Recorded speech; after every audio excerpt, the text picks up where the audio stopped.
Social media can act as a window for your products and services. Social media marketing can have a great impact on growing your brand. Hi guys, welcome to this complete social media marketing tutorial by Simplilearn. In this video, we'll be covering some of the most important topics related to social media marketing. Now let's have a look at them. Our instructor Rob will take you through how you can start with social media marketing, Facebook advertising, some of the tips and strategies that you can employ, how to rank YouTube videos, how to increase YouTube subscribers, how to increase Twitter followers, how to increase Instagram followers, and some popular social media marketing tools that you can use. Imagine it's the year 2004. This is Phil. Phil's looking to release a book and set up a blog. He's sure that it'd be successful, but he's only worried about one thing. He doesn't know how to ensure that his book reaches the right target audience who could enjoy his book. During that period of time, however, there were only a few forms of advertisement available, like print ads, billboards, radio, direct mail, direct sales, and the television. All of these options were pretty expensive. Their effectiveness couldn't be accurately determined, and they didn't let him advertise his content to the appropriate audience. Phil's book would never find the audience it deserved. Now, let's have a look at the same scenario in the present day. Alongside traditional forms of advertising, Phil would have access to digital marketing, a form of marketing that's a lot more lucrative, inexpensive, and configurable. Marketing that would enable marketers to advertise their audience digitally using channels like search engines, websites, social media platforms, emails, etc. Among these types, social media marketing caught Phil's eye. Social media marketing would give Phil the opportunity to take advantage of social media platforms to advertise his content to a highly targeted audience. It would help more people learn about his book, increase the interaction with his audience. It's relatively inexpensive, unless he goes into advertising, and will help him get marketplace insights that might help in understanding his audience preferences better. Phil started by taking up a certification to learn about social media marketing.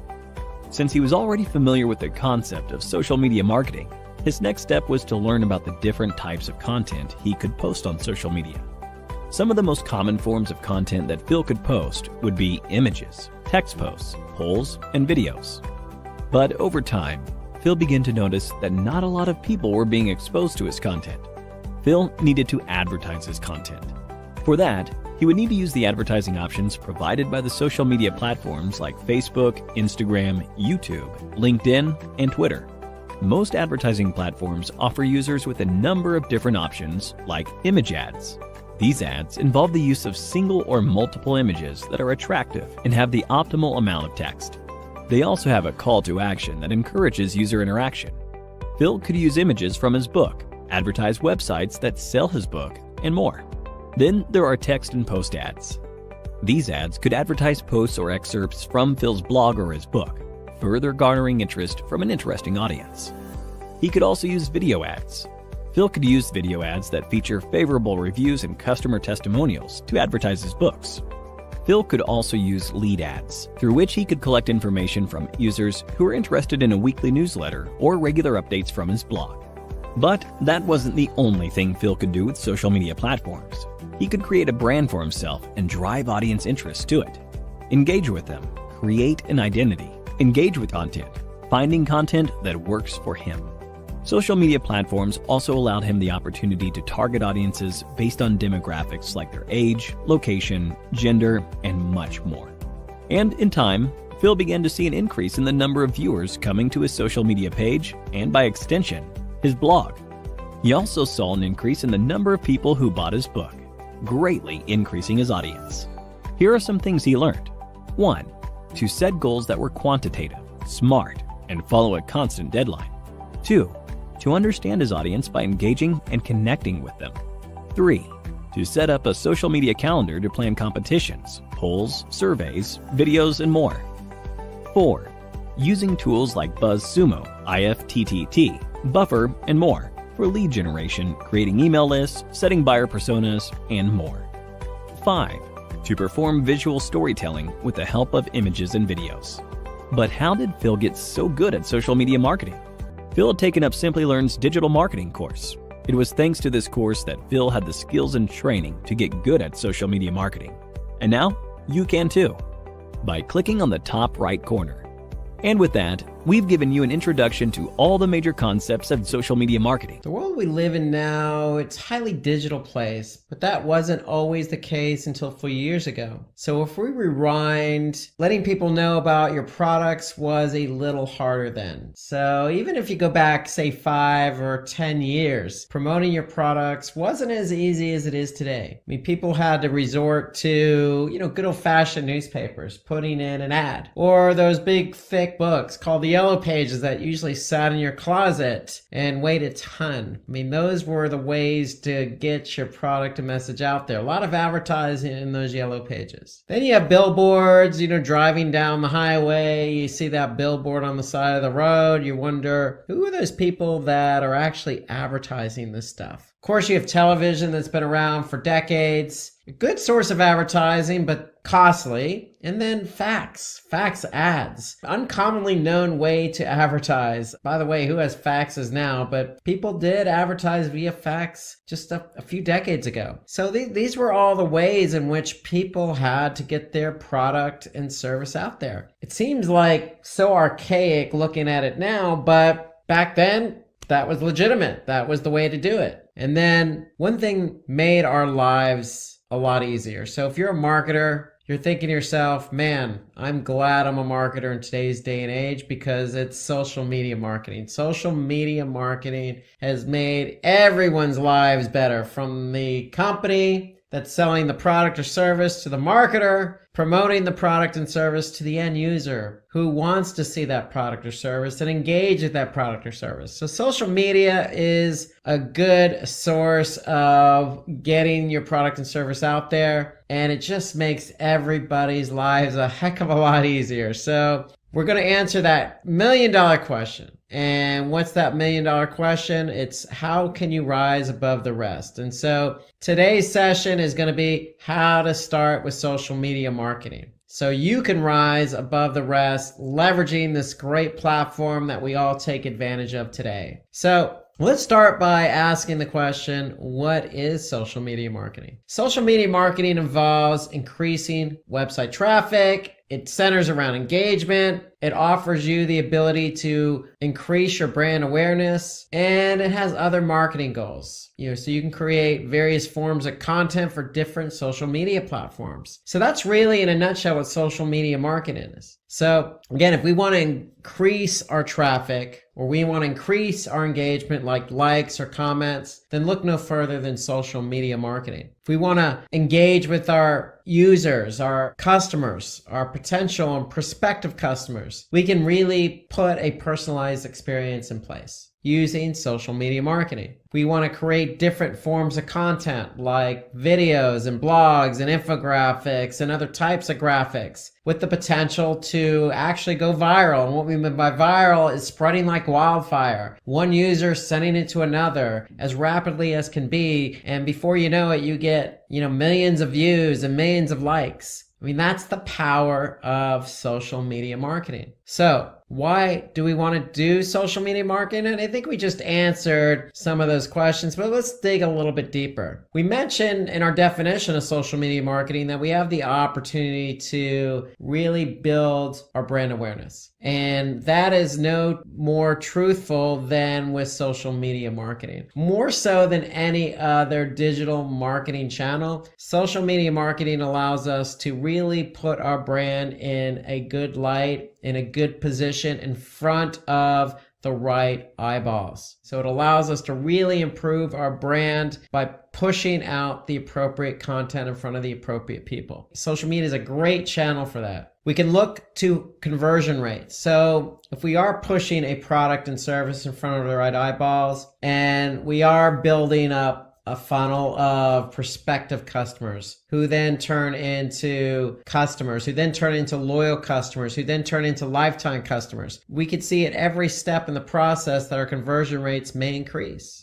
We can certainly leverage social media marketing for SEO, for search engine rankings. It's about off-page SEO. It's about posting content on social media platforms to build up some link juice. Okay, so there is some inherent benefits to working SEO and social media side by side. It's cost effective. Well, if you're posting content on Twitter or Facebook, it doesn't cost you anything. It just takes a little bit of time and creativity. Now, if you want to go ahead and do some advertising on these platforms, yes, it's going to cost you, but you'd be surprised. It's not going to be as costly as, say, other search platforms like, say, Google or Bing, where you're actually paying for keywords and paying per click for those keywords. So social media marketing can be very cost effective. And then increase top funnel traffic. So it goes all the way back to brand experience and brand awareness. If you're putting yourself in position to get seen by your target audience, okay, your target audience goes from seeing your brand for the first time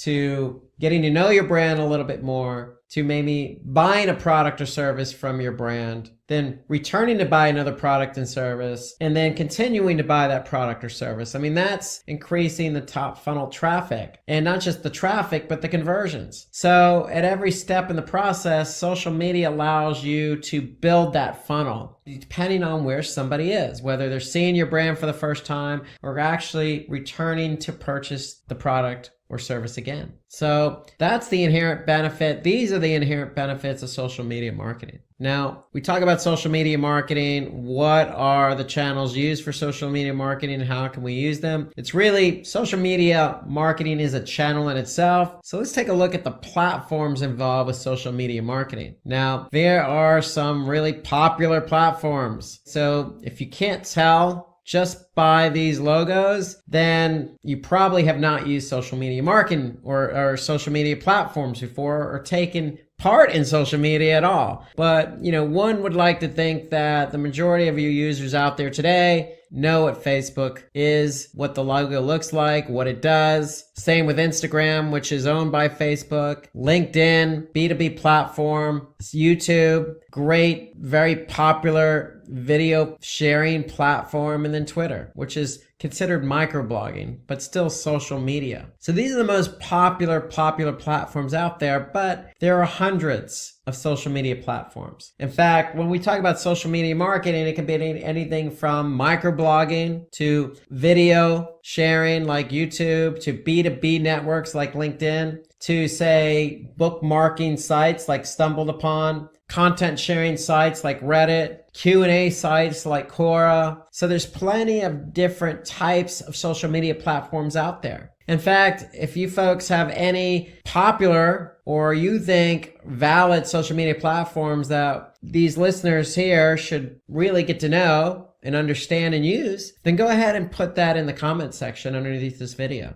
I'm always interested in knowing what social media platforms are out there and what people are using, how platforms are trending, what's popular, what's not, and ideally, as a digital marketer, where my target audience is. So these are the most common, but there are hundreds out there, hundreds. So let's talk about the most popular social media platform, and that's Facebook. So Facebook has an average of 2.27 billion monthly active users. Now that number is fluctuating because we're talking about billions of monthly active users, and that number is probably trending up. 88% of all users are on mobile. So what does that tell you? That tells you that Facebook has an app, and the app is very popular. In fact, I tend to use the app more than I use the web page for Facebook. Okay, so I don't necessarily log on via the internet on my laptop. I go right to the app. It's just easier to disseminate information, easier to add friends, comment, respond, etc. So it's no surprise that 88% of all users use mobile. Now, 66% of mobile monthly users use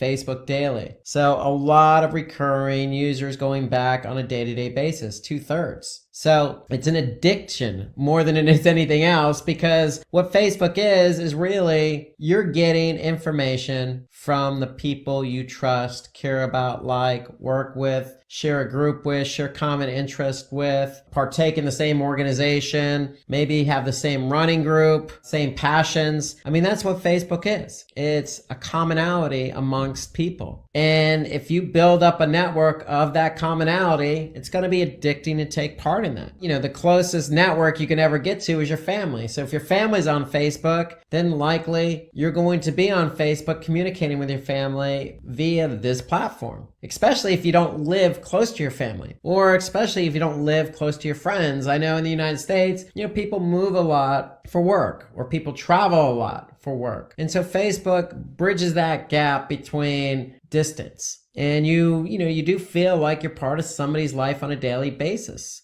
being on Facebook. So that's what makes it the addictive part. So if you think about it from an end user's perspective, it makes total sense. Now, if you wear your digital marketing hat and you're thinking, hey, 2/3 of monthly users are using it daily, and there's billions of active users, then whoever I'm targeting has to be on Facebook. Now, if we look closer at the demographics, we could see that a lot more seniors age 65 plus are using Facebook. So 60+% of seniors are using Facebook. So Facebook is trending older. However, 35% of the audience is below the age of 25. So it's not just trending up, it's also trending down. So a lot of young people are still using Facebook. And then Facebook, is pretty evenly matched between males and females. Now, if I'm either skewing older or skewing younger on my target audience, and half female, half is male, then I know somewhere in there,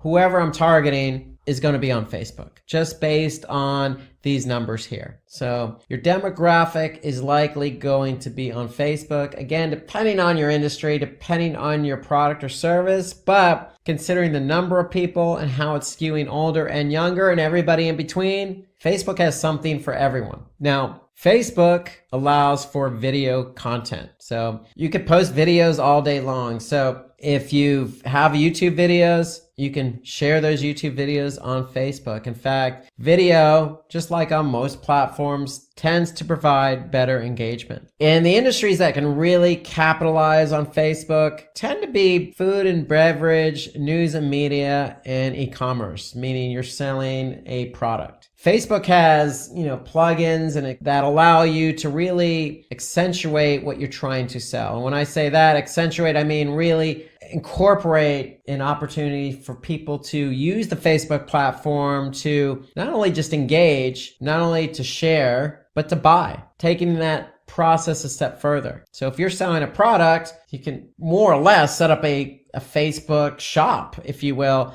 and sell your product there. So that's why it benefits those that are in the e-commerce industry selling a particular product, or in the food and beverage industry. Now, some of the most liked pages on Facebook spans across many, many brands, but let's just take a look at Coca-Cola, for example. And Coca-Cola just pretty much pinpoints everything great about what you could do on Facebook. I mean, you could see here, they have their opening page is a video. And so you could see they're posting different content about, this is about a grant, how they're helping the city of Atlanta. They're talking about recycling. So to me, these are community-based posts. So they're not necessarily just pushing out their product per se. They're trying to use Facebook to build up brand awareness. So a huge Fortune 500 company like Coca-Cola is not necessarily just using Facebook just to push e-commerce or push a product. They're out there,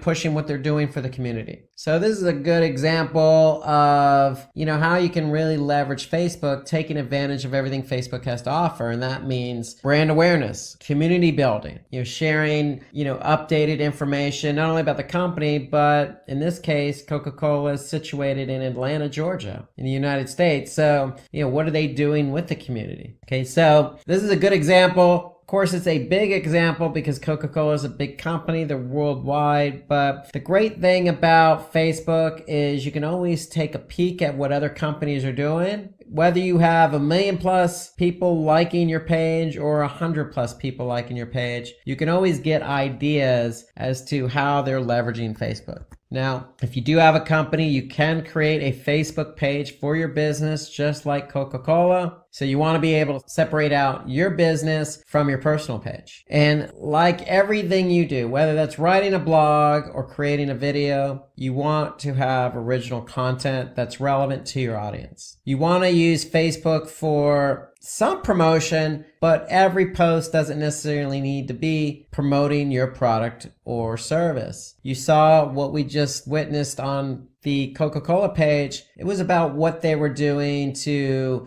benefit the earth with recycling, or what they're doing in conjunction with the city of Atlanta. So they're more community-based posts. And so to me, that's original content, positive content that isn't necessarily pushing their product per se. Now, you could argue, hey, it's Coca-Cola. They have the biggest brand in the world, and that's true. But just think about your product and service. Think about your brand. If you're trying to build brand awareness, what does your brand stand for? And if your brand stands for, say, the globe, the ecosystem, the environment, then you probably want to be pushing out posts in that direction. If that's what you stand for as a brand, then you want people to know that, because like-minded people are on Facebook, and those like-minded people are going to be the ones who like your page, who engage with your content, and tell other people about it. So you always want to go original. You always want to be true to yourself and true to your brand. And then you could take advantage of user-generated content, like sharing a user's experience of using your product. So in other words, if somebody's engaging with you,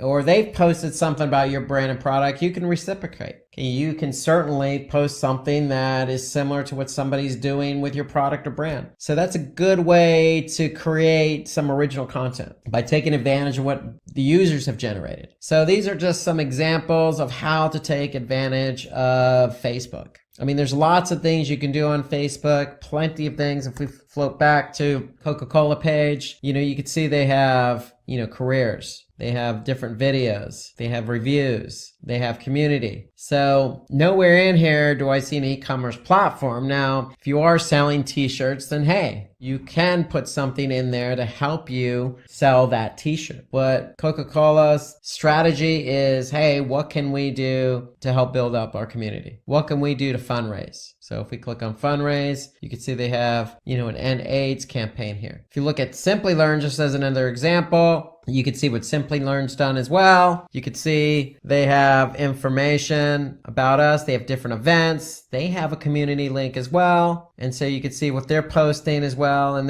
you can see they're posting visitor photos. So there's lots you can do on Facebook. You can post polls. You can put your Instagram feed in there. You can add testimonials. So there's a lot you can do on your page. You just got to get creative and take advantage of everything Facebook has to offer. Be true to yourself. And before you know it, you're going to have, a number of likes on your business page as well. So some other tips about Facebook when it comes to content: you want to schedule your content. Okay, you don't want to just continue to post back to back to back to back. You want to space your content out. And another great advantage to Facebook, as I already mentioned about social media marketing, that's advertising. So Facebook owns Instagram. They have a great tool for communicating called Facebook Messenger. And so you can advertise leveraging Facebook Messenger. You can leverage Instagram. And what you need to do is, if you go to Facebook's ad manager and you create a campaign, when you go to create a campaign, you're going to click on placements. And depending on what you're trying to do, let's just say you're trying to build brand awareness, you can actually hone in on, Facebook. You can hone in on Instagram. You can do a number of different things within Facebook. You have different ads available to you, from single image ads to video ads to carousel. So you have a lot of options. And the biggest option on Facebook when it comes to advertising is your audience. Who are you targeting? So remember, Facebook has old, young, and everybody in between men and women. And so you can specifically target interest, you could specifically target gender, an age, a location. So Facebook really allows you to hone in on who your audience is if you're advertising. And so that's the great thing about Facebook. They have a lot of users, and you have an opportunity to hone in on a segment of that user base. Now,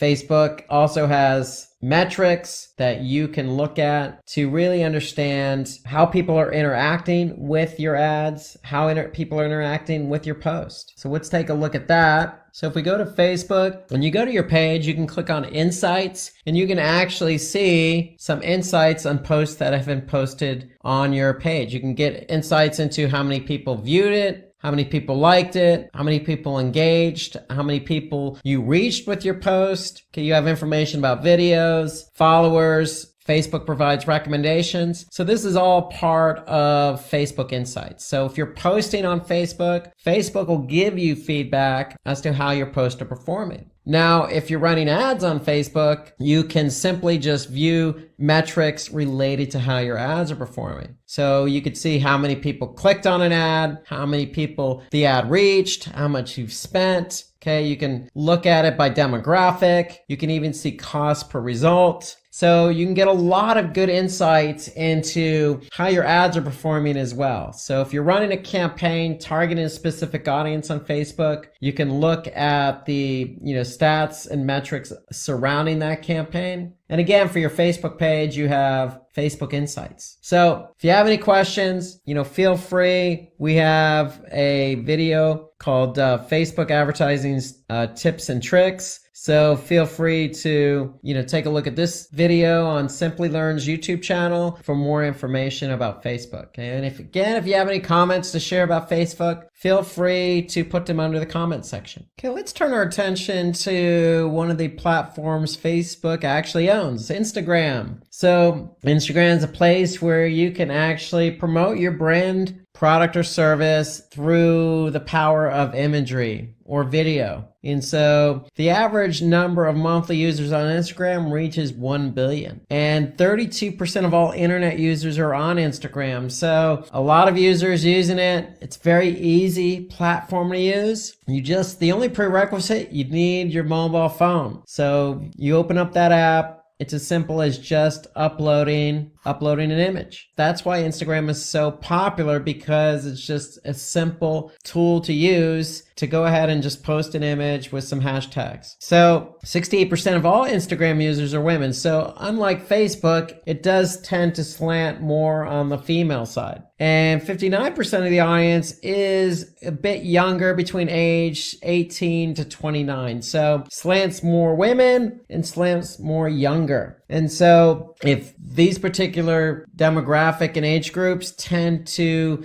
fit your target audience, then Instagram is a place you probably want to be for social media marketing. So as I mentioned, content that works best are photos or videos. I would always slant towards videos if you have them available, but photos, the rule of thumb is photos always tell 1,000 words, 1,000 stories, 1,000 interpretations. Images are just always the best way to go as well. I mean, if you don't have the videos, hey, nothing to be sad about if you fall back on imagery. So you can really put your brand in a good perspective and a good light by posting images. And as you can imagine, if 18 to 29-year-old women are on Instagram, that's skewing towards a certain demographic. But in terms of industry, it is open to most industries. But the ones that tend to be most successful are beauty, food and beverage, and e-commerce. Now, food and beverage always tends to work well when you have video and imagery. Likewise, beauty. But e-commerce, if you're selling that t-shirt or shoe, Instagram allows the platform to work in a way where people can purchase that product right within the platform. So that's why it tends to work well with e-commerce. Okay, there are lots of channels, just like on Facebook, lots of channels on Instagram. I mean, some of the most followed brands are Chanel, Starbucks, Nike. I mean, if you have a product or service that you want to push out there, then Instagram is the way to go. Just for brand awareness. If you're selling shoes, then why not take images and photos of those shoes and get them posted on Instagram? Like I said, it's very simple to use. All you need is some hashtags to go along with that photo of a shoe or photo of that cup of coffee. And Instagram kind of takes care of itself. I mean, photos do accentuate the product if you have them.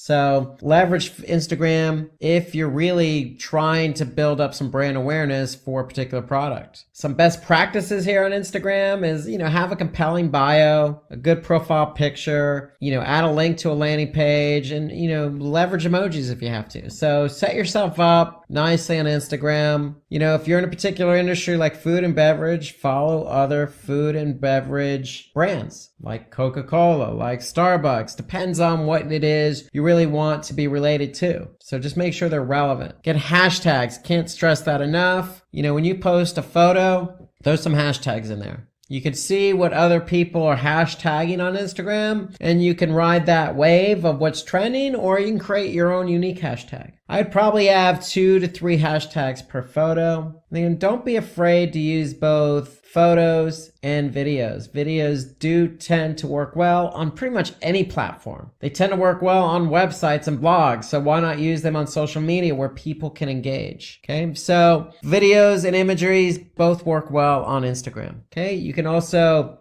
get shout outs from other influencers. Plenty of influencers on Instagram, especially in beauty, especially in food and beverage. Fashion tends to be another industry that has a lot of influencers. So feel free to reach out to them, reciprocate. See how you can work together where they can actually, give you a shout out on your particular product. You want to keep your Instagram account updated, and you can update those with Instagram stories. It's basically you showing off a particular product, over a span of a few seconds or even a minute. That's an Instagram story. They're very popular, easy to use. You can even run contests to boost engagement. So for example, if your particular product is a particular food, like a hamburger, hey, post a contest about, allowing your followers to post the best good looking, tasty, hamburger as an example. Or it could be something else in terms of fashion. Hey, what's your best outfit on a Friday night before you go out for the evening? There's always things you can do to spur engagement, especially on a platform like Instagram where people like to post photos. And then I mentioned this earlier with Facebook ads. You can run Instagram ads to give a particular post a boost. So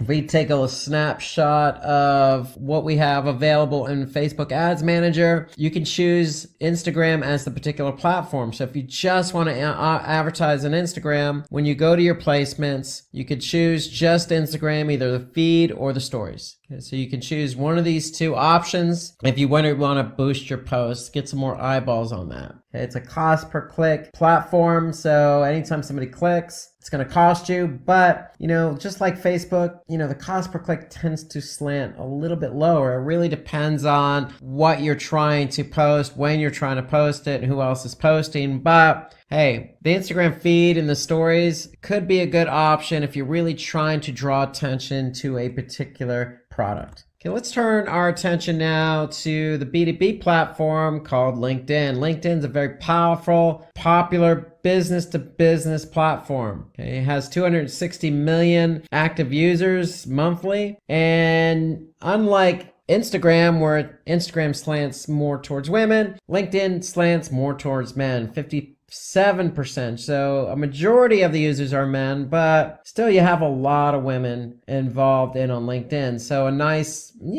mix between both genders. 38% of the user base are millennials. A lot of young people, older people, a nice mix from lots of different business segments, different levels of business, different business industries and verticals are on LinkedIn. So don't be, shying away from LinkedIn if your demographic or target audience tends to be older. Just because 38% are millennials doesn't mean anything. It means that everybody's using it.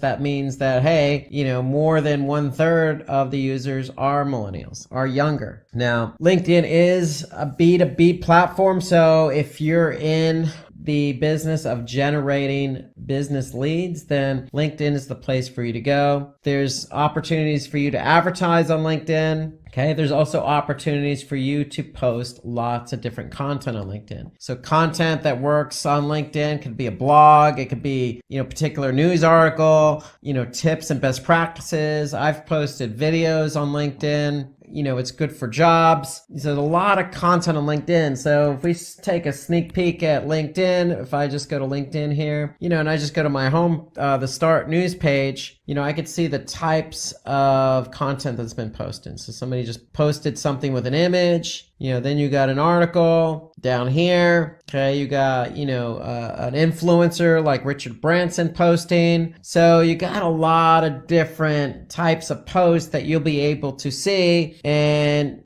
leverage if you want to. Meaning, when I say leverage, if you see somebody like Richard Branson posting something, hey, stay fit and healthy, that's an image. That's something not about business per se, but, something interesting and unique. So you can see all sorts of different types of content based on who you're following on LinkedIn and who you're connected to. Some things about LinkedIn, you always want to create an engaging profile. When I say engaging, well, first things first, make sure it's complete. There's lots of opportunities. So if you sneak over to my profile here, you want to be able to post a lot of information about yourself. So about what you're affiliated with, what jobs you've held, what groups you're associated with, what your interests are, what certifications you have. So you want to be able to, complete your total profile. You can create a company page for your business. So if we go back to LinkedIn, we can just do a search for, say, Simplilearn, and let's take a look at, their business page. So if I just do a search for Simplilearn here, so if I select their page, you can see, just like your profile page, if you have a business page set up on LinkedIn, you want to make sure it's complete. You want to put information about the company, what jobs are available, and you want your company to associate with that business page.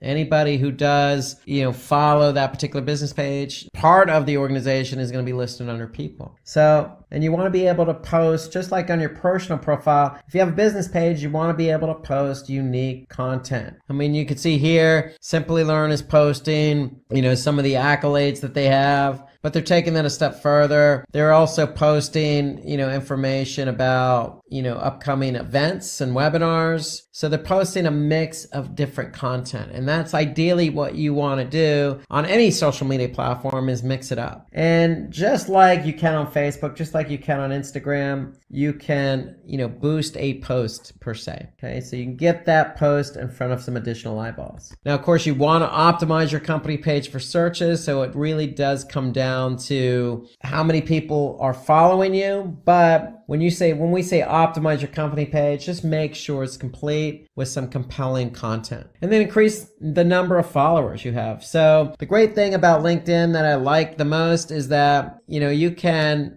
simply look at other people. If I go back to, say, the home page, you can actually see who's following what. And, LinkedIn does give you opportunities to connect with people. Okay. So if you go to your profile, you'll be able to see other people that have viewed your particular page, and you can connect with them, okay? Or connect with people who are like-minded or similar, or connected to people that you know. So LinkedIn does a good job of presenting other people you can connect with. So it makes it easier for you to increase the number of followers. So having an engaging profile, personal profile, having an engaging company page, making sure both your personal and the company page have all the content necessary, have all of it completed, and then increasing followers, posting unique content. That's really the key to LinkedIn. Now, again, with LinkedIn, you can use different media, you can use videos, slideshare presentation, images, and you can boost content. As I mentioned before, you can boost content on LinkedIn. So if you want to get that content in front of eyeballs, you can do that. So let's take a look at an example of a campaign and what you could do on LinkedIn in terms of sponsored content. So if you go to LinkedIn's campaign manager, you have an opportunity to put your ad in front of a particular audience. So it really depends, again, on who you're trying to target. Just like Facebook, which slants more towards personal, LinkedIn's going to slant more towards business. So with LinkedIn, you have an opportunity to target a particular industry, a particular company, a particular job title. Okay, so you could target everything business related on LinkedIn. So you can go ahead and create an ad. The ads have imagery to support the ad. And so basically when you set up your ad, you set up your target, you could choose your placement. You're going to be able to see, who it is you're actually targeting. And you can go ahead, and the great thing about LinkedIn is you have different ad formats. And again, you can get really creative with who you want to target.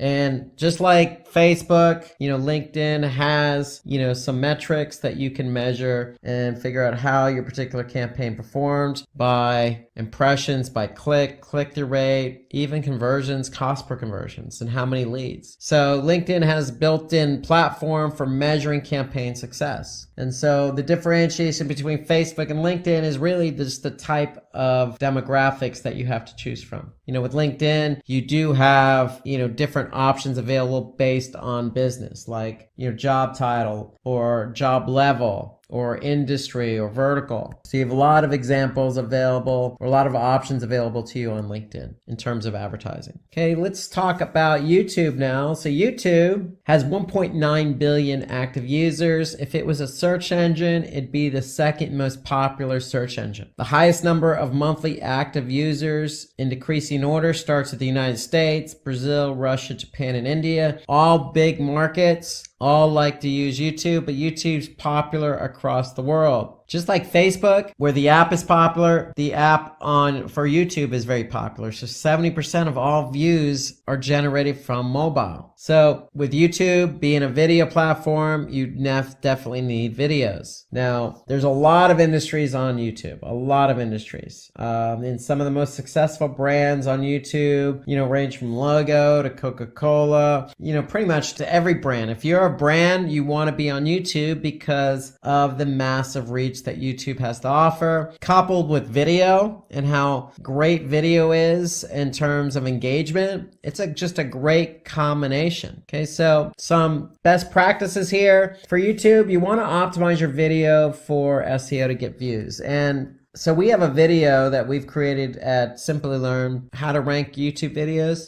So if you watch that video, you'll get some really good tips and strategies about how to, optimize your video for YouTube. At the very least, you want to make sure that you're using the right keywords in the title, description, and hashtags. So that's a start when we talk about optimizing your videos. You want to upload regularly and fix the schedule for your videos, because if you're starting to get followers on YouTube or subscribers, they're going to expect you to produce more video, especially if you're producing engaging, unique, relevant content for that target audience. So we're not saying you have to have a video once a day or once a week. Start small and build up and get on a regular schedule. Okay, then you can organize your videos into playlist. So, if we look at Simplilearn, Simplilearn does a good job of organizing their videos into a playlist. So all you have to do is go to I'm a founder and CEO of Simplilearn's YouTube channel, and you can see how it's broken down into playlist. Now, YouTube also has the ability, because it is global, you do have the ability to provide translations. So if your target audience is from another country, it probably wouldn't be a bad idea.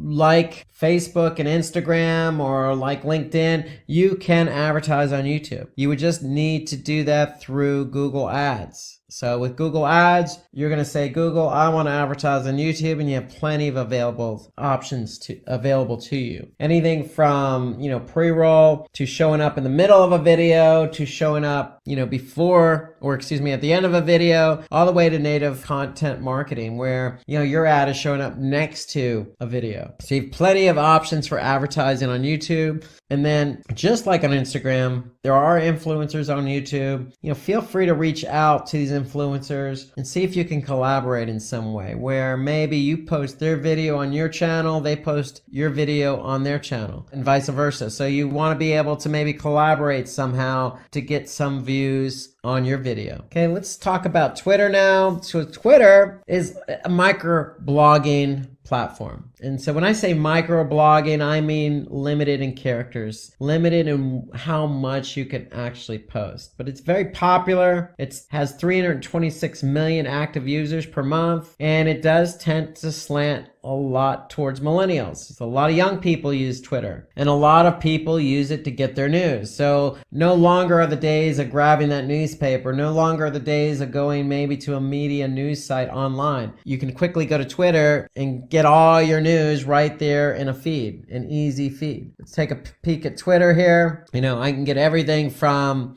somebody posting something specific about their dog, all the way to a particular job, all the way to industry news, all the way to basically an advertisement, all the way to a specific news article. So it's all here on Twitter in your feed. So Twitter does offer videos, so videos do work well. So if I go back here, you could see, here's a video of Antonio Brown. He's posting a video of his news conference and another promotional video. So industries that capitalize on Twitter, as you can guess, if a lot of people go there for their news, you'll probably see a lot of news and media and entertainment on Twitter. So that doesn't necessarily mean that you can't use Twitter for your brand. It really comes down to target audience. Some of the most influential brands are slanted more towards, news and media, but you got cosmetics, you got gaming companies, you got everybody's on Twitter. Okay. It just comes down to, does this platform have your target audience? And given the nature of Twitter, how can you get your particular brand, product, or service out there in so many characters? Okay, some other advantages and best practices you can use on Twitter. So I would recommend implementing Twitter cards. And really, all Twitter cards does is allow you to attach rich photos or videos and different media experiences to tweets. So when you can attach, rich media like videos and images to tweets, it can help drive traffic and engagement to your website. All it's going to take is just a few lines of markup to your webpage, and then users who tweet links to your content will have a quote unquote card added to the tweet that's visible to their followers. So that's how it works. I would certainly look to get Twitter cards implemented if you are going to use Twitter as your platform of choice for social media marketing. So it does enhance the experience for the end user, and because it allows you as an advertiser or as somebody leveraging social media to really enhance your tweet, and it just provides a better experience for the end user who's looking at your tweet. And so like LinkedIn, you can really take a look at who's trending, what's trending on Twitter. So Twitter makes it easy for you to, follow. So here they'll list a who to follow. So these who to follow are similar to what you've been posting or similar to your industry. And then here you can look at trends. You can look at what hashtags are trending. And so if you click on a particular hashtag, you can, follow a particular person or an organization who tweeted something.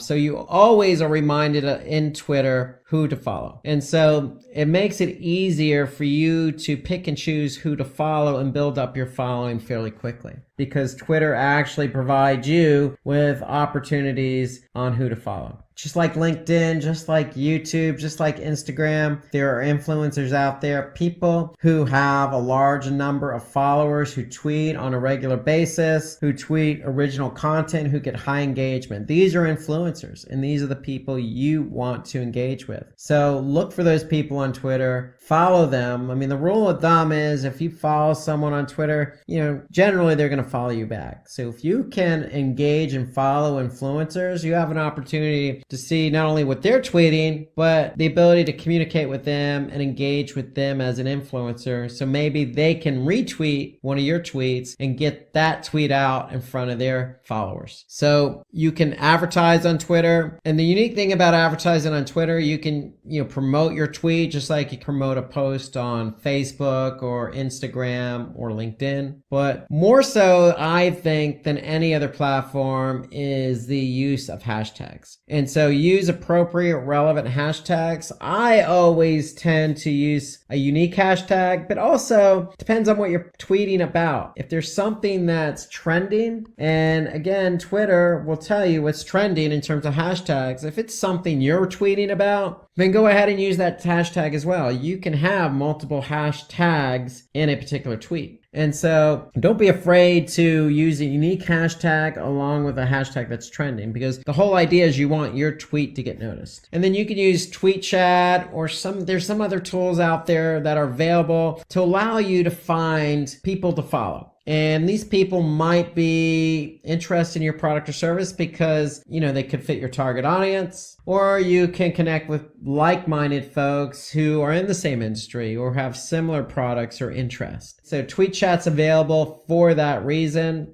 And you want to take advantage of these tools because, again, with Twitter, it's easy to build a following, but you want to build a following that is going to engage with your tweets. So let's talk about what tools are available for social media marketing. So when we talk about all these platforms available to us, we talk about Facebook and Instagram, and we talked about LinkedIn and Twitter and YouTube. I mean, those are popular platforms, but at the beginning of the session, I mentioned there's hundreds of social media platforms out there. And if you're posting content on a number of them, you want to be able to organize that content. You want to be able to organize it and schedule it, where it makes sense and when it makes sense. You want to stay organized. And so there are tools available to help you stay organized. Tools like Hootsuite, Buffer, or Sprout Social. Some of these tools are available, at a cost of a free trial or at a low cost per month. So regardless of whether you're using a free version of one of these tools or another tool not listed, or you're actually paying for it, it's worth the investment. If you're going to partake in social media marketing, and even if you're on one platform, it's still worth it to have a social media tool available to help you schedule. And not only do these social media tools help you schedule, they do a lot of other things too. For example, they help you measure the engagement of your post. So let's take an example of one of them, like Sprout Social. So if I go to Sprout Social, here I can see for a particular company, I'm able to see,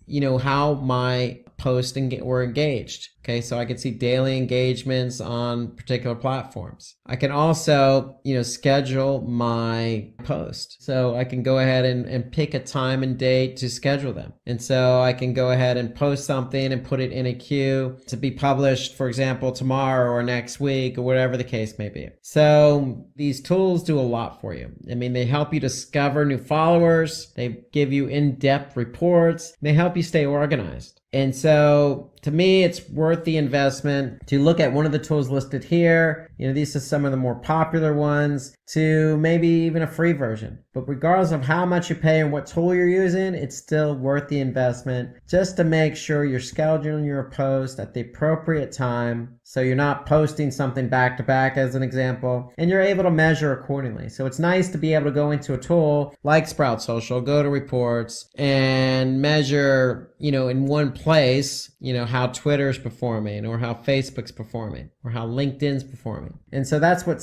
a lot of these tools provide, is nice reporting options and nice scheduling options. So you can find more content you can create by using these tools. Again, you can schedule efficiently, analyze them. You can use insights to improve your campaign. So a lot of these tools give you nice insights to how the post was actually engaged, and you want to be able to leverage that. And some of these tools, if not all of them, have social listening. And social listening is monitoring what's being posted out there. So what else is posted, you can take a look at, and if it's something interesting or relevant, you can go ahead and follow or take part in that conversation. So that's what social listening allows you to do, and a lot of these platforms have that as a feature. So let's take a look at tips to be a good social media marketer. So some of the important things you should take care of are set up a social media marketing plan. When I say set up a social media marketing plan, there's some questions you want to be able to ask. What platforms am I going to use? What's my objective on each platform? In fact, even before you choose the platform, you want to figure out what your objective is in terms of social media. So your objective could be different on each platform. It could be brand awareness on Facebook, and it could be promoting a particular product on Twitter. Your objective is going to be on each platform. You want to be able to choose your KPIs and align your KPIs with each platform, meaning what metrics are important to your business goals. And you want to be able to figure out, okay, what kind of content am I going to post on these social media platforms? So you want to get organized and put a plan in place. And then you want to create informative, shareable, actionable, and relevant content. And what I mean by all that is you want to create unique content. That doesn't mean you can't leverage what other people are doing, meaning, if I'm, in the shoe business, I can certainly go to Nike or Adidas or Puma or Reebok and see what kind of posts they're putting out. And then I could take their cue and do something similar, but I want it to be unique to me, and I want it to be unique to my brand. And I want to be able to keep my content visual, meaning I want to be able to use as many photos and videos as I can that's available to me. Because remember, videos generate better engagement. I want to be active and responsive with my customer base, meaning the whole point of social media is to engage. And people are going to respond, they're going to comment, they're going to take part in what you post. And so whenever they do, you want to be able to respond accordingly, whether that's positive or negative. And then you want to measure metrics like conversion rates and click-through rates. So that goes back to putting a plan in place, figure out what your metrics are, and then when you're posting on a particular platform, you want to be able to lean on those metrics to make sure you're achieving your goals. So you want to have those metrics in place beforehand, and then you want to be able to use those metrics moving forward as you post. The whole idea is if you're measuring what you post, you're obviously going to want to lean more towards what's working versus what's not working. In a world where a lot of competing different products satisfy the same requirement, you have a lot of advertisers who want you to try their product. And then you have other advertisers who want you to try their product. Try my product. Try my product. Try my product. Try my product. My product's the best. No. My product's the best. Try my product. Well, I want you to forget all that and try my product. Forget about those other advertisers. Try my product. Well, there's only one way you can prove your product is better than the rest, and that's with powerful advertising. And one of the best ways to advertise on the internet is via social media and through the largest social media platform in the world, and that's Facebook. So today we're going to talk about Facebook ads tutorial. And I'm excited to teach this class. My name is Rob Sanders. I'm with Simplilearn, and today we are going to talk about all the different ads that Facebook has to offer. So, introduced back in 2007, the Facebook ads platform has grown tremendously over the last few years. Almost $4 billion of revenue in 1 year. So what does that mean? That means there's a lot of advertisers. Why is there a lot of advertisers? Because a lot of people use Facebook. It's a popular platform. So not only is it popular, but it's popular with advertisers because if you're advertising on Facebook, you have the opportunity to share your product and your brand with users who you think are going to buy your product or associate with your brand. And on Facebook, you can do that a number of different ways, specifically in somebody's newsfeed. And specifically that person's newsfeed that again is potentially interested in your brand, your product. So there's a lot of ways to advertise and a lot of reasons why you want to advertise. So I just mentioned one of the reasons. Hey, it's an opportunity for you to reach out to people who are targeted, who are specific to your product and your brand. So not only that, but you combine that target audience with the amount of time that people spend on Facebook. Okay, people spend a lot of time on Facebook. In fact, not only do people spend a lot of time on Facebook, there's a lot of people on Facebook. In fact, 2.27 billion in the third quarter of 2018. And so when we say spend a lot of time, we mean going to that Facebook profile at least once a day. Okay, so a lot of eyeballs throughout the day checking their newsfeed on Facebook. Facebook also enables you, the advertiser, to find the perfect audience. And so that's the great combination. A lot of people on Facebook and targeted audience. So it's a platform that allows you to put your product in front of people based on specific interest, specific demographics, specific location. So you're really putting your product out in front of the right people at the right time. And so the other positive and pro about Facebook is it's lesser spend, greater reach. And what do we mean by that? Well, traditionally, Facebook is a little bit cheaper than other online advertising models. It is definitely a lot cheaper than your traditional advertising models. And Facebook has been known to have good return on investment because it's cost a little bit less than other advertising models and other advertising platforms. So that's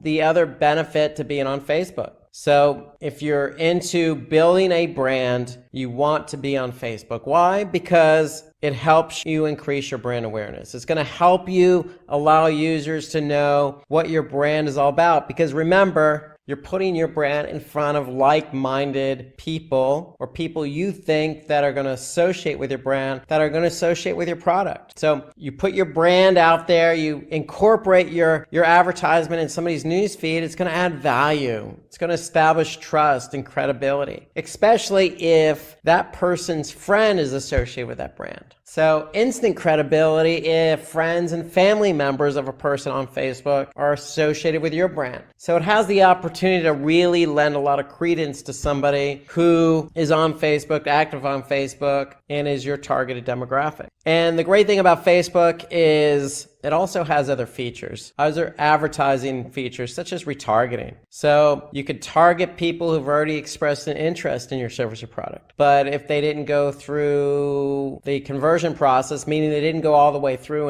and buy your product, you can certainly reach out to them again. Just like your traditional retargeting options on, say, Google or some other advertising platform, Facebook works the same way. We want to be able to reach out to people who aren't fully committed at the point in time, but we can reach out to them at another point in time. And so Facebook's advertising platform allows us to do that. So it's a great feature that we could take advantage of that we'll talk about more throughout this session. And then it helps increase revenue, sales, and leads. And that's primarily what most advertisers are after. You know, more revenue, more sales, more leads. So Facebook allows us to educate our audience, again, a targeted audience, about a specific product we have to offer. So the more our audience knows about our product, especially if their friends and family members and colleagues are using the product, then the more likely they're going to purchase. So if you go back to the other feature, higher revenue, less spend, this is the primary reason. Because you have a chance to influence somebody who's very targeted, who's very active on the platform,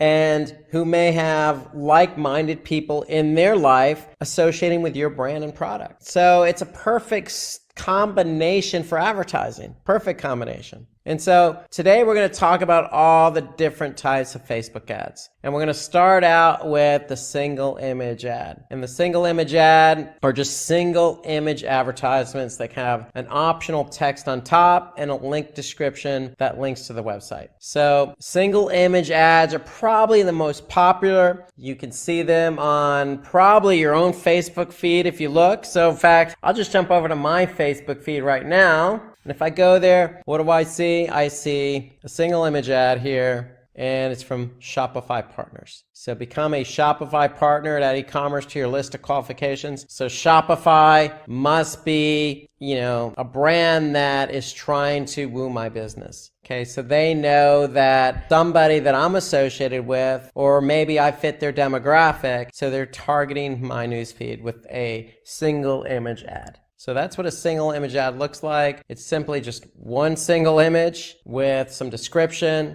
And the great thing about this single image, if you haven't noticed, is the pixels are pretty large. It's 1200 by 628, so it kind of stands out a little bit. It's not your traditional thumbnail. It really pops when you look at the newsfeed. So again, if I go back to my newsfeed here, you can see it just really stands out within the newsfeed. So I can't miss it. if I'm a targeted part of their targeted audience, it's hard for me to, not see this ad interact in some way, especially, again, if I know somebody in my network on Facebook, either that be a friend or family member, is associated with that product. Okay, in addition to the single image ads, Facebook also has multi-product ads, or also known as carousel ads. And so what the carousel ads do is allow you, in carousel form, allow you to rotate different ads with different messaging and different call to action. And so here you can see Simplilearn has a example of a carousel ad where they're showcasing their different courses. So this allows users to view a range of all your different products and services. If you have multiple products and services to offer, then the carousel ads would be a good option for you.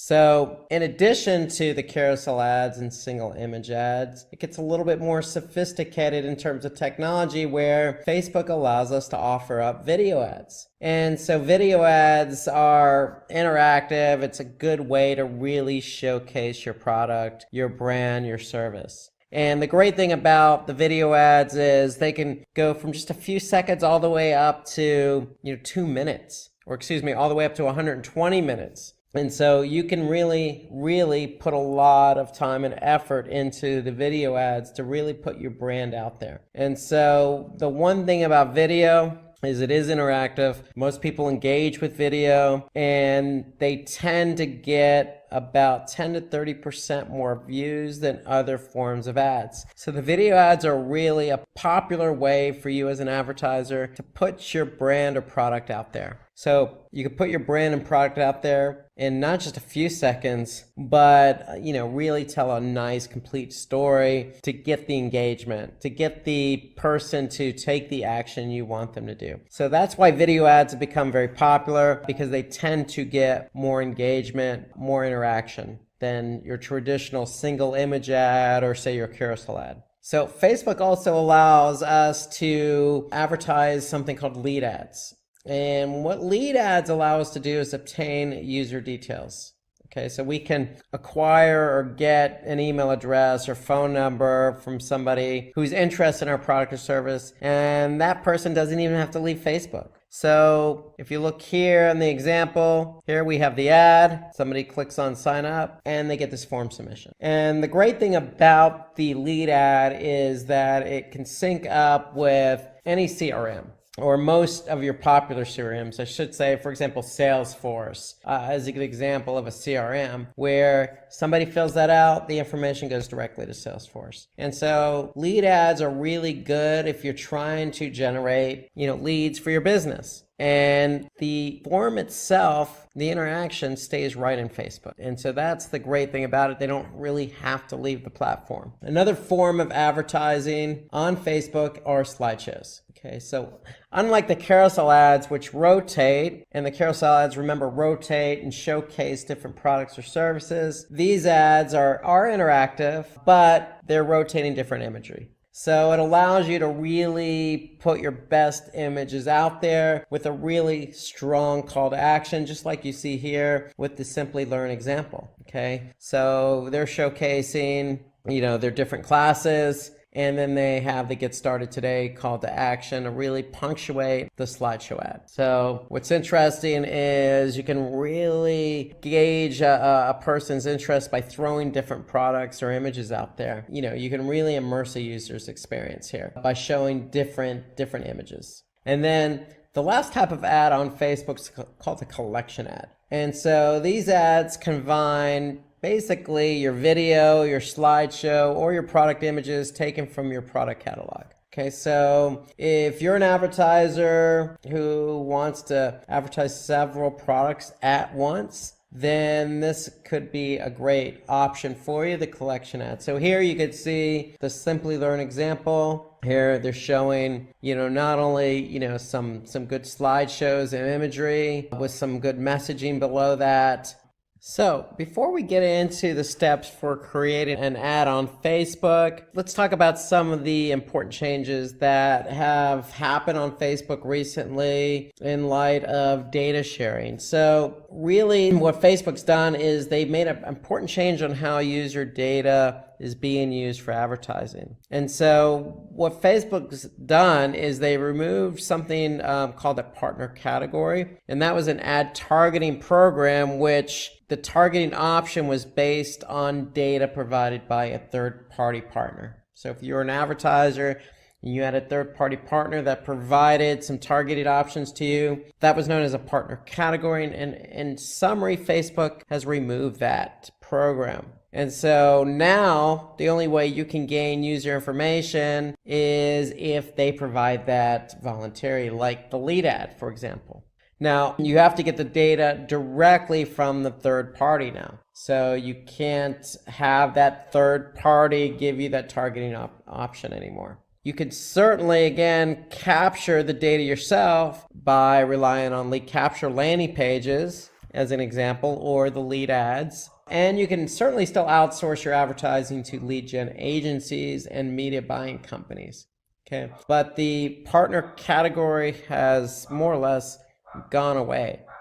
Okay, so now let's get into how to create a Facebook ad. So what are the steps? So the first thing you'll have to do is set up a campaign. So when you're setting up a campaign, you'll have to select what kind of spending you want to do for your advertisement and what you want to achieve. Okay, so you have to, in other words, identify the goal. Okay, so with Facebook, you have two opportunities at hand here. You can jump into an auction. Just like Google, what you're going to do is your ad's going to enter into an auction. And so this is where you can decide how you want to spend your money to achieve your goals by choosing an appropriate bid strategy for the auction. So in the auction, you're competing with other advertisers. Another option is you could do reach and frequency. And so with reach and frequency, you'll be able to advertise to your brand's audience with a fixed cost. So reach and frequency allows you as the advertiser to better predict the delivery, cost, and reach of your branding campaigns. So with auction, you have more choice, you have flexibility, you have scalability, but not a lot of predictability, okay? Because again, you're going into an auction,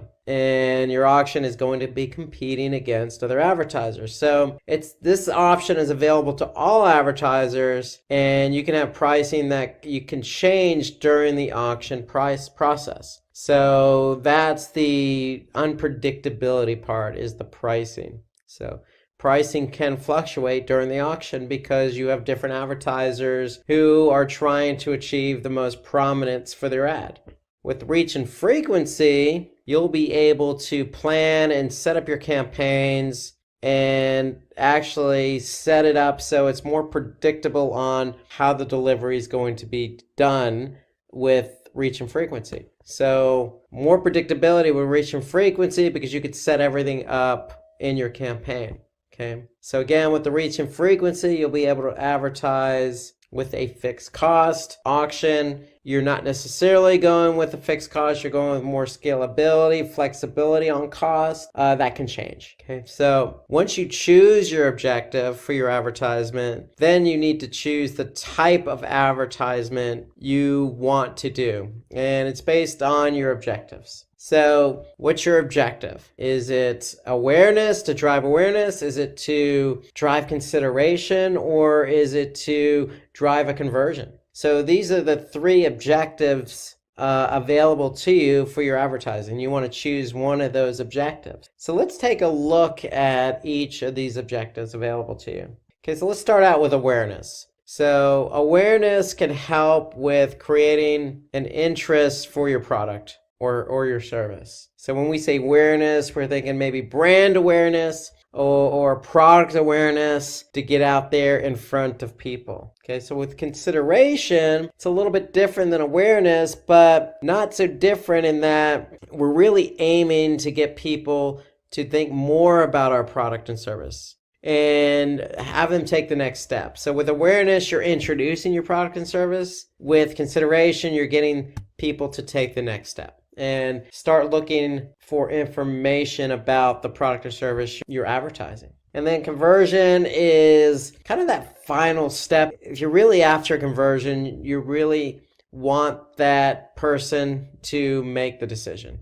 Okay, so they're either going to buy or use your product or service. Okay, and so that's the conversion objective. So you have to choose one of these three objectives here. Is it going to be awareness? Is it going to be consideration? Or is it going to be conversion?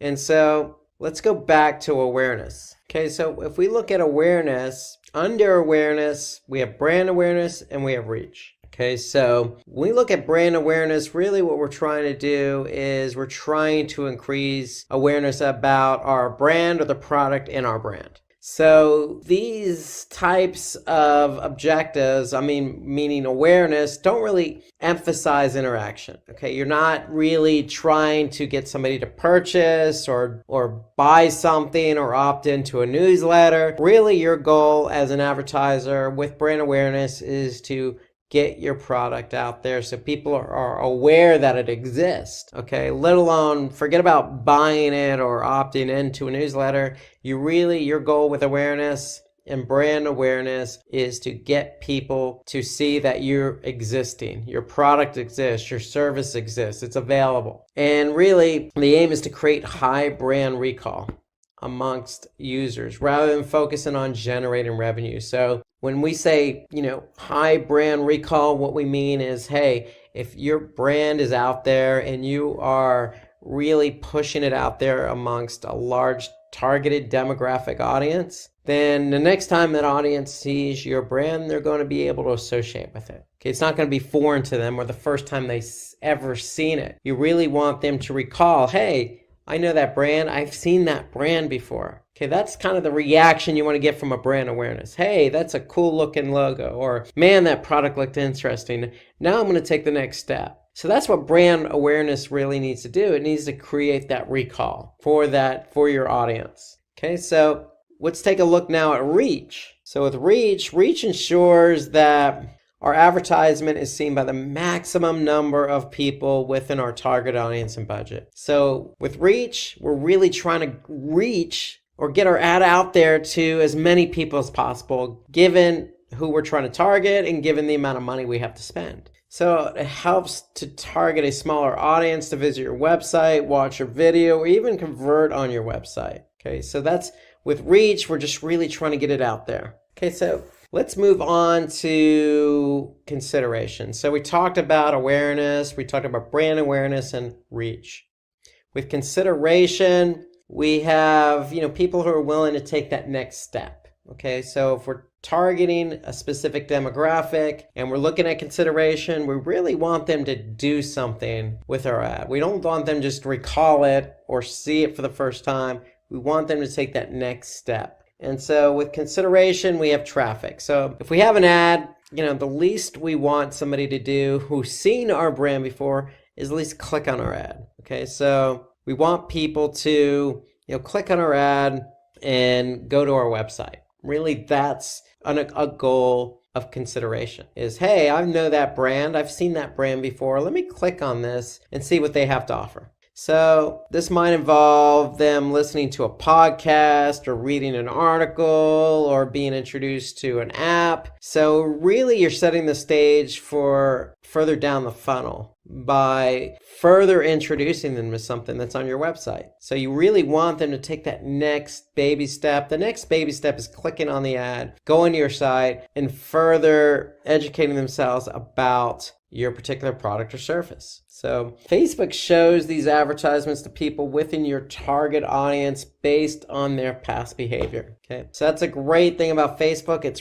You can really get targeted here with your audience. Okay, so engagement. So we talk about traffic, we're going to talk about engagement. So these types of ads are useful when we want users to engage more with our ad. For example, we can, really have an advertisement or a post that will allow people to like it, they can respond, or even take advantage of an offer. So that's what we mean by engagement. We really want people to react positively within Facebook about our ad or our post. Okay, so it can help with building an engagement audience for your Facebook page that can be used for future advertising campaigns. So we're really getting people to take that next step. And what's that next step? If they don't go to our website, they can like what we have to say. And then we can have app installs. So that's another option to us for consideration. So app installs are great if we want to send users to an app store, for example, so they can download our app. So if we're really pushing an app that we just developed, then an app install could be a good opportunity under consideration to allow that user to take that next step and download your app so that at a later stage they can go and interact with the app. We have video views. So video views are good advertisements when you're promoting your product or service and you really want a high number of views. So remember, early on we were talking about the types of ads available on Facebook. We talked about video views, how they get 10 to 30% more engagement. Well, that's really what we want videos to do. Under consideration, we really want people to understand what we're trying to do and really engage with our product. And so they could turn around and like it. They could turn around and push it out to their friends. So video, we know, is high engaging with an audience. And so having a video allows you to really allow that video to potentially go viral. Okay, so video views help users engage and enables the creation of an audience which can be used for future advertisements. Okay, so highly engageable, interactive, allows people to, really take that next step with your product or service by really getting to know what you're all about. Okay, then we have lead generation. So lead generation is interesting because remember those leads ads we mentioned when we were talking about the type of ads that Facebook has to offer? Well, lead ads, or if you have a lead generation type ad, really what you could do is you can just collect the information. So if really somebody's interested in your product or service right away, then you can generate a lead ad and allow them to say, hey, you know what, I'm interested. I'm going to sign up for your newsletter. Or yes, I'm interested in your product or any future giveaway or promotion you have to offer. Here's my email address, here's my name, here's my phone number. So lead ads are great for consideration because somebody knows your ad, they've likely engaged with you, they like what you have to say, and they're willing to take that next step. And you can integrate your lead ads with third-party apps that's tied to your CRM.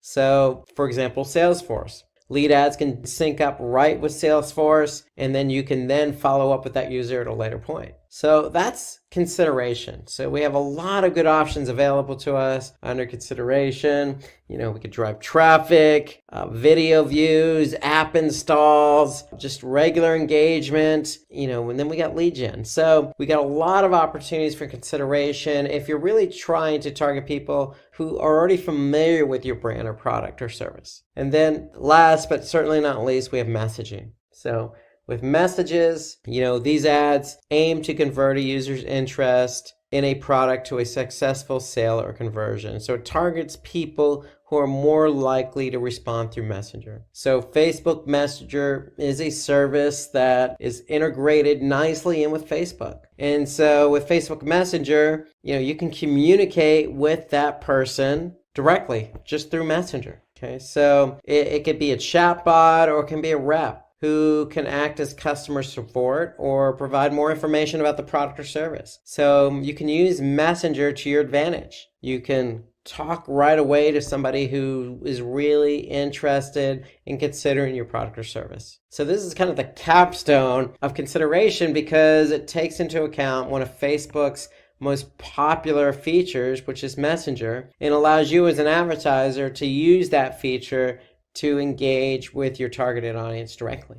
Let's turn our attention to the last objective, which is conversion. So under conversions, we have conversions, product catalog sales, and store visits. So for conversions, really, this is the end of the funnel. This is really the part of the funnel where we want people to take action. So ads related to the objective of conversions really aims to increase, whatever the goal is of your website. So if it means signups, or registrations for your services or sales or downloads or any desired action on your website, then that's the conversion. Okay, so that's what we're aiming to achieve when we are tying our ads to conversions. Okay, so you have conversions and you have pure product catalog sales. So for product catalog sales, these could be ads to help promote your e-commerce store or other products in your store portfolio, So think of Amazon, think about all the products they have on their website,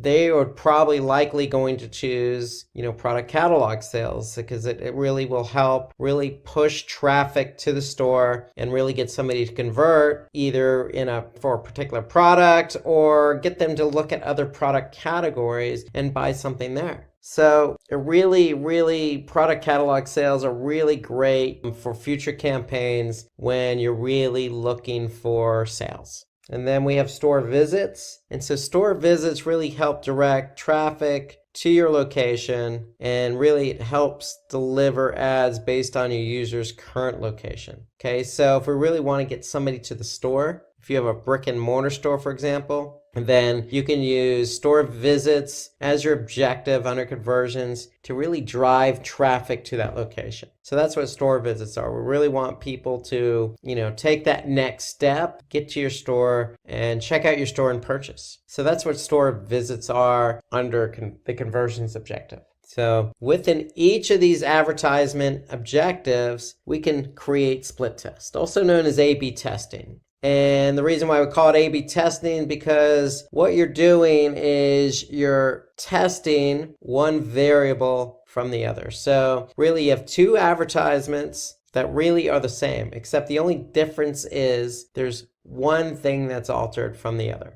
So in this example, we have A with one promotion, and then we have B, which is the same audience, same everything, except a different promotion. So you're really changing one variable when you do a split test. And so that's available to Facebook, just like any other type of advertising. Let's say you do, search advertising on Google. Split testing is available. Let's say you do email marketing. Split testing is available with subject lines. Facebook's no different. It allows split testing, or allows you to use two versions of the same ad and able to change one of those parameters. So you can see really what ads performs best. That's the whole idea behind a split test. Okay, so if it's the original sale of 25% off, then hey, so be it. You know it works because you tested it against another variation. And then the great thing about testing, it never ends. So if 25% off works over, say, $2,000 off, then you try something else to see if that will increase sales. That's the whole idea behind testing, is you always want to see what works. Okay, so really what it comes down to is it could be a promotional offer, or it could be something as simple as changing the call to action. A different color on the call to action. It could be anything you want to test, as long as you're able to, figure out what works and then apply what works so you can continue to improve your advertising. That's really the whole idea behind A/B testing. Okay, so it really is identifying an element you want to test. And then really once you identify that element, and you test it and you know what wins, then you can move on to other things to figure out what else works. So if you tested the promotion, then go on to the CTA. So you could test things like colors and call to actions and imaging and messaging and positioning. And you could play around with your target audience and test a segment of a target audience against another. So there's lots of things you could test when you A/B test. The most important thing to note, though, when you A/B test is you always want to keep in mind what metric you want to measure the test up against. So some of the metrics you could use are click-through rate, which is CTR, cost per click, CPC. You can use conversion rate, also known as CR, or just clicks. The whole idea is when you do a test and you're testing a promotional offer, you're testing even the call to action, you need to measure that up against a metric. So that metric is what's going to determine the winner. And so It doesn't have to be overly complicated. It can be as simple as testing, one call to action against another and determining which one gets more clicks. And if one gets more clicks than the other, then hey, you have a winner. Okay, let's go through the steps of creating a new campaign on Facebook using Facebook's Ads Manager. So you're going to log into facebook.com/ads manager, and you're just going to click on the create new campaign button. And when you do that, you're going to see a screen that looks just like this. And you're going to go through a series of steps. So as we presented earlier, the first step is always choosing your objective. So we have awareness, consideration, and conversion. So recall that awareness was getting your brand out there to people who never seen your brand or product or service before. So it's a matter of trying to reach as many people as you can to get your brand out there. And so you have brand awareness or you have reach. Remember, one is controlled, one is uncontrolled. Okay? So reach is a little bit more controlled because you can set your budget. Okay, and you can control your budget a little bit better. So brand awareness is just getting it out there, having Facebook plop it in front of the ad in front of as many people as possible. With reach, you are trying to maximize how many people you show your ad to, but it is a little bit more controlled against the budget. Okay, either way, choosing awareness is going to set the objective of trying to maximize your exposure for your brand, your product, or your service. Okay, if somebody has already seen your brand or somebody's already familiar with your product or your services, then you may want to choose the objective of consideration. And so these are people who, again, are already familiar, who you want to take that next step. Remember, Facebook is an environment where you're targeting a specific audience. So you're targeting people have likely seen your brand, product, or service. So you want them to take that next step. That's what you want them to do. Okay, so here, under consideration, we have traffic, engagement, app installs, video views, lead gen, or messages. All of these choices are getting somebody to do something for you. For example, app installs. You want them to install your app. Or engagement, you want them to like or share your post. Video views, watching your video or messaging. You want them to interact with you via Facebook's Messenger feature. So all of these are interactions of some sort where somebody's taking that next step. They've seen your brand, they're interested, but they're not quite ready to purchase yet. Okay, so that's what consideration is. Then you have conversion. This is people in the funnel who or think want to convert. And when I say think meaning, you're really targeting people who you've targeted before, who maybe has purchased from you before, or is exactly the type of audience you're looking to purchase. Okay, so you have conversions, you have catalog sales, and you have store traffic, meaning driving foot traffic to a store. Okay? So these are people further down the funnel who you don't necessarily want to take a smaller action like just share your Facebook post or provide their email address and name. Okay, so you want them to purchase. So these are the 3 marketing objectives you're going to choose from. Okay, so we're just going to choose conversions for the sake of this example. And then when we go to choose conversions, remember, we can create a A/B split test. Okay, so that's a choice you should always choose because you always want to be testing something. Okay, in this case, we might want to test the ad. We might want to test, say, the call to action because we're looking for conversions. So it could be as simple as having one ad with a buy more and the other ad that says, hey, check out our website. So you have that option to A/B split test, and then you have budget optimization, which basically allows you to set your budget evenly across your different ads.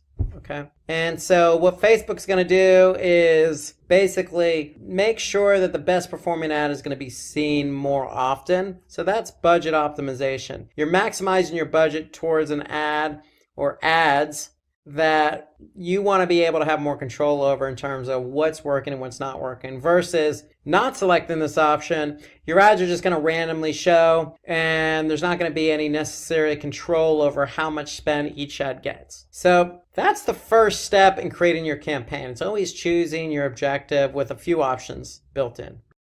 So the next step in the process is ad set.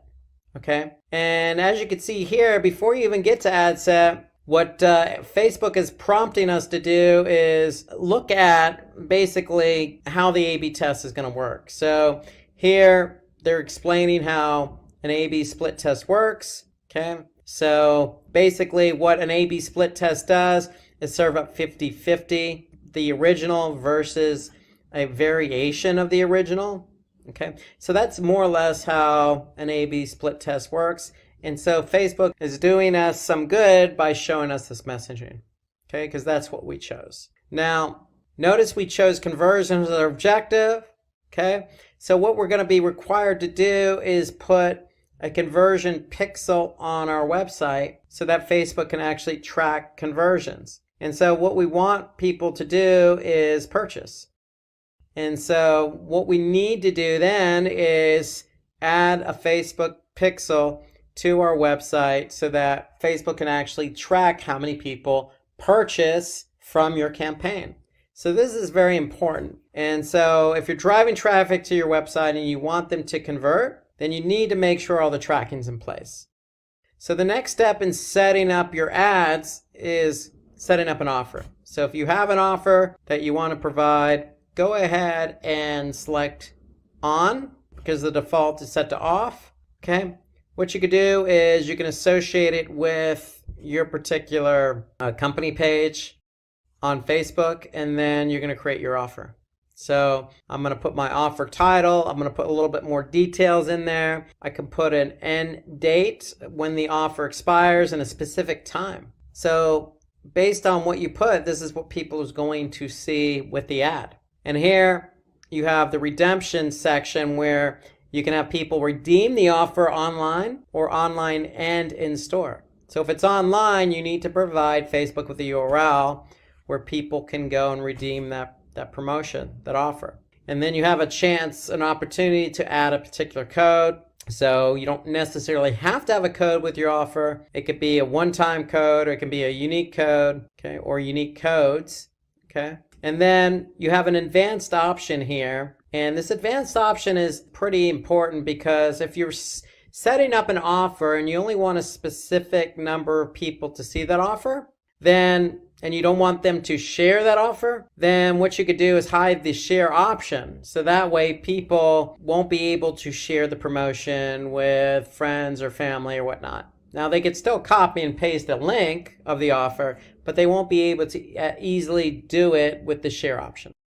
And here you can put some terms and conditions. Okay. So that's the offer, okay? And it's pretty intuitive in the wizard. My recommendation is you should always put out an offer to get people to, again, your objective is to get people to convert. So an offer always helps incentivize conversions. Okay, here we have our variable because we're testing, we're split testing, okay? So here we're choosing what we want to split test. So if we choose creative, basically what we're doing is we're telling Facebook we want to test our creative, our ad. And so now what we're going to do is we're going to select the audience. And so we could choose a custom audience, a lookalike, or all. So here you can see we have a lookalike, and a lookalike basically is what Facebook does is they're trying to find people who are very similar to your customers. Okay, so that's who you want to target, people who look like your customers on Facebook. Okay, so you could choose a lookalike audience, or you could choose a custom audience if you already have one. So we're going to create a new custom audience here, and basically what we want them to do is website traffic, and we're just going to call it website traffic, and basically it's going to be all website visitors. Okay, so we're going to create this audience here. So we've done that, and basically now what we're trying to do is we're trying to tell Facebook, okay, If our audience is all website visitors, where are those visitors going to come from? So we want to choose a location. So it could be everyone in a particular location, everyone who lives in a particular location or recently in the location or traveling in a location. Okay, so here you can see we have it set to United States, but we can always change that. So you can really pick and choose areas or cities and even exclude areas. You can even upload locations in bulk. So if you have a specific set of locations, you can upload that. After you choose your location, you're then going to choose your age. So here you have, if you look all the way down to 13 years of age, and then your range goes all the way up to 65 years of age. Then we have our gender. We can choose both men and women or just men and just women. And then we can target a specific language. If we want to target Spanish people or people who speak Spanish, then we can choose Spanish. Notice we can add multiple languages. Okay, so if we want to do some specific targeting, for example, we can do interest or specific behavior. So if I click suggestions, then for example, Facebook's going to offer us up some suggestions. So if we want to target people who have an interest in foreign language or charity and causes or mindfulness, or it could be specific job titles. Okay, so we can get really detailed with our targeting. We also have connections. So who do we want to target? So are these people who like our page, who are friends of people who like our page? We can also exclude people who like our page. Okay, so remember, your advertising is tied to a Facebook page. However, you could still drive that traffic to your website. But what Facebook does is once you connect your ad or your campaign to a Facebook page, then they have an idea of the profile, then they have an idea of what type of community you have on Facebook. Okay, so that really helps them offer you more detailed targeting in the form of connections. Okay, so when we're done, we could save the audience. So I'm just going to name it English and Spanish. Click save.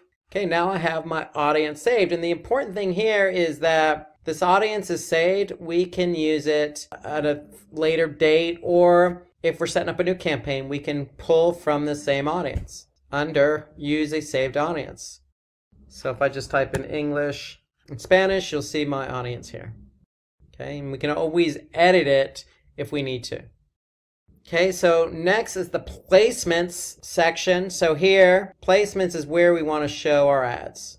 Okay, so we want to be able to place our ads in the proper placement. And so what Facebook does is they actually recommend you do an auto placement. And so Facebook will, based on your audience, show your ad in different spots or different placements throughout Facebook based on the people you're trying to target, the audience. Okay, so in this case, we're targeting both Spanish and English, okay? And we're targeting 13 to 65-year-olds who live in the United States. And so what Facebook's going to do then, because we have automatic placement set up, is they're going to be able to place our ads based on our target audience. So this is an option I always recommend you do, and Facebook recommends as well. If you're specific about where you want your ad to be placed, then you can just select edit placements. And notice when you select edit placements here, you have different options. Not only on Facebook, but on Instagram as well. Okay? And Facebook's network. And in Facebook Messenger. So you have all these different options available to you if you really want your ad placed in a specific position. So here, if I just scroll over here, I can see what it looks like in a feed, in-stream video. I can scroll down to Instagram. That's what it looks like in a feed on Instagram. Okay, you have Instagram stories. If I want to go and advertise on Facebook Messenger, then I have some options here in Messenger inbox or sponsored messages. Okay, so you have a lot of options available under edit placements, meaning picking your placement specifically. But again, I recommend, as does Facebook, just go with the recommended placements for now. Unless you're really clear and you really understand how Facebook works and where these placements are actually going to be. But remember, if you choose edit placements and place it in a specific position, let's just say on Messenger inbox, remember your audience may not be there. So going with the automatic placements, is a way for Facebook to help you get your ad in front of the right audience. Here, the next section, delivery optimization. Okay, how much of our ads are optimized and delivered? So remember, we chose conversions here. So we're going to optimize our ads for conversions. So what Facebook's going to do is take into account each conversion that each ad is getting. And they're going to show that ad that's getting more conversions more often than the ads that aren't getting as many conversions.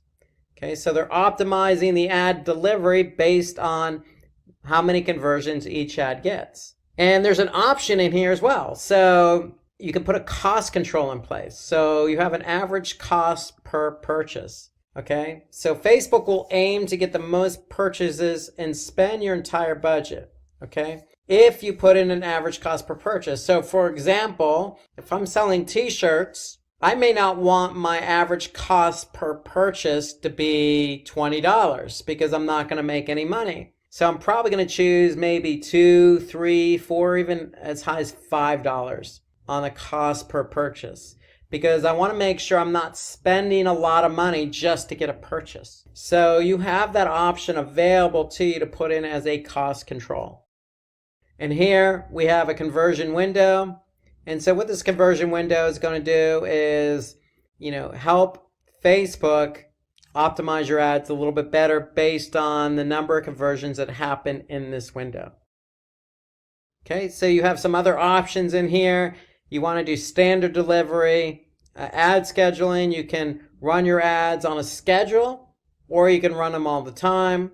Okay, and then moving down to the next option in our ad set is we have split test budget and schedule. So we have the opportunity to put a budget in place for our ads, okay, and we can schedule the A/B test to start running immediately if we want to, or we can have the A/B test run at a specific date, and we can have it run for a specific period of time.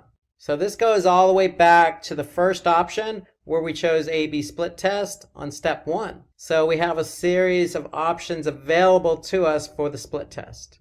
Okay, once we have all our options in place, okay, we're going to click continue. And then the final step is actually setting up our ads. Okay, so what we're going to do is we're going to name our ad, in this case, ad A. Okay, it's going to be tied to a Facebook page. It's going to be tied to an Instagram account. And then we could choose the format of our ad. So remember, we have a lot of different options available to us on Facebook. We have the carousel, which allows us to have multiple images scrolling horizontally. We can have that single image ad. We can have a video. We can have a collection of images. So we have a lot of options available to us. And then what we could do is we can link up our ad to a specific page. Okay. Now, before we do that, we want to be able to upload our images. Okay. So we're going to manually choose images, videos, and links. Okay. And then we're going to add some text to support that image. Okay. And so when we add text in for our ad, we have the option of setting up a headline. Actually, it's not an option. It's actually mandatory. The description is actually optional. Okay. But my recommendation is you want to add a headline that's going to grab attention, and you want to add a description to support that headline. So I always recommend putting in a description. And then once you do that, you're going to add your destination URL, and then you're going to be able to preview your ad. Okay. So if we have an image here, okay, we can just say, hey, come check out our new product. And so as I add this information, I'll be able to view it on the right side. Okay, so it looks like Facebook at this point is not able to view the image, but normally you're able to see a preview. In this case, it's on the mobile news feed. So if we drop down, we can see desktop right column. Okay, so we need to really choose our images. So we're going to change an image here. Let's see if I can choose another image. Okay, I'm going to choose an image here. And so now I can see the image. Now I can see the headline. And then I can see what it looks like just by changing the placement. Okay, so if I want to choose Facebook stories, whoops, that's not available. If I go to, for example, instant articles, okay, here I can see what my ad looks like on instant articles. So it wasn't available on certain placements because of the type of ad we chose. But the point being, when you set up your ad, you choose your image and you write your headline and put your destination URL in, then you'll be able to preview it on certain placements, depending on what type of ad you chose. Okay, once you're set up, and remember, we're setting up A/B testing. So that was ad 1. Now we want to test the second ad or the variation. And so basically what we want to do is choose the same type of format. Then what we want to do is pick a variation. What is that variation going to be? It could be maybe just a different headline, okay? Or it could be a different URL. You need to decide what it is you're going to test, okay? Once you decide what you test, you're going to add that to variation B. Once you add that to variation B, then you have both ads set up. Once you confirm, Facebook is going to confirm for you whether the ads meet their criteria. Okay, and if it doesn't, in this case, you could see we have some errors. Then we need to go back and fix them. So I'm going to go back and choose single image ad. Okay, so now I could just choose my one image. So I can browse a library of images I already have. Now here's my single image ad. I'm going to add some text in there, a website URL, a headline. Remember, you want it to be catchy. Okay, you can change the call to action here. Okay, you can add multiple languages. So you have a lot of options depending on the type of format you choose. So remember, we chose A/B test. So we're going to set up both ads, ad A and ad B. Okay, and when we do that, again, we can have Facebook review it. Once they review it, they can confirm. You can see we still have some errors on ad A, so let's go ahead and fix that. I'm going to choose single image because that's what ad B is. I'm going to browse my library. Maybe I'll just test a different image. I'm going to click continue. And so basically keep everything the same. What I'll test is maybe the image. So you have to go into an A/B test knowing what it is you want to test ahead of time. Okay, once you do that, you're going to go ahead and continue to add B. And then once you do that, here, let's go ahead and fix this error here. The link field. So let's just go ahead and put a link in there. Continue to add B. Once I confirm, then I have two ads ready to go on specific placements, or excuse me, automatic placements in this option. That's the option we chose. And basically, the ads are set to optimization against conversions. We have a set budget, and we're going to be able to then, once our ads go live, is look at some reports to see how they're performing. So that's the steps in setting up a campaign on Facebook. You're choosing your objective, okay?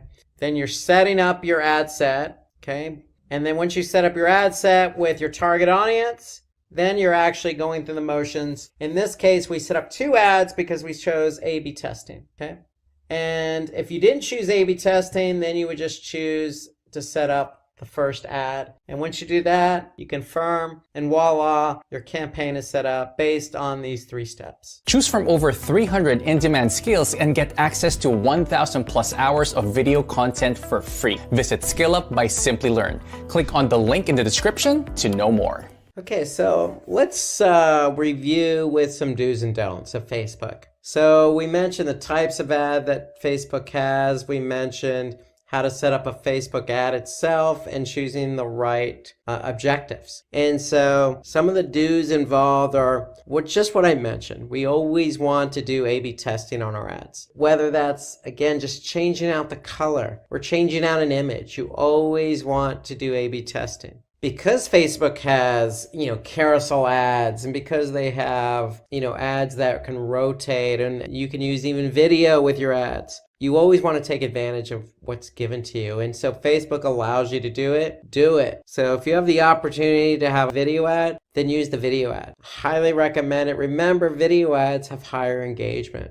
So definite do is use engaging videos and imagery. So you don't necessarily have to use a static ad or image ad. You can use the carousel, for example, or the presentation mode, where you could show multiple images to really showcase your product and service. So with all the advertising that you do, you always want to align your messaging. So use a message that will stay with the audience. Okay, so use something that's going to be able to trigger. Remember, it depends on the funnel and where you're at. So if you're awareness or consideration or conversion, that has to align with your messaging. So if you're, targeting ads, and you want people to convert, then your message is going to be as such. You're going to talk to people as if you want them to convert, as if they're ready to convert. And you want to keep your message consistent and simple. So remember, the ads are available to you, and you have so many different features available to you within those ads, but that doesn't mean you got to convolute it with messaging. So keep your message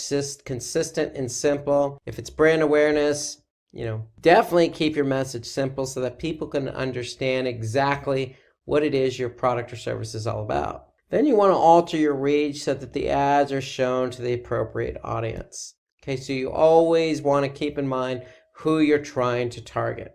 Okay, so you don't want to target somebody who's not in your demographic. So alter your reach so that the ads are shown to the appropriate audience. Remember, you have, reach available to you, and reach allows you to really pick and choose exactly who you're targeting to and how often. Remember, you want to reach as many people as possible, but you don't want to reach the wrong people. Okay, some of the don'ts some things you want to stay away from is you don't want to put all your money on one campaign. So you want to separate out your budget, allocate your budget across different campaigns. And I would even take that a step further and, put different types of ads in different campaigns just to see what works. So again, it depends on where you're at in the funnel. If it's just brand awareness, okay, maybe create a campaign for that. If it's consideration, create a campaign for that, because in consideration, you might have lead ads in there. Say with the awareness campaign, you may just have a single image ad, okay, just to introduce your product to somebody with a simple message. So you want to, definitely think about how you want to separate out your campaigns, but don't be afraid to separate your campaigns by the type of ads. Don't put too much information in the ads. Remember, keep it consistent and keep it simple. That's the best thing I can say. And remember, a lot of these ads are image based. So images tell 1,000 words. They tell 1,000 stories. A video will do the job if you have to say too much. So if you're saying too much, think about a video. But if you're using an image, let the image tell the story. Okay, don't forget to proofread your ads. I can't stress that enough. Remember, if you're an awareness campaign, this is the first time somebody's seen your product or service. So you definitely want to get the messaging not only correct, meaning consistent and simple, but grammatically correct. You don't want to be so active on your Facebook page. So, when I say don't be so active on your Facebook page, really, it depends on where you're at. You're trying to introduce a product or service. So that doesn't mean that you need to go out and tell everybody to start buying your product. Remember, these people may not even know who you are,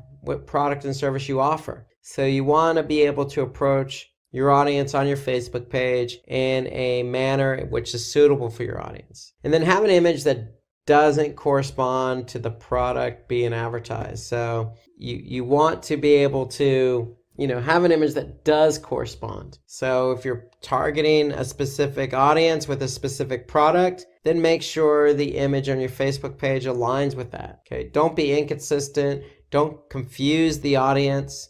Be consistent with your imagery as well as your messaging. Okay, so those are some of the don'ts, things you want to stay away from when you're advertising. Today we're going to cover a number of tips to help you gain a better advantage on advertising on Facebook. So let's get right to it with tip number 1. And with tip number 1, not all advertisements need to sell something. So remember, you have different objectives on Facebook. You can advertise an event, you can promote a customer story, you can send traffic to your website, or you can get them to download an app. So it all goes back to your objective. So if we go to Facebook and I want to create an ad, remember, my first option is to create an objective. So you have awareness, you have consideration, you have conversion. So depending on what you want somebody to do, that's the objective you're going to choose. So just keep that in mind when you're setting up your campaign on Facebook. You need to align your objective with what you want people to do. So tip number 2, we want to use Facebook Messenger for advertising. So Facebook Messenger is a feature that can be used with advertising on Facebook. And it's a good tool, it's a good practice because it allows you to, as the advertiser, to commute with individuals directly. So it's a feature that you should take advantage of because it allows you to quickly engage with your target audience. So that's the beauty of leveraging Facebook Messenger with your advertising. The communication tool is available and for you to engage with your target audience. So it's great for not only interacting, but taking care of any other objections that they have as an audience or prospective client. So you can answer any concerns they have right away. So it's a lot more personal and interactive than other forms of advertising because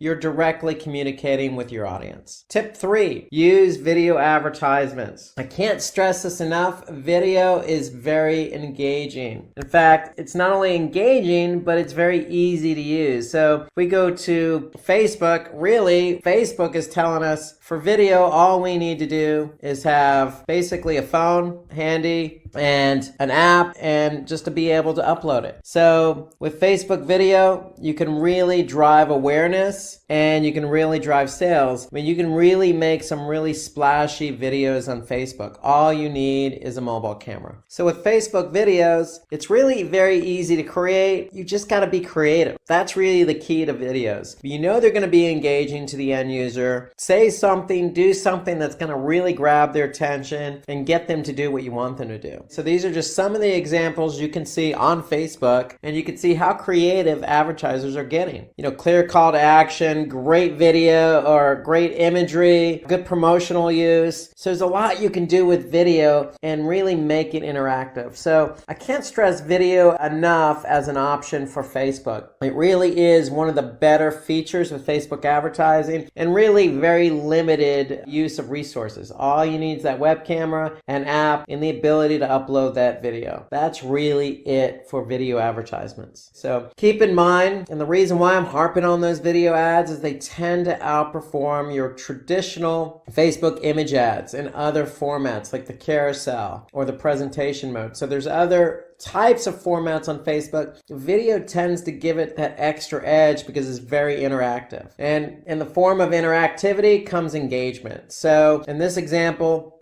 people are going to react, they're going to comment, they're going to share the video. And that's what you want as an advertiser. You want to grab as much reach as possible towards your target audience. And so video will help you do that. It will help you not only engage with the person, but allow that video to be shared and expand your reach towards your target audience. So remember, video can range from a few seconds all the way up to 120 minutes. So you're really going to get more views regardless of how long the video is because it's just going to be so interactive. So just keep that in mind. It doesn't have to be full on 120 minutes. It could be, anywhere from 1 to 5 minutes. To me, that's probably a good range, but just know that you have that leadway if you wanted to. So remember, video ads always perform better than single image ads or other type of image ad formats on Facebook. And they also perform better when they have subtitles support. So just keep that in mind as well, because you may have, individuals watching the video from,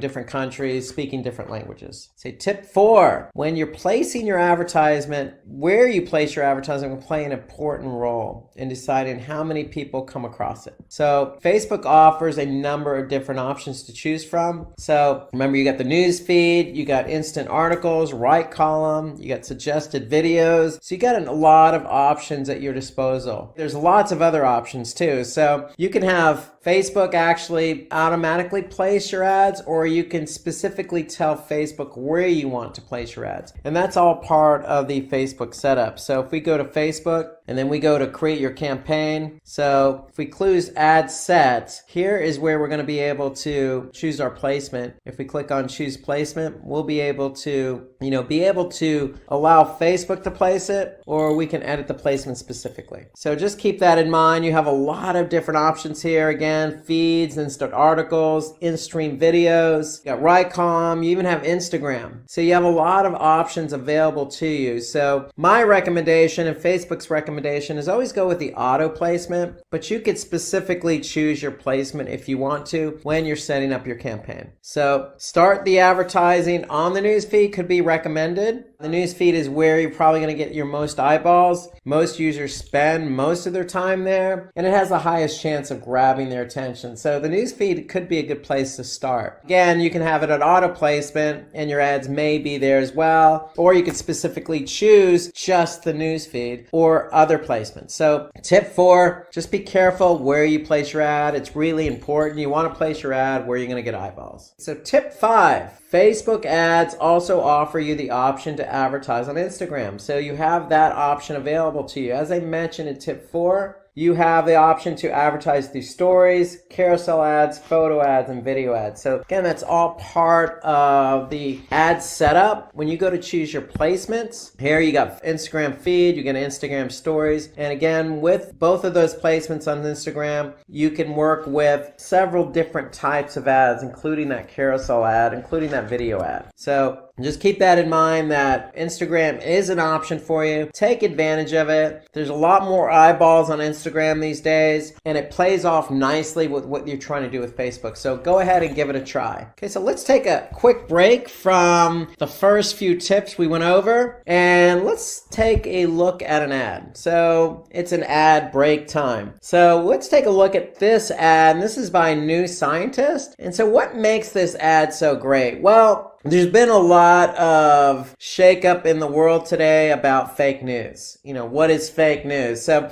New Scientist is actually playing off of that. They're mentioning, hey, fake news, not in our world. So they're actually playing off of that term fake news. And so that's an attention grabber. So I think that's what makes this look so good. But this is a single image ad. And you can see here they're promoting this ad with a promotion. So try 12 weeks for just 36 euros. Okay, so they have a promotion in there. So, and you notice the image of the magazine, they're also displaying that, hey, you can look at this digitally on a laptop, a tablet, or a mobile phone. So you have other options as well. So they show you that in the image, which is placed on the right side of their messaging. So for me, this is a good ad because of the placement of the image, the type of image they're using, the play on fake news, and the promotion that they're offering up. So this is really a good ad. It's very eye-catching, and hopefully the promotion's good enough to get you to sign up. Okay, so tip number 6.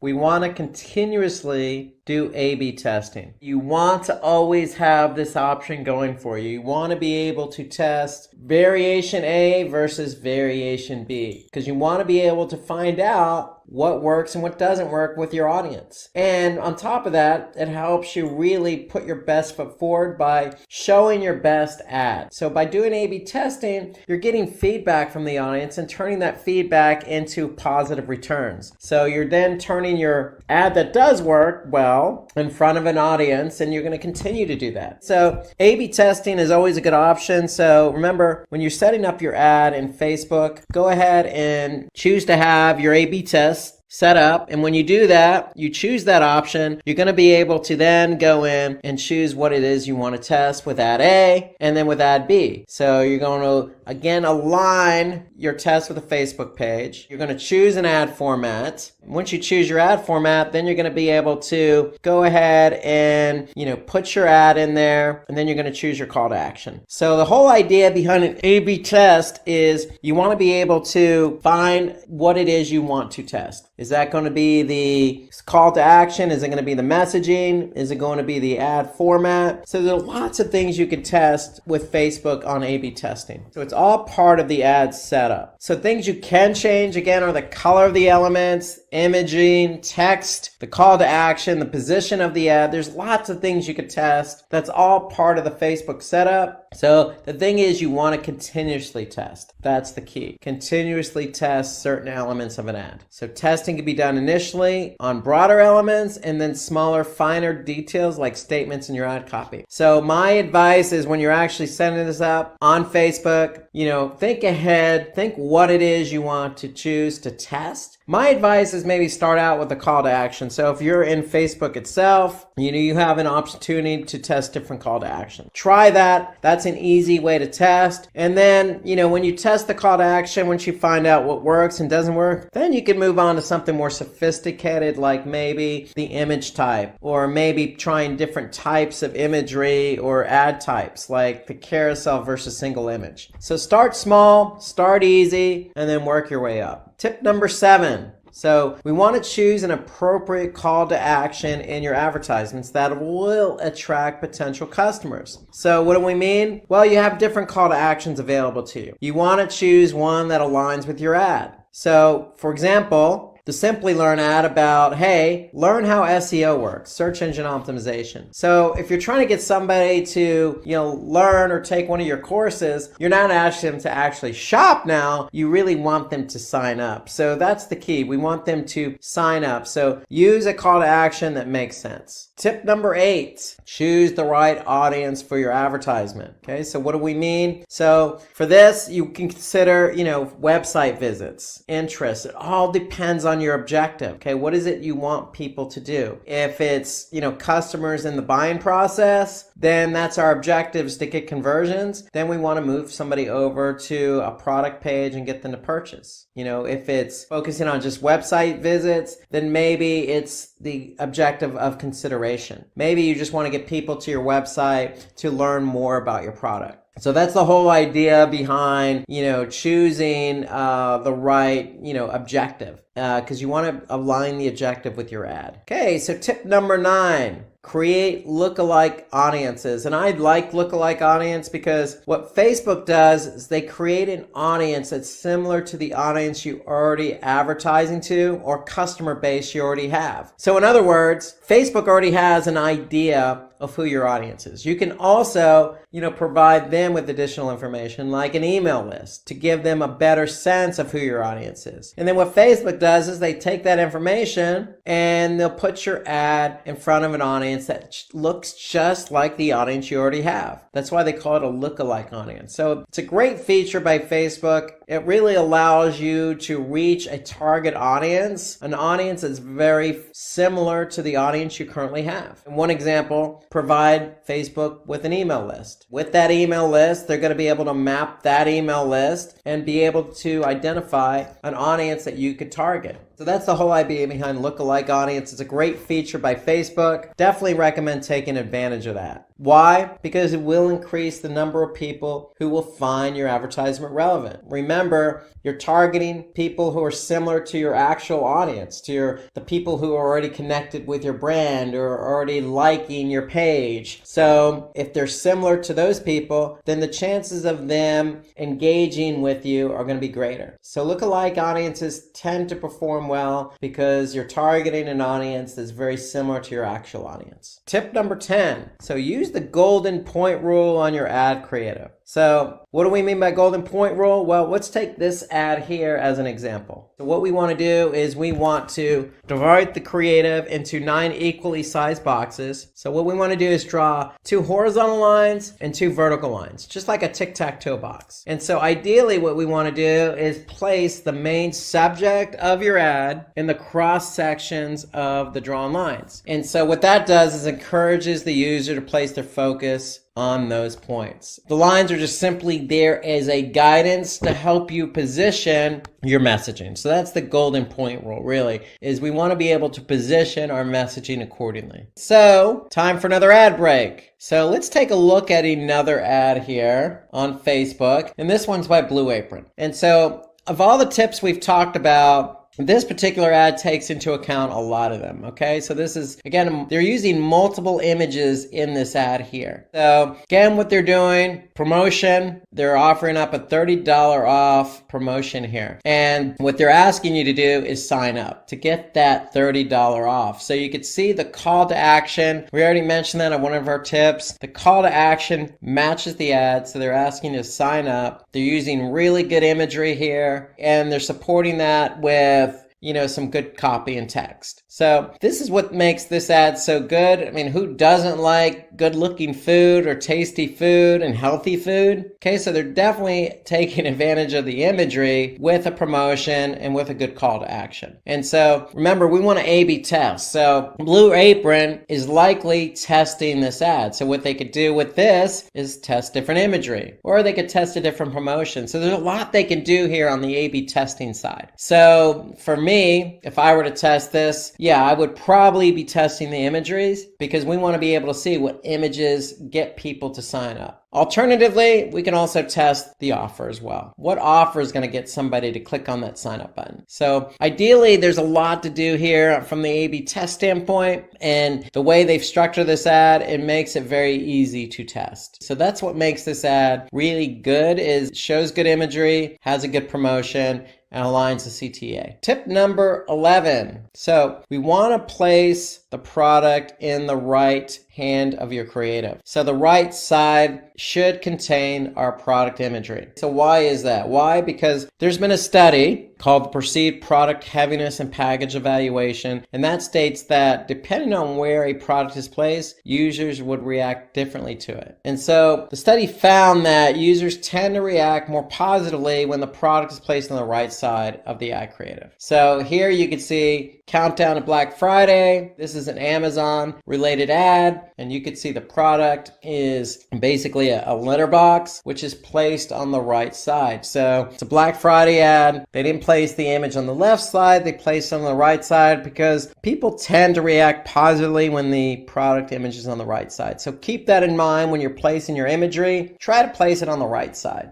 Tip number 12, don't use images that have more than 20% text. Okay, so you want to use images that are clean. Remember that Blue Apron image we looked at? That was a very clean image of food. No text overlaying the image. So we want to try and stay away from images that have text on the overlay. Okay, so there's no limit to how much text you can add to your creative, but Facebook and myself recommend, hey, the lesser text you have, the more likely it is for your ad to have its desired impact, meaning somebody's going to click on that ad. Okay, so keep that in mind. Let the image do the talking for you. You don't necessarily need to overwhelm the image with words or messages. Tip number 13. So we want to use an ad creative that's attention grabbing and is relevant for your business. So again, going back to that Blue Apron ad, hey, who doesn't like good looking food, good looking healthy food, green food? Well, switching gears, we're looking at a Nike ad. Who doesn't like a good looking shoe here? This is a good running shoe, and Nike is definitely taking advantage of the opportunity to place the shoe against a nice looking background. So here, the image on the left, you got a nice mauve looking color, the shoe on the right on a nice red background to kind of really play into the color of the shoe. And so that's attention grabbing. So the colors kind of match and go with one another, and it tends to grab your attention. So Nike's doing a good job here of just not showing an image of a shoe. Really what they're doing is put the shoe as the central focal point and supporting that with additional color, and they're really putting the messaging kind of as the background behind the shoe. So they're making it as attention grabbing as possible here. So Nike's done a good job with this ad. Me personally, I'm not the biggest Nike fan when it comes to shoes, but hey, this ad definitely grabbed my attention because now I could see, this shoe is really popping to me. We don't want to use clip art in your ad creative, okay? And don't use low resolution pixelated images as well. We want to use high quality imagery. And use images that are well lit. natural lighting always tends to work well as well. So when you're doing a placement for a product, whether that be food or shoe, you can see here in this plated example, they're putting it on the right image, they're putting it in a natural environment, on a table, on a plate with some paper next to it, and then you could see the one on the left, it's of a person holding a box with the image of plated on it. And so to me, that's not stock imagery or clip art. That's an actual person holding the product. So it's real life. You want to make it as real life as possible and as clear and quality as possible. So when you create attention grabbing ads, show images of people benefiting from your product instead of just having the product itself. So that's always a good idea. In the case of Coca-Cola, these people are enjoying their bottle of Coca-Cola. Well, going back to the Nike ad, they could have had a person wearing that shoe or, running with that shoe. That could have been an alternative for them as well. So the whole idea is just make sure your ads are attention getting and they grab your attention. And if you're going to use people, make sure the person's enjoying it. Just like on the previous image, the person holding the box. We could see she's got a smile on her face and she is enjoying holding that box. So to me, you want to use people with the images to the best of your ability, and that means use that person who's enjoying it. So that's really going to put the product in the forefront. Okay, tip 14, don't hesitate to experiment with your advertisement's creative or its copy. Okay, so what do we mean by that? Really, we want to be refreshing our text. We want to be refreshing our images. Okay, so if you're going to place an ad on Facebook, don't let that be the only ad.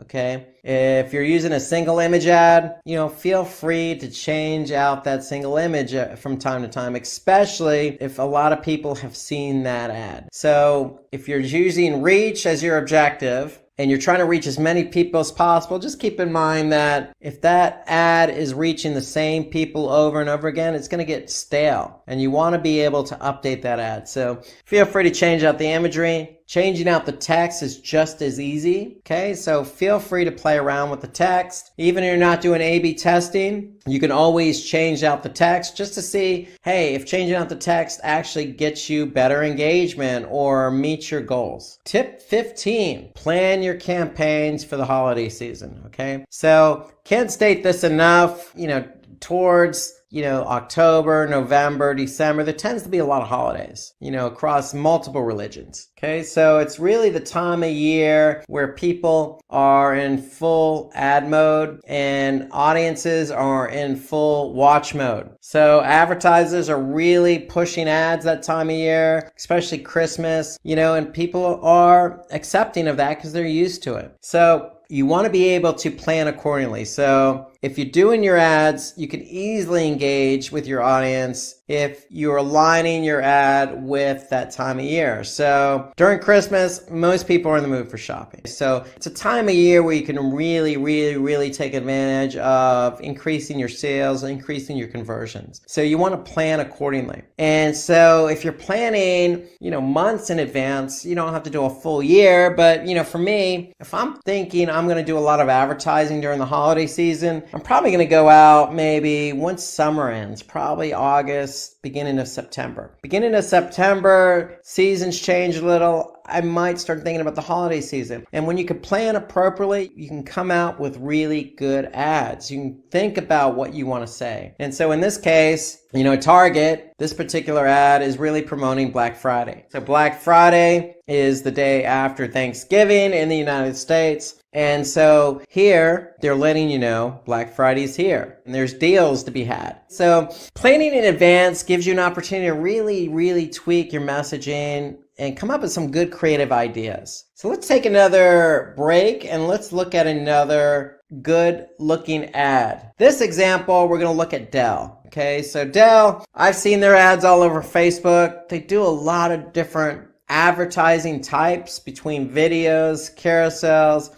Again, this is a single image ad. What they're really trying to do is get you over to the storefront so you can buy one of these good looking, Dell computers. Okay, so, here, again, they're promoting their latest computer, the Dell Inspiron 3000 series, all in one desktop. So to them, anytime they create a new product, they're going to go ahead and put out a new ad. for that product. And here they're putting a little bit of a different twist on it. If you notice, the ad itself is just the image of the product. There's really no promotion here. They're letting the product image speak for itself. They're really showing you, hey, look how good this computer looks. This is our new model, and we got a shop now CTA. So if you're interested, go ahead and click on that shop now. So they're really putting the effort into the image itself. They're not offering any promotion, no discounts. What you see is what you get with the image, and you click on it, you're going to go right to their storefront. So Dell does a good job of really,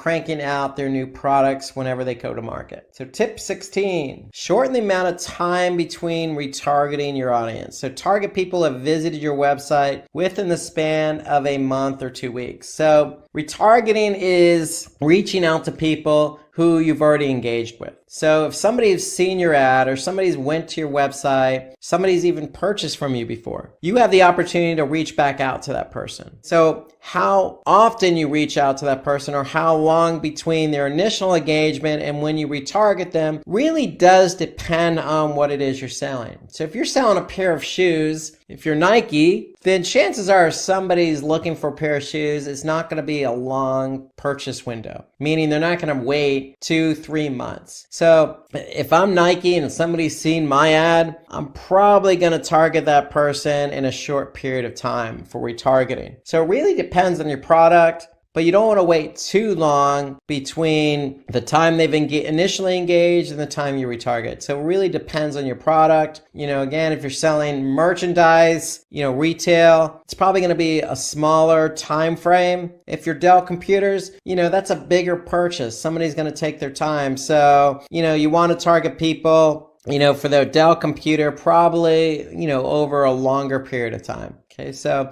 just keep the product in mind. You don't want to wait too long. You don't want to keep it too short. So you want to find that nice balance of when you could retarget someone. Okay, tip number 17, keep altering the hook of your ad copy. What do we mean by altering the hook? So here you can see a couple of different options. Option 1, we're talking about, hey, if you're interested in getting some DMCA certification, this is what you need to do. Option 2, a little bit different of a hook. Hey, start your journey to get your DMCA certification. So, just altering the way you're trying to talk to somebody is really what we're after here on tip number 17. You have an ad, especially the text. Remember, we always want to refresh that copy, but if you're testing it, try different hooks, try different ways to talk to people. Okay, it always works well when you can have different types of messaging because people react to different messaging. So an effective strategy would be to create multiple ads with different hooks and see what performs best. So this is an option for A/B testing.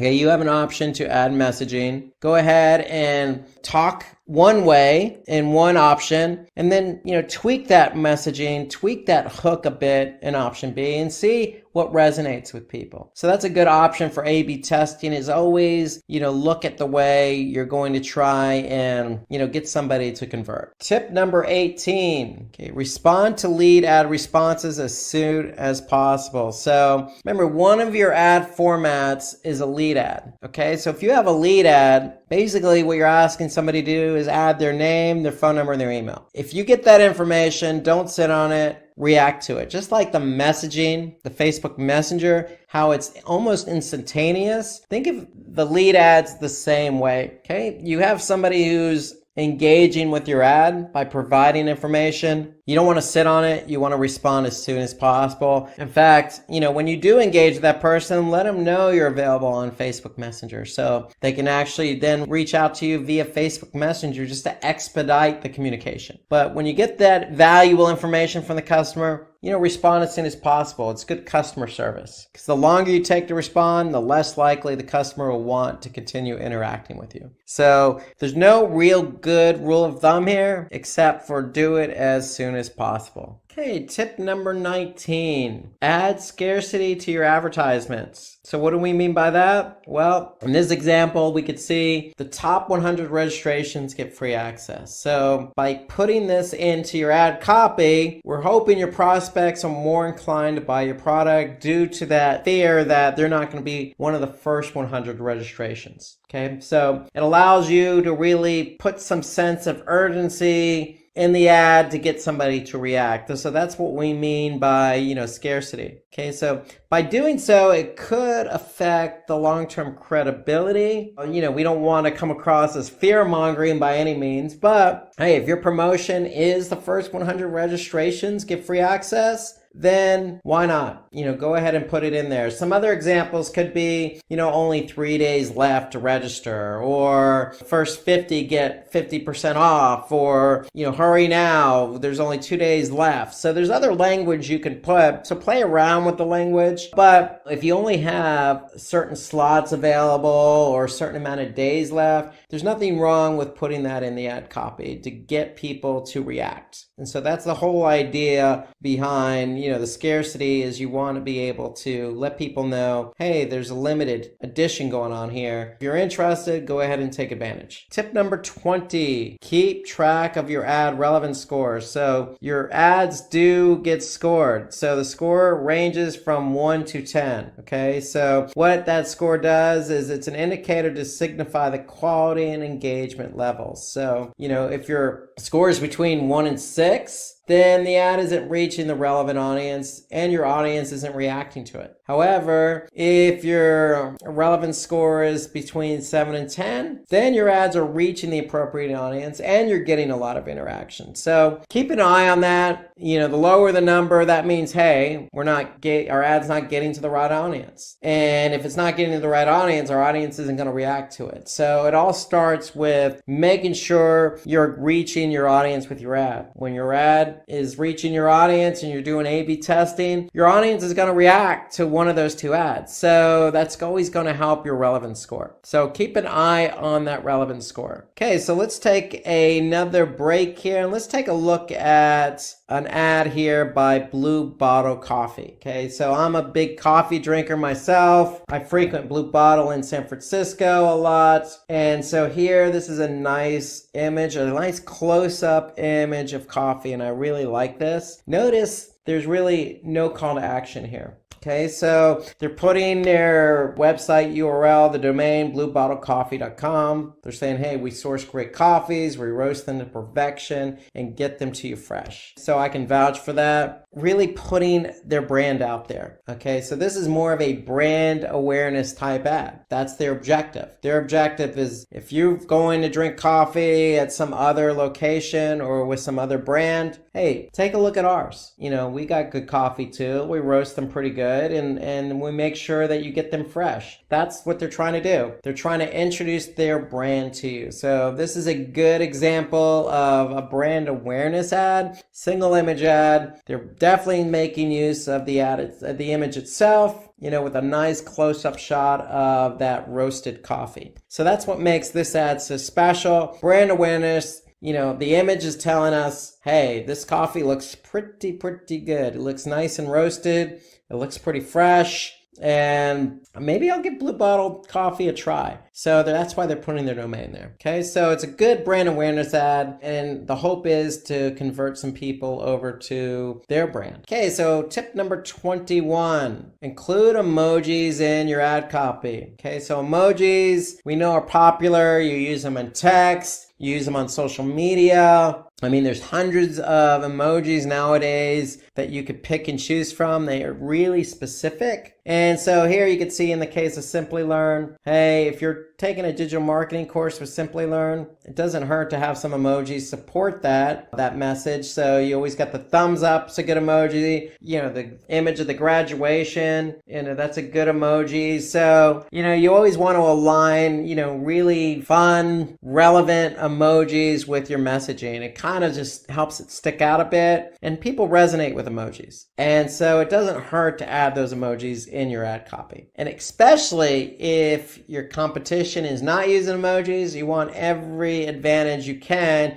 to have your ad stick out. So emojis is a good way to get your ad to stick out. Tip number 22, use UTM parameters to your ad, which can feed into your Google Analytics account and provide tracking information. So I can't stress this enough. If you're using Google Analytics to track your campaigns, then you want to use UTM parameters. So what do we mean by UTM parameters? Well, let me show you an example. So all you need to do is type in UTM tracking or URL builder in Google, and then you're going to actually get to this page here. So what this does, this is a tool to help you create UTM tracking. So if we're Simplilearn and we want to advertise and drive the audience to a specific page, in this case, Artificial Intelligence Master's Program page. So this is going to be the URL, but we want to append that URL with some UTM tracking parameters. Our campaign source parameter, we're going to put Facebook because that's the source of where we're advertising. The medium in which we're driving that traffic to the page from Facebook is CPC, which stands for cost per click. And then we're just going to put campaign name AI engineer to identify what it is that campaign is related to. So notice that the only required parameter is campaign source. In this case, we're going to put Facebook, but we can also use campaign content if we want to differentiate the different ads that we have. So you can use campaign content parameter as well. You don't have to.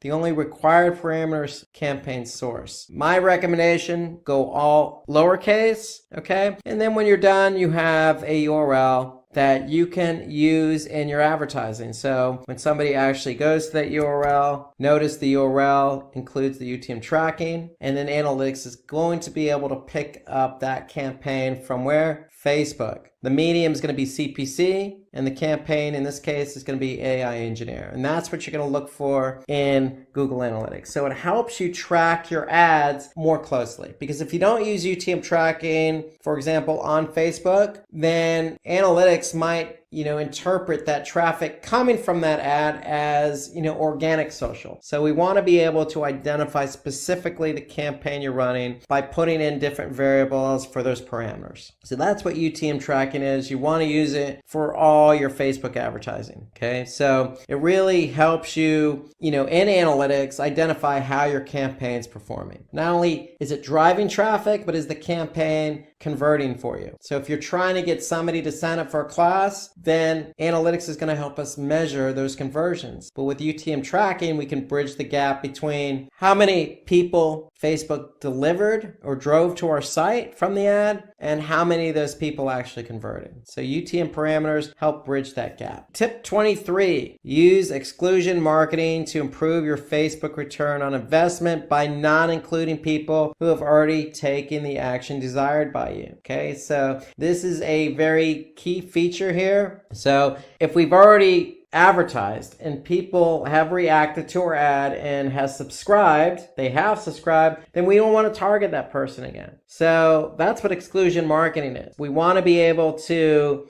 target people that we're really after. So if somebody's looked at our ad and did not convert or did not go to our website or did not download something or whatever it is we wanted them to do, then those are the people we want to focus in on. Okay, so in this case, exclusion marketing, we're going to exclude people who have subscribed. In this case, we're going to retarget people, meaning advertise again to people who have not subscribed. So that's what the exclusion marketing feature does. It helps you really hone in on where you're targeting and retargeting. So that way you're not hitting the same people over again. And that's only going to lead to poor performance. Tip 24. Track the right metrics for your business. So keep your eye on important metrics. What are those metrics? Those are going to be KPIs. KPIs are key performance indicators, and KPIs differentiate from metrics because KPIs are related to business goals. So track the right metrics for your business. What are the right metrics for your business? More than likely, it's going to be conversions or conversion rate, but you could be running a brand awareness campaign, just like Blue Bottle Coffee did. And so if you're running a brand awareness campaign, then maybe your KPI or metric is going to be a click, okay, or click-through rate. How many people are actually reacting to our ad? Okay, so you always want to align the right metric with your business. Okay, it's just very important that you're measuring against the right metric. If you're not, then it's going to be misaligned in terms of how you judge the campaign performance. Another set of metrics could be reach and frequency. So reach and frequency allow us to measure how many people saw the ad, and post engagement can determine how many users are reacting to your ads. CPC helps us determine the cost effectiveness, or how much we're paying for every click. You could see that information in your Facebook ad manager. For example, if I go to Facebook's ads manager, here I'm looking at some ads that we're running. Here, what can I see? I can see my reach, how many people I'm actually reaching, the frequency in which they're seeing my ad. Notice I can see my relevancy score. I can also see my cost per result. I can see the total clicks. So I have a whole set of metrics available to me. Really what I want to do is pick and choose the metrics that are most important to the ad I'm running. Okay, so if it's reach, am I reaching the full amount of people possible if I'm running a brand awareness campaign? Or it could be some other metric like conversion. So we want to be able to align the right metric with the right ad. Tip 25, take advantage of Facebook's location tracking tool for your advertisements. So Facebook allows us to advertise up to 25 countries with different states, provinces, cities, districts, and zip codes. So we can really hone in location-wise on where we want to target. So Facebook allows us to do that. So basically, it could be somebody in a particular area, or people who have recently been there, or traveling to that location, or actually live there. So really, you can hone in on a specific location based on certain set of criteria. So with this, you could take your marketing to the next level by approaching your competitors' customers by offering them better discounts. So that's the whole idea. Targeting your advertising on a specific location, and then knowing that your competitors are there, you can really put out some really good ads with some really good offers to really convert some of those people in that audience. Okay, let's take a look at another ad. Okay, so Grammarly, this is an ad that they've put out there. And again, you notice there's no real true call to action associated with the single image ad. Here, it's all about messaging. Here, they're saying, hey, download it free today. Okay, and so it's a browser extension that they're promoting. And really, they're trying to get you to identify with this particular brand that offers a specific product. So they do have a promotion in there. It's brand awareness. Hey, your life is about to change. I mean, the messaging is pretty, matter of fact. They're trying to get you to, hey, I need this in my browser as an extension. So for me, this ad is all about the messaging here. Okay, so with Grammarly, if you're in Gmail, you're in Word, you're in Outlook, they got you covered by using their browser extension. It's free, and by using it, it's going to make your life a lot easier. So for me, the ad works from a messaging standpoint. Not really big on the imagery, but it's really about this is who we are, and we can really rock your world if you use this browser extension. So they're really putting a lot of emphasis on the messaging. So for me, anytime somebody says my life's about to change, they've got my attention. How to rank YouTube videos today. So at Simplilearn, we take our videos on YouTube very seriously, meaning that when we create videos, we want people to see them because we know we make good videos, and we know we have good content, and we know that our audience is going to enjoy it. And so we want our audience to see the videos that we're creating. And so we're going to give you some tips and tricks and methodology and ideas on how to get your videos to rank on YouTube. So at Simplilearn, if I go to YouTube and I just type in machine learning, you can see we're right here is the first organic video on YouTube for machine learning. If I jump over to Google and I type in machine learning basics, you can see we're number one for machine learning basics under videos. If I click on all, we're also ranked here as well under the videos section on organic search results. Another example, data science for beginners.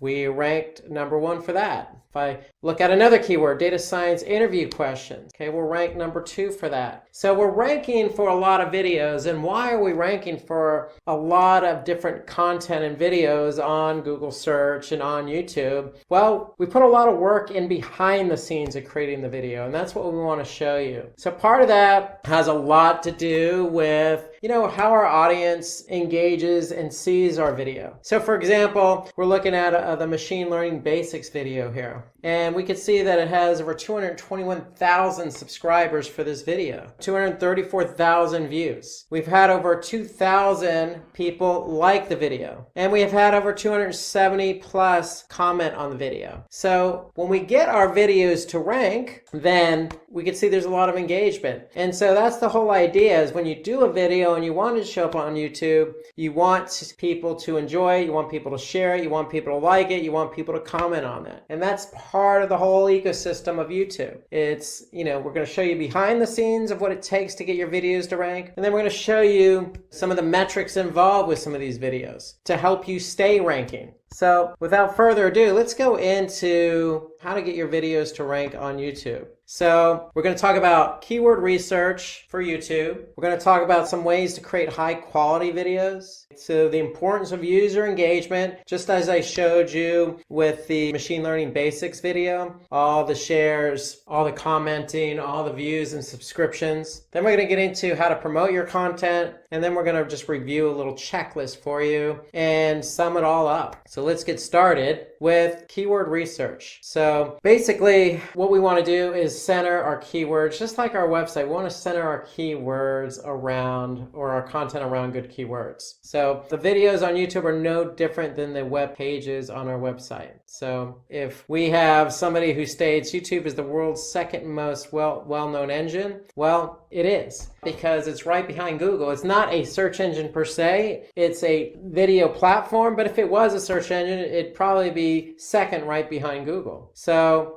YouTube is pretty popular. Majority of people use YouTube search every day to watch videos on a number of different topics. So they can find these videos in Google, but because YouTube's so powerful and so popular, people go directly right into YouTube for their searches. And so the whole idea behind YouTube being the second most well-known search engine is centered around keywords. So if you have the right keywords for your video, then the chances of you ranking higher increases on YouTube. So we're going to share with you a few easy ways to do keyword research. This is the most important step in getting your videos to rank on YouTube. Just like for those of you who watched any of the SEO videos we produced at Simplilearn, you know that keyword research is so essential to getting your web pages to rank on Google. Well, it's no different. Keyword research and choosing the right keywords is just as important for your videos as it is for your web pages. So we're going to go into a few things to do here to find the right keywords. So we have the search suggestion. You can look at your competitors. We have different tools we can use, some other factors involved in Google itself. So let's start talking about some of these ways to really hone in and do some good research on your keywords to align them with your videos. So first thing is search suggest. So YouTube has a feature called autocomplete. So if you've done any searches on Google, it's very similar. If you're typing something into YouTube search, then YouTube is going to suggest other related popular keywords. So let's take a look at that. If we go back to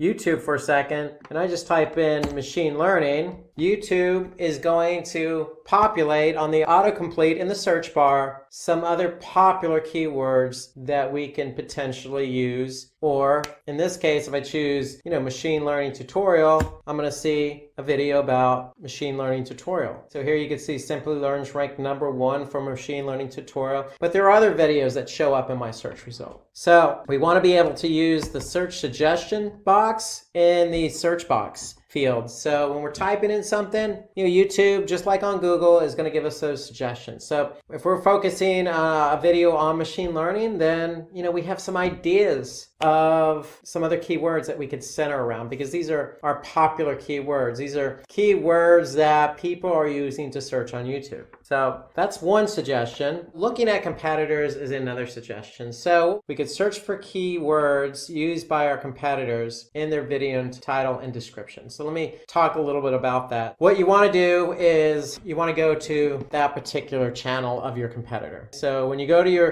particular competitor's YouTube channel, you want to be able to click on the videos tab. When you click on the videos tab, then you're going to sort by most popular, and then what you could do is see a list of videos, and then when you look at a list of videos, you're going to choose a video, and then what you're going to do then is take a look at the keywords used in the title and description. And then once you do that, you're going to have a list of keywords that you can use yourself for that video. So for example, let's go back to YouTube. So if I go to type in Simplilearn, here's their channel page just by clicking on Simplilearn. If I click on videos. Ever wonder if there's So now I can see all the videos. Ever wonder if there's an easier way? Go back. So here I can see all the videos, sort by most popular. Once I do that, then I could choose a video. This is the most popular video right now for Simplilearn. If I click on that video, it's automatically going to start playing. But what I could do is simply just look at, the content and description. So just by clicking show more, I can see all the content that align with this video. That's one way to do it, is simply by looking at your competitors. Now, what you could also do is look at the tags associated with the particular video. And so what you want to do is you want to look at the HTML. And so that means looking at the page source. So just like web pages, what YouTube does is they look at meta tags. So if you call from SEO, in order to get your pages to rank, you need to have a title tag and a meta tag description.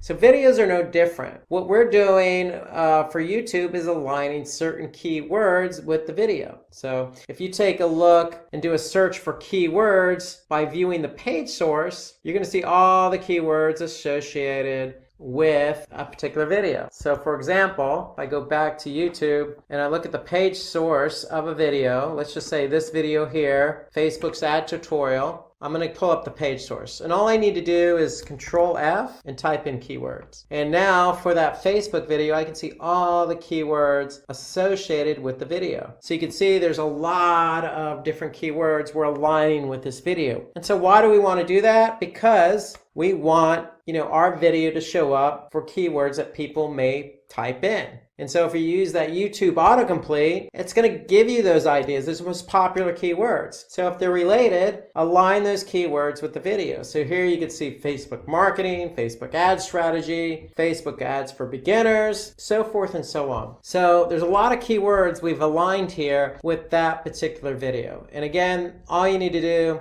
is look at the page source. So right-clicking, view page source, do a Control F for keywords, and you'll be able to see the keywords aligned. So you could do that for your competitors' videos as well. So you could see what keywords your competitor's using for a video that's most popular for their channel and is also ranking on YouTube and on Google. So using the autocomplete gives you those keyword ideas. Looking at your competitors' videos also gives you some other ideas for keywords that you can align with a video that's relevant that you want to rank for. So let's look at some other ideas here. So you can install plugins, and there are plenty of plugins available on the Chrome browser that will help you see the video tags associated with a particular video. So a couple of examples are vidIQ and TubeBuddy. Those are extensions that work in Chrome, and what they do is they give you the exact tags that a particular video is using. So for example, if I go back here and I look at a video on YouTube, let's just say the machine learning basics video, I have vidIQ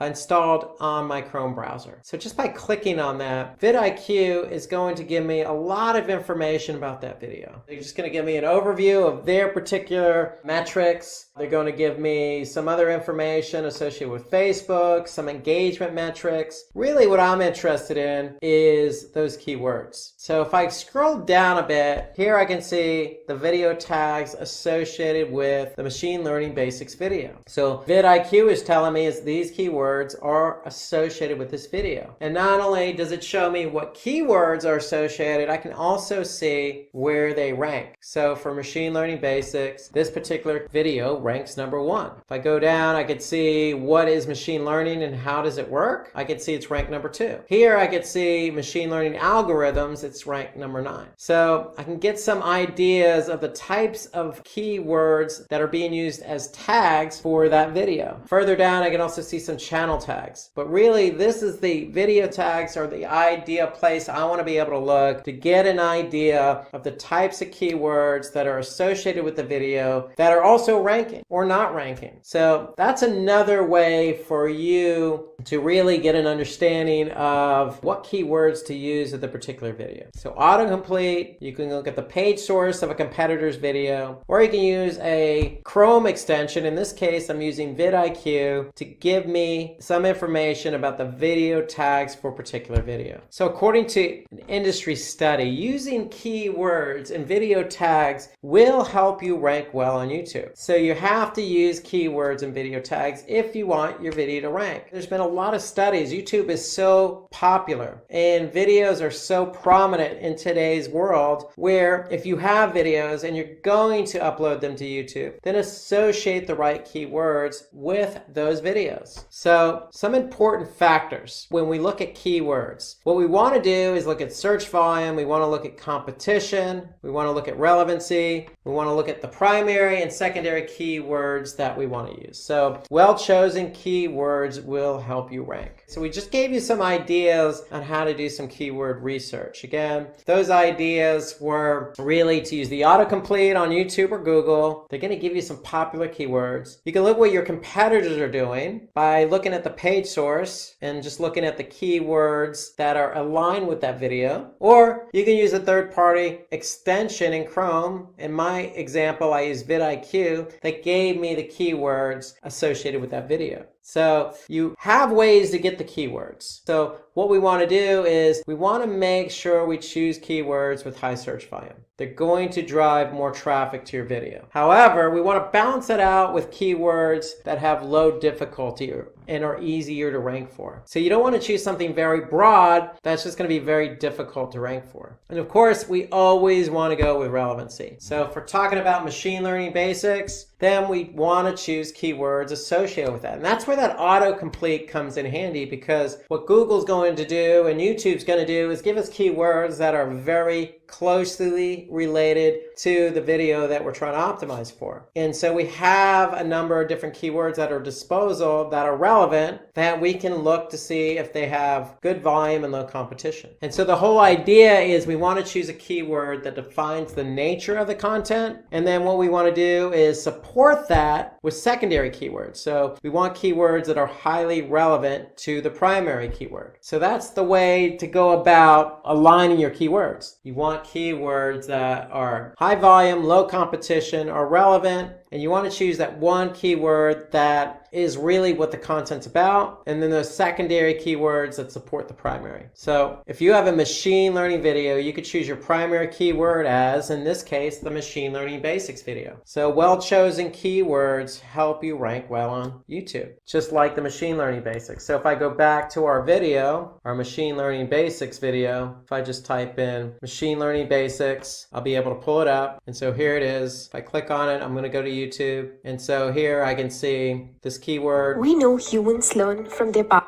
Is well aligned because it's in the title, it's in the copy, and it's aligned as a keyword tagged with the video. So we know that that keyword has good volume, low competition, is relevant because that's what the video is about, the basics of machine learning. It's an introduction to machine learning. So instead of honing in on just introduction to machine learning, primary keyword is machine learning basics. And then we supported that video with those secondary keywords. What is machine learning? Because somebody who doesn't know what machine learning is probably going to type in that keyword. And then introduction to machine learning is a good secondary keyword because it's explaining the basics of what machine learning is all about. So primary keyword, machine learning basic. Secondary keywords, what is machine learning, and introduction to machine learning. So that's the whole idea behind choosing keywords. You want that keyword that really is going to define the content and then support that with those secondary keywords. So remember, when you're performing your keyword research, choose keywords for your videos that Google shows on the video results page. So what I mean by that is your video can get more views if you rank on Google as well. So the whole idea is not necessarily to be found on YouTube, it's also to be found on Google. So if I go back to Google and I just type in data science for beginners and I type in videos, then you could see we're ranked number 1. So even if you're not looking at the videos, clicking on the videos link on Google search, you can always just, when you do a search, what Google's going to do is also put in the videos here as part of the search results. So what they're going to show you is the top videos that are ranking for that particular keyword. And so we may not rank overall for data science for beginners, but we're ranked number 1 in the videos category. And so if somebody's looking for a video, that's important. And you can see here that these first 2 are ads. So what Google is doing is they're saying, hey, this is so relevant, this particular video, for the keyword query data science for beginners, that we're going to show it above the organic listings, even though it's a video. So the whole idea is to be found on YouTube and Google because you're increasing your visibility. You're increasing your chances of getting found on both search platforms. So according to Backlinko, Google ranks videos with keywords like how-to, tutorials. So, a lot of the videos that you find on YouTube are going to be instructional based. And so what Google's doing is they're saying, hey, if somebody types in how to or tutorial or an introduction to, anything that's going to signal to Google that it's instructional, it's going to help you rank. So when you search for machine learning tutorial or how to become a machine learning engineer, you're going to get results related to that. Because if you look at these examples, we have machine learning tutorial in our title, or how to become a machine learning engineer. So keep that in mind. If you're creating a video and it's educational in nature, use those key terms like how to and tutorials in the video title, because that will help you rank. So let's move over now to video title. So we want to use our target keyword in the title of the video. And again, we want to make sure if it's educational to include that keyword tutorial or how to. So for every video title, YouTube has a limit of 100 characters. So we really have to pick and choose really wisely. So if we look at the video that we were focusing on a couple of minutes ago, so machine learning basics, here we could see under 100 characters, we have machine learning basics, what is machine learning, introduction to machine learning, and then the brand name. So that is the title of this particular video. So it takes into account the primary keyword, the secondary keywords in the title, and it also includes that key term that really Google and YouTube like, and that's what is machine learning. So it's helping us rank by having our keywords in the title with that key phrase, what is. Okay, so that's a good tidbit on creating a good video title, is to align it with the right keywords, your primary and your secondary. And so we want to use those catchy words and numbers to gain high click-through rates. Just like you would on the title tag of your web page, we want to do the same with our video title, because the video title is what's going to show up in search. So if I go back to, search, here we could see, data science tutorial, data science for beginners. So we want to make sure, in this case, you can see data science in 5 minutes. So that was purposely done so that, hey, I don't have time to watch a video. I only have a couple minutes. Data science in 5 minutes. Okay, great. I'm going to click on the video, and now I have an opportunity to watch something and learn something under 5 minutes. So choosing the right words in your video title is going to help you get that click-through rate up. Remember, click-through rate is clicks divided by impressions, and an impression is how how many times your video shows up in the search results on YouTube or Google. So we want to keep our click-through rate high, and in order to do that, we want to be able to write some really good title tags for our video. So use catchy words like a number or how to or what is, because that's going to resonate with people when they're searching. Now for the description, what we want to do is we want to use the target word at the beginning of the description, the title, and the tags itself. So if I go back to my video here, machine learning basics, we know it's in the video title. And right off the bat, if I look at the description of the video here, I can see this machine learning basics video will help you understand what is machine learning. So our primary keyword is in the first sentence, right in the introductory of the description. And so that's going to bode well for optimizing our video. The description length is 5,000 characters. So we have a lot of characters to work with. So if I go back to my video, I click show more, we have a lot of characters to really describe what the video is about. Okay, there's no shortage of including keywords into the content. So you have 5,000 characters. Go ahead and see if you can work in naturally your keywords. But one of the key tips here is just make sure that first sentence starts out with that keyword. That's a good tip. Of course, you always want to make it sound natural as possible. You don't want to stuff it with keywords. At the same time, work them in naturally. Work in your keywords naturally. And then include hashtags in your description to help the audience find your video easily. So if I go back here, we want to be able to include hashtags. So hashtags, it's like anything else you would use on social media. It just signals to the end user, hey, this is what the video is all about. And if I go ahead and type in that keyword, then our video has a better chance because it's aligned with that hashtag. And then there's target keywords and LSI keywords, latent semantic indexing keywords. We want to be able to use those keywords as target keywords with our video. So if you recall the example I gave a few minutes ago, we used the Facebook ads tutorial as our example. Here I could see all the target keywords associated with that particular video. So don't be afraid to use those LSI related keywords, meaning keywords that are related to the content. Use them as target keywords with the video. So between your LSI keywords, target keywords, and then using our primary and secondary keyword in the title tag, using our primary and secondary keyword in the description, and then using hashtags in the description, the combination of all of that, if we chose the right keyword, then we should find that our video will eventually rank on YouTube. So just doing these small tidbits with our keywords really help get our video to rank. So at the end of the day, we want to be able to use the tools available to us, YouTube itself by looking at our competitors, those extensions like vidIQ, the autocomplete, to really find our good keywords,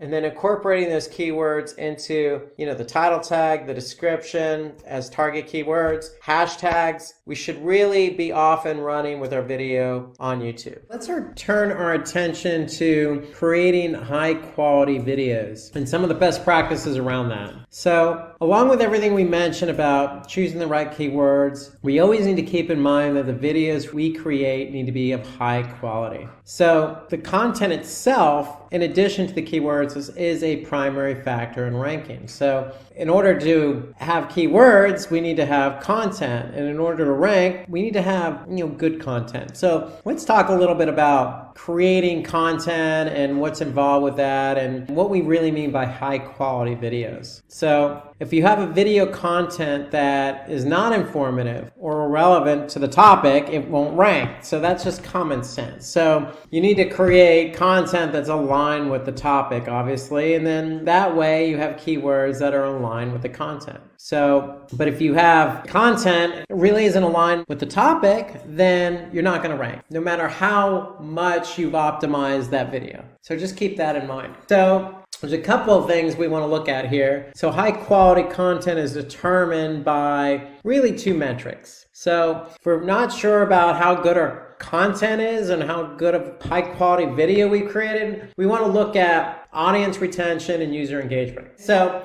audience retention is simply the percentage length of your video that the audience has watched. It's the percentage your audience has watched. So focusing on audience retention is important for people who want their videos to rank high. So if you want to rank, you need to optimize for the keywords, but you got to keep in mind content. So content is related to audience retention and user engagement. So audience retention, percentage length, your video that the audience has watched. And for example, it can be both absolute in minutes or percentages. So audience retention can be the average view duration or percentage of the audience that watched. Then we have user engagement. So user engagement are viewers who are engaged with your content. And so that means they're either sharing it, subscribing, commenting, or liking. So those are all forms of engagement. So the percentage of users who watched or how long they watched versus engagement or in combination with engagement are two factors for ranking. So let's talk about some tips for creating high quality videos. So we want to publish longer videos. And so what do we mean behind longer videos? So what's the reason for longer videos? Let's just suppose we have two videos, one shorter in length and one longer in length. First video is 15 minutes long. The second video is 7 minutes long. So on average, if viewers watch about 40% of both videos, then video X, which is 15 minutes long, will have more than twice the watch time of the video that's 7 minutes long. So remember, duration. We want, people to watch our videos longer. So if the video is longer in length, if it's 40%, then it's going to have a longer audience engagement, audience retention. So that's one of the reasons, from a metric standpoint. So even when viewers watch, both videos, the time is going to differ. So we want to take into account longer videos for primarily that reason, is because, it gives an end user an opportunity to watch the video longer, and then it's going to help us rank our videos longer. So when we talk about watch time, so if one video has higher watch time than the other, watch time is just the number of views times the average view duration. So another tip is we want to plan our video script. So we want to keep the content organized. My recommendation is, create an outline first. And once you create an outline of how the video is going to flow, then start populating with content. And so to me, that's how you can keep the flow organized, okay, is really with an outline, starting out with an outline. Videos are no different than, say, a presentation. If you've done a PowerPoint presentation, you always want to start out doing an outline. And then we want to upload high resolution videos. High resolution, we don't want to create videos that, are small resolution, like say, 400 by 400 resolution or something, something really small. We want to create something in very high res. So according to Back or Linko, more than 50% of videos on the first page of YouTube are high definition. So high definition videos of higher quality are going to be shown on the first page of YouTube more often than not. So high resolution videos, organizing the content, publishing longer videos are examples of creating high quality videos. We also want to make sure that content is relevant to the title. So if we're talking about machine learning basics, obviously the content is going to be about, intro to machine learning or what is machine learning, and then the title should reflect that content. So aligning the title sets the expectation for the end user. So when they see a title, what is machine learning? Then when they watch the video, they're expecting to learn about machine learning and what it is. So if it meets expectations, then the chances are that person who's watching the video is going to watch it longer.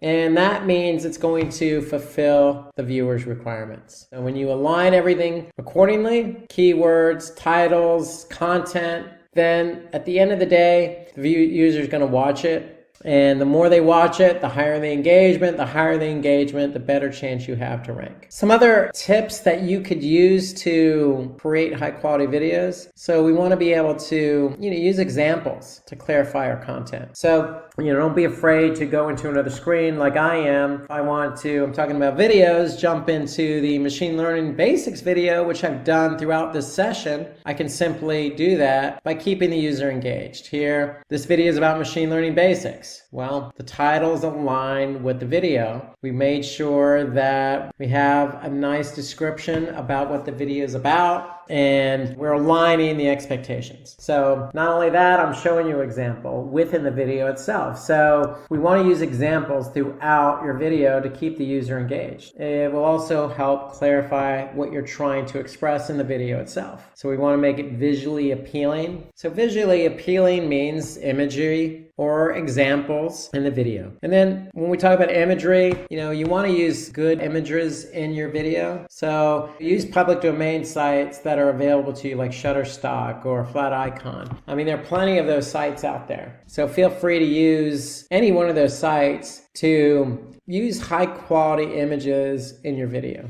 Give more information to your audience. Giving maximum relevant information can help gain more views. And so when we talk about more information, again, it goes back to, the examples you use. Should be no shortage of examples. Here, description, use all 5,000 characters at your disposal. Imagery, we want to build up as much information as you can in the video itself to keep the end user, the viewer, engaged. We also want to create original content. So always create original content. You could certainly get ideas from YouTube. If you want to create a video about machine learning, see what else has already been done.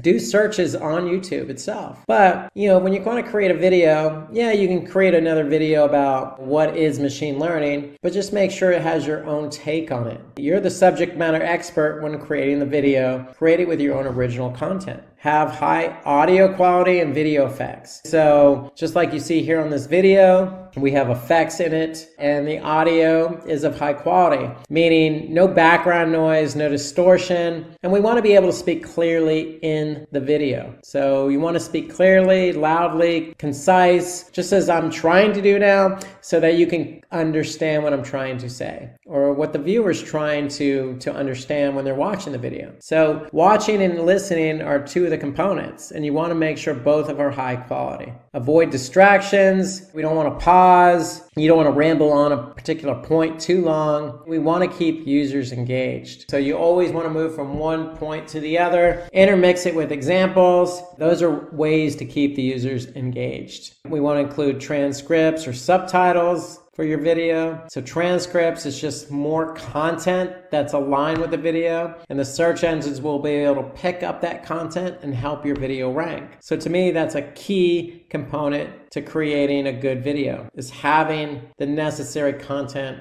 that go along with the video. That outline I referenced earlier in terms of organization, you always want to have a content outline. So what topics are you going to cover in the video? That's why you need the outline, to point that out, confirm that before you actually start creating the video. Okay, focus on the initial 15 seconds. So that's key. Somebody's going to click the play button of your video, and if you don't catch them in the first 15 seconds, then they're likely going to pause the video or just go ahead and close it out altogether. So you want to be able to capture somebody's attention right off the bat. And even before they click on that play button, you want to make sure, again, you're exceeding expectations. That title is aligned with the content. So in your first 15 seconds, it basically needs to be catchy, but also setting the expectation of what the user is expecting. So in this example here, we want to pay close attention to the first 15 seconds. That's when viewers are most likely to drop off. So we can look at audience retention in YouTube. So use the options above the graph to view absolute audience retention or relative audience retention. So audience retention is basically how many views a video received and the percentage of the total number of video views. And that includes every moment of the video as a percentage. So we'll show you an example of what that looks like. So here, if we go to the machine learning basics video, we can look at the audience retention report. And this is, since it's been uploaded, the lifetime audience retention. So here we can see a nice graph, the percentage of people who viewed it and how long they viewed it. So in percentage. So here, for example, I can see, 43, 44% watch the video for at least 2 minutes. Here I can see 28.6% watched it for 6 minutes plus. So that's the audience retention. It gives us an idea in terms of percentage,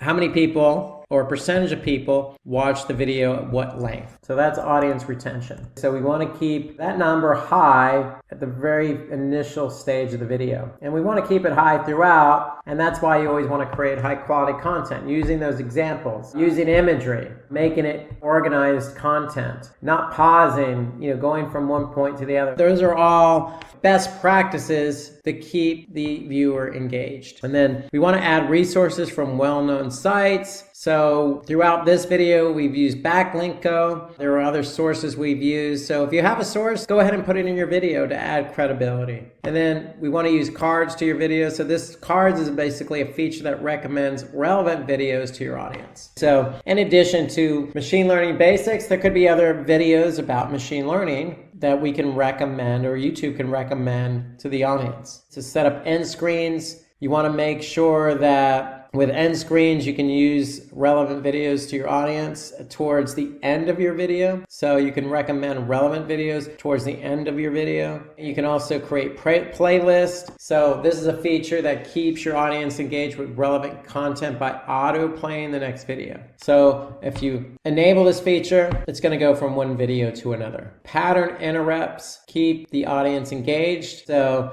basically, it allows your audience to stay within one video without having any interruptions involved. And so going back to the Did You Know, Audience Retention Report helps you analyze how well your videos are engaging to the audience. So what do we mean by that? Well, if I go back again to my Audience Retention Report, how engaging was it? Well, I could see 42%, 43% watched it on average of 3 minutes and 21 seconds. So to me, that's pretty good. Of course, we always want 100% of the video. If the video is 7 minutes long, if almost half of our audience saw over half of the video, then I would say that's pretty good. People were engaged. So audience retention just is a good report to start looking at to help you understand how engaging is my video. And if your video is not engaging, you can always go back and edit it or fix it or tweak it. So remember, the average view duration for all videos and top performing videos listed by all time, we can look at that information as well. In addition, we can look at demographics, so we can get an overview of the age, gender, and location. Okay, we can look at playback locations report, and what the playback locations report does is it helps us determine the platforms where our videos are being streamed from within YouTube. Look at the traffic sources, where did the viewers come from, devices, did they look on mobile or tablet? And so if there's any doubts, if you have any questions, please drop a comment below, but especially if you have any doubts on the metrics. So if we go back into YouTube, we can look at analytics. And if we're looking at analytics, we can see more. And then this is going to show us everything we need to see from device type. So if I click on more, I can see my playback location. So this will show me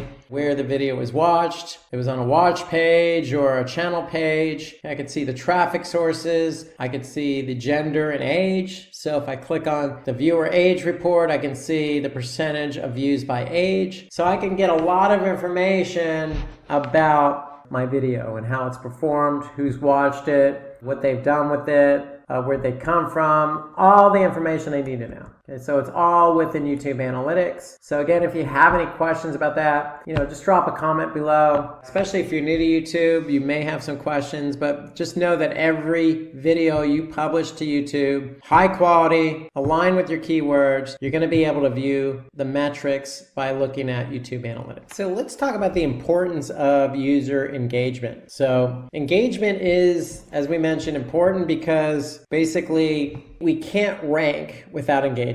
Our videos won't rank unless we have engagement. So that's why it's important. So engagement is somebody liking the video, commenting, sharing it, or subscribing. Each one of these is important to ranking. So yes, you need to align keywords. Yes, you need to have high quality content. So when you do both of those and you upload your video, then it's up to the viewer. And so the hard work that you put out for the video is hopefully going to pay dividends with engagement. So you want people to do one of these four. Okay, so let's talk about what that means. So how do I get engagement? So we already talked about creating engaging content. So there are a lot of tips to creating engaging content. And so according to WordStream, if your content is entertaining, then over 3/4 of the users are going to share it. So that's part of keeping users engaged, is keeping it entertaining, is part of getting a high quality video. So remember, on the high quality video, when we say entertaining, the audio portion has a lot to do with it. Examples has a lot to do with it. Quality of the video itself has a lot to do with it. So there's a lot of components. So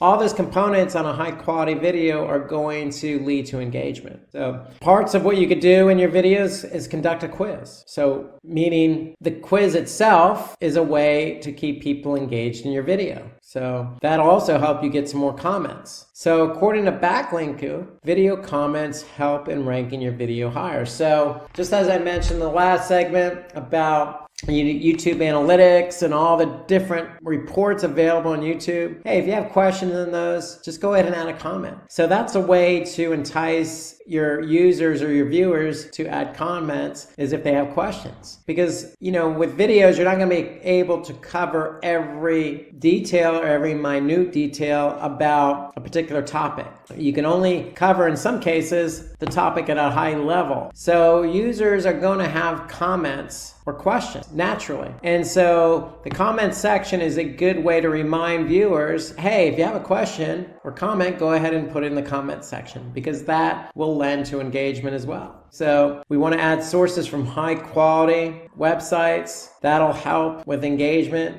Okay, use humor in your video. We want to be able to basically, make it human based. We don't want to be robots. So we want to be able to sound like, we know what we're talking about, but at the same time, talk to the viewer, not necessarily at the viewer or looking the other way and just going through the motions. So adding humor, adding personality never hurts. At the end of the day, we are all human. Adding that clear call to action at the end of the video will also lead to engagement. So if we win the video with, hey, leave your comments on this video, or hey, feel free to share this video with colleagues who are interested, then that's a call to action that's likely going to lead to more engagement. Reply to your comments as well. So if you have comments, we always want to reply to them. Likely those comments are going to be questions, because again, as I mentioned, even in this video about how to rank your videos on YouTube, okay, there's a lot of information, and a lot of information sometimes doesn't get covered in its entirety. And so we want to make sure that if we miss something, because we're only human, that we're able to respond in the form of an answer to a question that somebody leaves in the comment section. So more comments also lead to higher rankings because it's engagement. So when you're getting high engagement and your video starts to rank well, you're going to start feeling really good. And what is that going to do? Okay, that feel good is going to lead to confidence, which in turn is going to probably lead to more videos. And that's exactly what we do at Simplilearn. We're in the education business, but we're in it to not only educate, but making sure that our videos are shown to as many people as possible so that we can educate as many people as possible. So it's contagious. So getting ranked feels good. And then once you get ranked, then you probably have good engagement. Okay, let's talk about how to promote your content. So once you've done all the hard work, getting your video done, high quality content, optimized with keywords, and then published to YouTube, we want to let everybody in the world know about it, right? So we want to promote it. We've done all the work. We want to promote it now. So is it necessary to promote it? I would say yes, because once your video is published, you want to reach out. You want to reach out to your audience, not necessarily on YouTube, but on different platforms. So if you're active on Facebook or Twitter, that's an opportunity for you to post or tweet something about the new video. So when we say different platforms, I am talking about, social media platforms. So it depends on what you're active on. So if you're active on Facebook, go ahead and post something. If you're active on Twitter, go ahead and tweet something. It could be, on LinkedIn group. If you're part of a LinkedIn group about, machine learning, then go ahead and post something to that group to promote the video. So that's going to help drive traffic to the video and then help with engagement. So we want to engage with our audience on those social media sites. So it really depends on what you're active on. So if you have a large following on Twitter, then go ahead and share that YouTube video link on Twitter with the tweet that's going to drive traffic from Twitter to YouTube. Remember, you're going to be able to see audience engagement or retention by getting people to watch the video. So you're going to be able to see right away by promoting the video and driving traffic to the video how engaging it is. And remember, the more people you have watch the video, the more engaging it becomes, the better it's going to rank. So it's an ecosystem, and promoting your content is part of that ecosystem.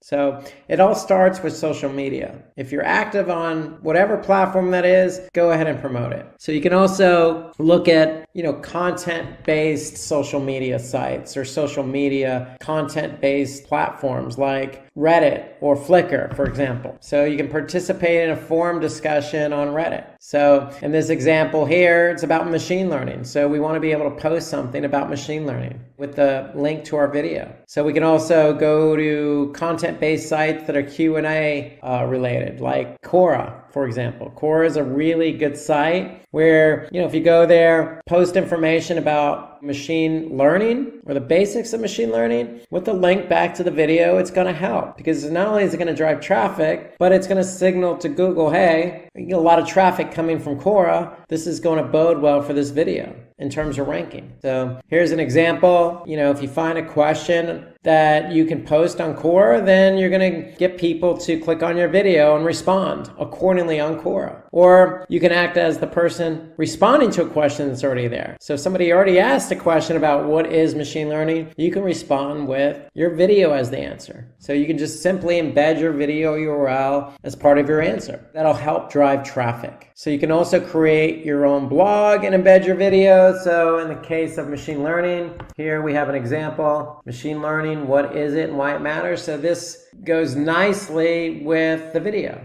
So here you could see the person, the author of this blog, went ahead and embedded the relevant video in the blog post. So they play off one another nicely. You can also opt in for influencer marketing, meaning, hey, you can reach out to somebody. In this example here, Katie Nuggets posted information about machine learning. So in this case, why choose machine learning as a career? Well, they got information, and then what did they do? They went ahead and embedded the video about machine learning basics. And so working with, influencers in a particular category or topic will help drive traffic to the video. You can also create a YouTube playlist. So playlists tend to rank high in YouTube searches. So if you find yourself doing a lot of videos, well, go ahead and, go to your channel, and simply in your channel, you can go ahead and create playlists. So when you create playlists, basically what you're doing is you're organizing the content into different playlists. No different than, say, the music you have set up on your, your iPhone or iPad or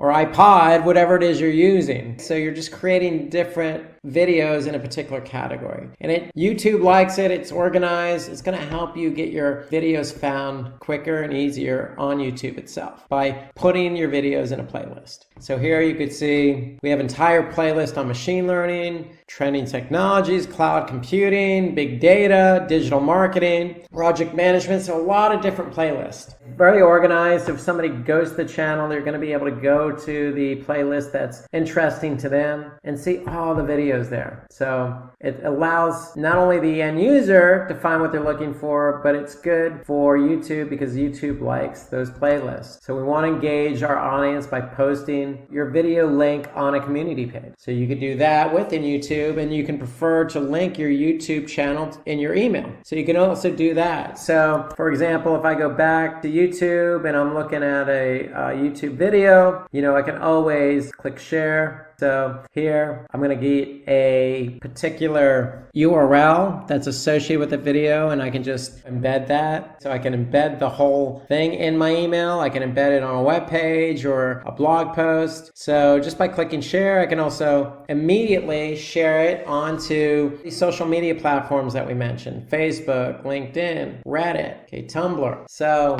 there's a lot of ways to embed the video, not just on a blog post or influencer influencer blog posts, but in our email and on social media as well. So here's an example of what we can do with a YouTube discussion. So we can also bookmark the video on a popular bookmarking site, like Stumbled Upon or Reddit, or, there's lots of other ones out there. So there's plenty of sites that you'll be able to go to and bookmark that content so that people can find it. And you can always opt for backlinks. So that means that, hey, if there's a blogger out there that blogs about machine learning, you can always, ask that blogger to create a link back to the video, and you could reciprocate and do the same thing. So that helps increase the authority of the video. So there's a lot of things you could do to promote your video. So let's do a quick review on everything we talked about in terms of ranking your video on YouTube. It all starts with the keywords. So we want to identify a list of keywords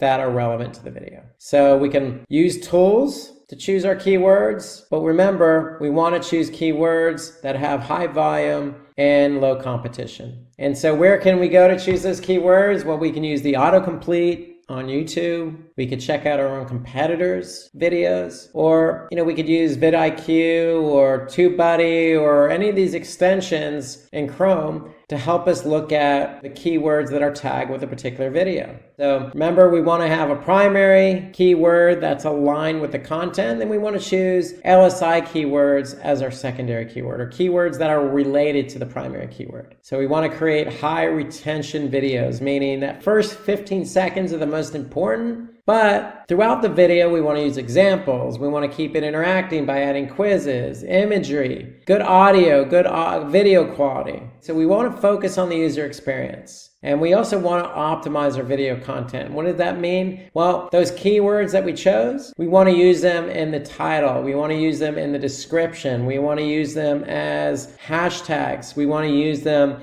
and tag them with the video themselves. So we can add keywords to our meta tag. Okay, we don't want to overdo it, but we want to add a handful of keywords that are associated with the video. So we want to be able to write eye-catchy video titles and descriptions. So remember, use some of those key phrases like a number or a question like, what is machine learning? So we want to use relevant meta tags for the videos, and we want to use popular YouTube tags. So we want to be able to tag our videos appropriately. So watch the length of your meta tags. So there are lengths involved. Remember, keywords at the beginning of the title, target keywords in the title, description, and tags. We want to use interesting thumbnails to increase our click-through rate. Ensure that thumbnails are relevant, meaning when I say thumbnails, I mean the actual title tag itself or the meta description. We want to use high-res videos. We want to create, videos with good high audio quality. Don't be afraid to put in video effects like some animation. Don't be afraid to use examples. And then, obviously look at the draft of the video before you publish it. So does your video follow an outline? Is it organized? So these are all the things to take into account. And there's plenty more you can do. You remember, once you create and optimize that video, you want to promote it. You want to make sure that you're sharing it on social media. You create a complimentary blog, generate backlinks from, say, other blog posts. So there are lots of things you can do to promote your video. So before you promote it, you want to organize the content, create good quality content, align it with keywords. Once you publish it,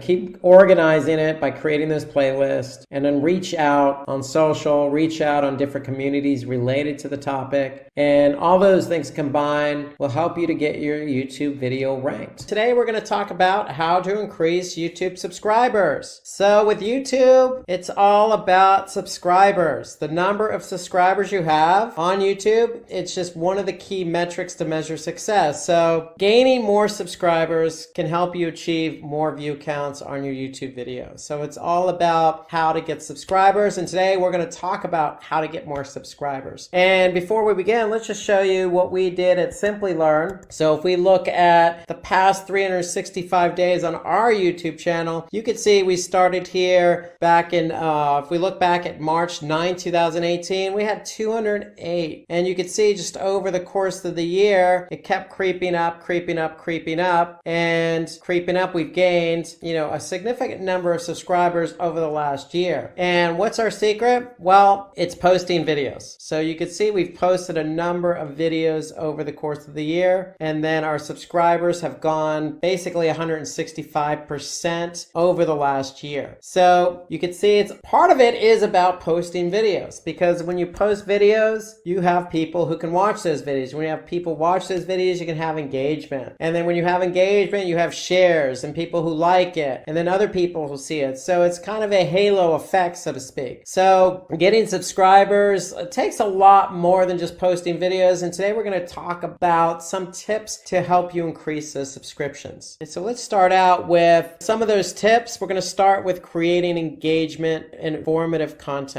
So engaging in informative content, that's where we're going to start talking today about how to increase subscriptions. Then we're going to talk about publishing videos frequently. So with Simplilearn, you could see the past 365 days, we were consistent in publishing videos consistently throughout the month and the weeks. So another tip we're going to talk about is how to optimize your YouTube videos. So there's a lot that goes into optimization, but this is a key tip to pay attention to, because when it comes to publishing videos on YouTube, you need to align certain things like keywords and content and metadata. So optimize on our videos, we're going to talk a lot about that. Then we're going to talk about optimizing the YouTube channel. So there's some tips and tricks here you want to do to optimize your YouTube channel. Producing high quality videos, we're going to talk about that. Adding a subscriber watermark to your videos. Okay, that's another tip we're going to mention today. Engage with our audience. Okay, that's what we want to do. We want to engage with our audience. That's a really key tip. And we're saving the best for last. Promote your videos in different platforms. So all of these tips we're going to talk about today. So let's get started and talk about create engaging informative content. So that's the first place we want to start. Okay, so create engaging and informative content. So if we want to gain more subscribers on our channel, we have to create highly engaging and informative content. Why? Because if not, our audience is not going to pay attention and they're not going to watch the video, and then the engagement's not going to be high, and they're not going to share the video, and they're not going to tell their friends or like it. And so this is where it all starts. You have to be able to plan your content, and not only planning your content, but you got to create it so it's engaging and informative. So how do you do that? Well, let's talk about that. So the first thing is you have to know your audience. Okay, so when you create a video, who you're creating the video for. I mean, that's where it all starts. So when you're creating your content, you're creating your content for your audience. You're not creating it for the entire world. Now, we know on YouTube, there's a lot of cute videos about kittens and jokes and,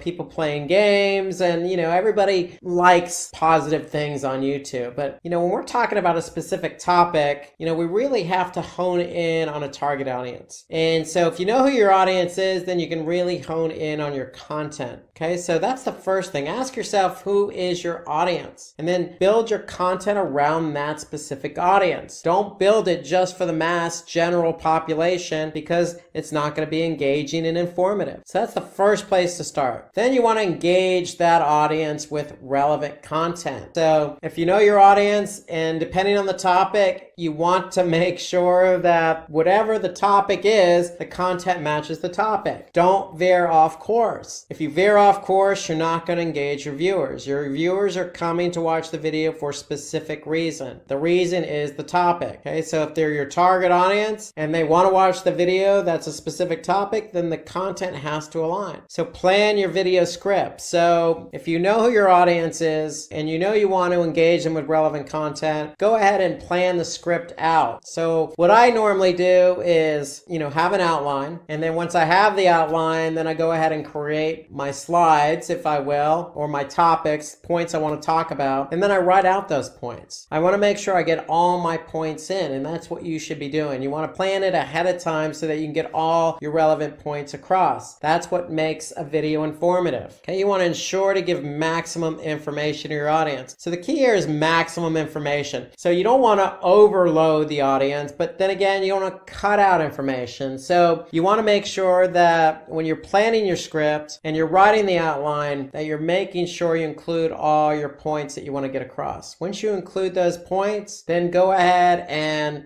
write your script and make sure all the information for all those points are in the script. That's how you're going to ensure you give maximum information. But you don't want to overdo it. So if you feel like it's too much information, it probably is too much information. Back off a little. Use the information to create another video. So it's all about knowing your audience. So all of these points play against one another. So be clear and use more examples in your content, just like we're doing here. Okay, just like at the beginning of this session, I showed you an example of Simplilearn subscribers over the past 365 days. And so that's what we want to do. We want to be clear, but use examples to punctuate the content or the point we're trying to get across. So we want to include sources from high quality sites. So if you're going to use examples, make sure they're from relevant high quality sites. And when I mean high quality, meaning does your audience know who that source is or that site? If it's really specific and your audience may not know, then it's probably not high quality. So just keep that in mind. Always play to your audience. So you want to start your video with an interesting hook. So again, I go back to this example. If you're still watching this, then the hook worked. We showed you our subscriptions. We showed you how we grew over the course of a year. You could see our growth, and part of it was posting a lot of videos with relevant and informative content. And so you see how we did it, so you're paying attention. You want to know how to do it. And so part of what we did is exactly what I'm telling you now. We know who our audience is. We plan out our scripts. We use good examples, and we start our videos with interesting hooks. Now, when we do our videos, we also create original content. So that goes back to planning your script. Okay, you always want to,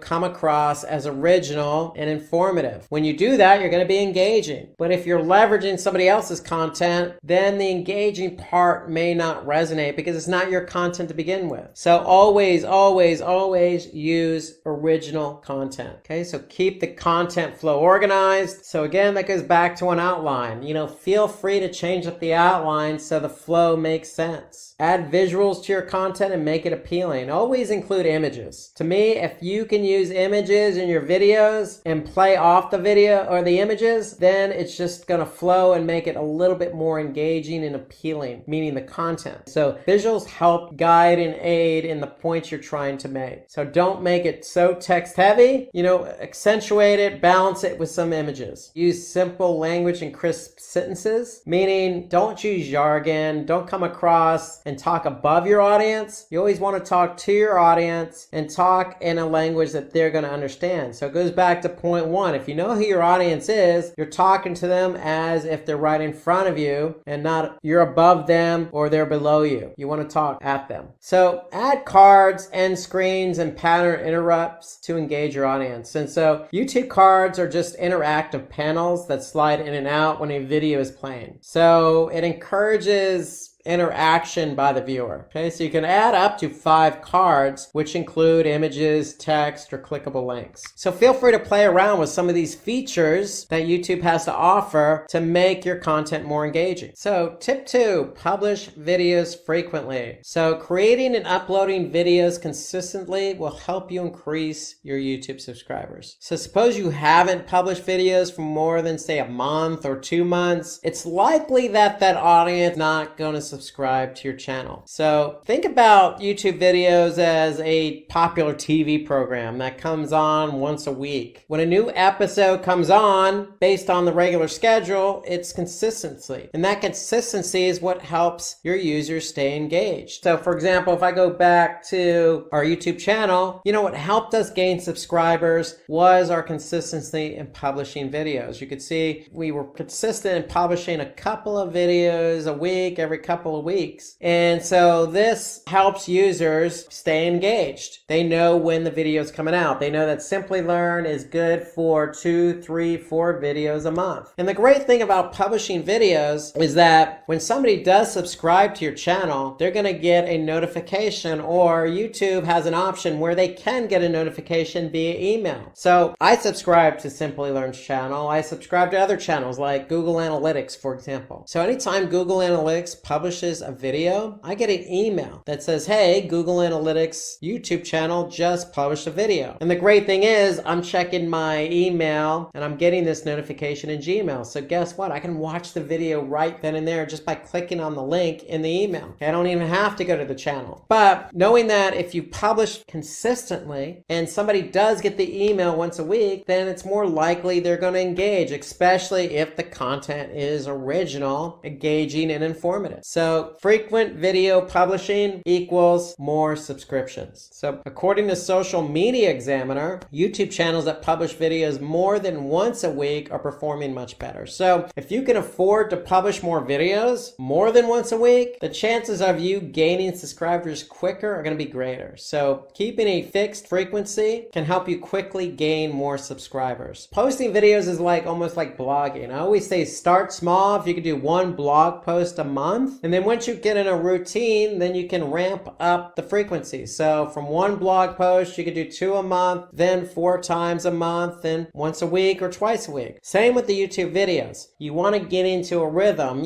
start with once a month, then ramp it up. Okay, you'll find that the more you ramp it up, the more subscribers you're going to get. So tip 3, optimize your YouTube videos. So optimizing your videos will help your content rank higher on YouTube. So this is a must. It's not a given, it's a must. You must optimize your videos if you want people to see them. Of course, if you don't optimize, people aren't going to see them, then people aren't going to engage and then not subscribe. So it's just kind of a snowball effect. So this is an important tip. So I mentioned it at the beginning when we were going over all the items we're going to discuss. This is the one item that is a must and a given to some degree, because if you don't optimize your videos, they're just not going to be found. So you need that audience to watch your video. So audiences who tend to interact more with your content have more chance to subscribe to your channel, but they're not going to subscribe if they don't even watch your video. So there is a snowball effect in play here if we don't optimize your videos. So, okay, Rob, what are some of the tips to optimize your YouTube video? Well, let's go through some of those tips. So to ensure your videos reaches the relevant audience on YouTube, you need to optimize the title, description, and the video tag. Okay, Rob, what do you mean by title, description, and video tag? So let's take a look at that. So when you actually create your YouTube video, you're going to have an opportunity to put in a title. You're going to have an opportunity to put in a description, and you're going to have an opportunity to add tags. So those are the 3 key areas. Okay, so once you put in that, what it looks like on the front end is this. So if I go back to YouTube, and here you can see another video that we did about a month ago, you can see what is SEO. So if that's our topic, if that's our title or of the content of the video, then the title of the video is going to be what is SEO. And you can see we also added in some other content for the title. So what is SEO and how does it work? SEO tutorial for beginners, and then our brand name. So we have some content to work with for the title. Okay, and then the description, we have a lot of characters to work with description. So use as much as you can here to describe what the video is about. Here you can see we did that. And so it's always good to include this information. Okay, and then you can see we have tags up here. SEO, SEO tutorial for beginners, digital marketing. So we put in the necessary information here on this video to help us rank, because if we don't optimize it, we're not going to rank. And so you can see we just put a lot of relevant content around the description, around the title, and around those tags. By doing so, we're able to optimize this video and get found. So that's just an example. 3 of the things you can do to help optimize your YouTube video. So if you want to watch more on how to optimize meta tags, then I suggest maybe watching the other video we did on the subject, how to rank YouTube videos. So this goes into more detail about how to optimize the title, the meta description, and the meta tags. But those are 3 quick fields or areas that you can use to optimize your video. So just something to keep in mind, write a long description with keywords, timestamps, and links. So when I mean by timestamps? With timestamp, an audience can choose the section of the video that they want to look for, and then links, prefer to include relevant links of your other videos. So those are just some additional tips to help keep your content engaging. So remember, when your content is engaging, then people are going to like it, people are going to share it and watch it later. So upload a captivating thumbnail. Okay, so you want to include a thumbnail that's going to grab people's attention. You want to upload a transcript of the video. So that goes back to when you're creating your content, when you write your original content, you want to keep a transcript of the content of the video so that you can upload that as well. And then add a start screen and end screen to your YouTube videos. So that way, when somebody plays the video, they're going to see it, what it looks like up front. And then when we finish it, they're going to see an end screen at the end. And so you just don't want to keep it dark and black and non-descriptive. So according to Backlinko, using an exact keyword in your video title can help you with rankings. So high ranking, more views, more subscribers. So that's what I've been saying all along. You need to get these videos optimized. So again, use an exact keyword in your video title. So let's go back again to that video I just showed you a couple minutes ago. What is SEO? So here we started out with a question, what is SEO? That's the name of the title. That's our exact title of the video. That's our exact keyword. Okay, so what is SEO and how does it work? And then SEO tutorial for beginners. So what is SEO is our exact keyword. And that's part of the video. That's the content of the video. That's in the title. And we use it throughout the description as well. So using that exact keyword in your video title can help with the ranking. So whatever your topic is, your title of the video or the topic of the video, include it in the title. So Backlinko also mentions that there is a moderate correlation between a channel's total subscribers and rankings. And so for some of you, this may be common sense. It's just like organic search. If you're not ranking, you're not going to get traffic. On YouTube, if you're not ranking, you're not going to get eyeballs on your videos and you're not going to get subscribers. So higher rankings can help you to get more subscribers, but you can't get those rankings unless you optimize. And so again, just for the sake of simplicity, going back, focus in on your title. Make sure your title matches the title of the video itself. When you're publishing your description, use all the amount of content available to you. So you can see it, this entire description has a lot of content. Maximize the content and then use tags. Using those three fields, those three areas can help you optimize your video and gain the necessary ranking you need to get viewers, which will turn into subscribers. So tip 4, optimize your YouTube channel. So we just talked about optimizing our videos. Now we're going to turn our attention to our YouTube channel. So one of the easiest ways to ask your viewers to subscribe to your channel is really by creating a great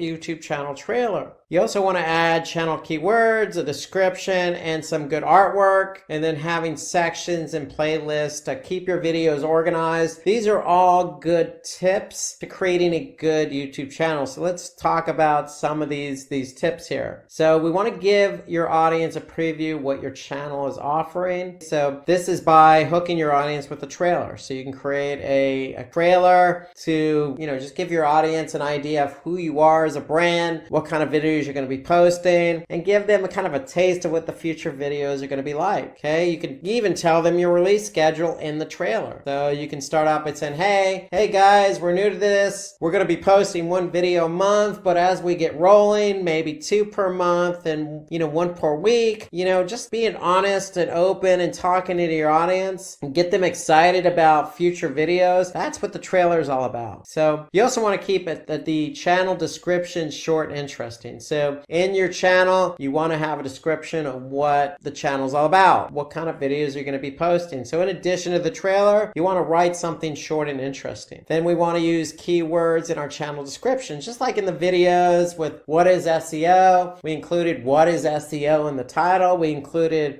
what is SEO in the description. And so we want to be true to what our channel is. So pick keywords, not only include those keywords in the videos, but include them in the channel description. Pay attention to the first 100 to 150 characters of your channel description, because that's what's shown next to your channel on the search results. So for example, here you can see we have a description here. Simplilearn is one of the world's leading certification training providers. We partner with companies and individuals capitals to address. And so you could see those characters 100 to 150 are what shows up in the channel description when somebody's trying to understand, hey, Simplilearn just uploaded this video. Who is Simplilearn? So you want to write short, interesting channel description so that when somebody's first introduced to your video, they could see what your brand's all about. So end your description with an appropriate call to action. So short, interesting, good call to action at the end of the video. A good call to action would be, hey, check out our next video or check out our latest video. Something that's going to gauge somebody and get them to watch one of your videos. So you want to pick interesting channel art. So let's turn our attention to the Simplilearn channel page. And here you can see we recently had reached a milestone. So recently reached the 200,000K subscribers. So 200,000 subscribers is a big achievement for Simplilearn. We went ahead and updated our channel art. And I'm sure when we reach 500K, we'll update the artwork then too. But the point is you want to keep your channel art kind of interesting, hip, and cool. And feel free to change it out every once in a while. So you have that option in YouTube to do. I mean, it's very simple. So here you can see Simplilearn's channel. If we go home, we got all our videos listed here. We got the About Us,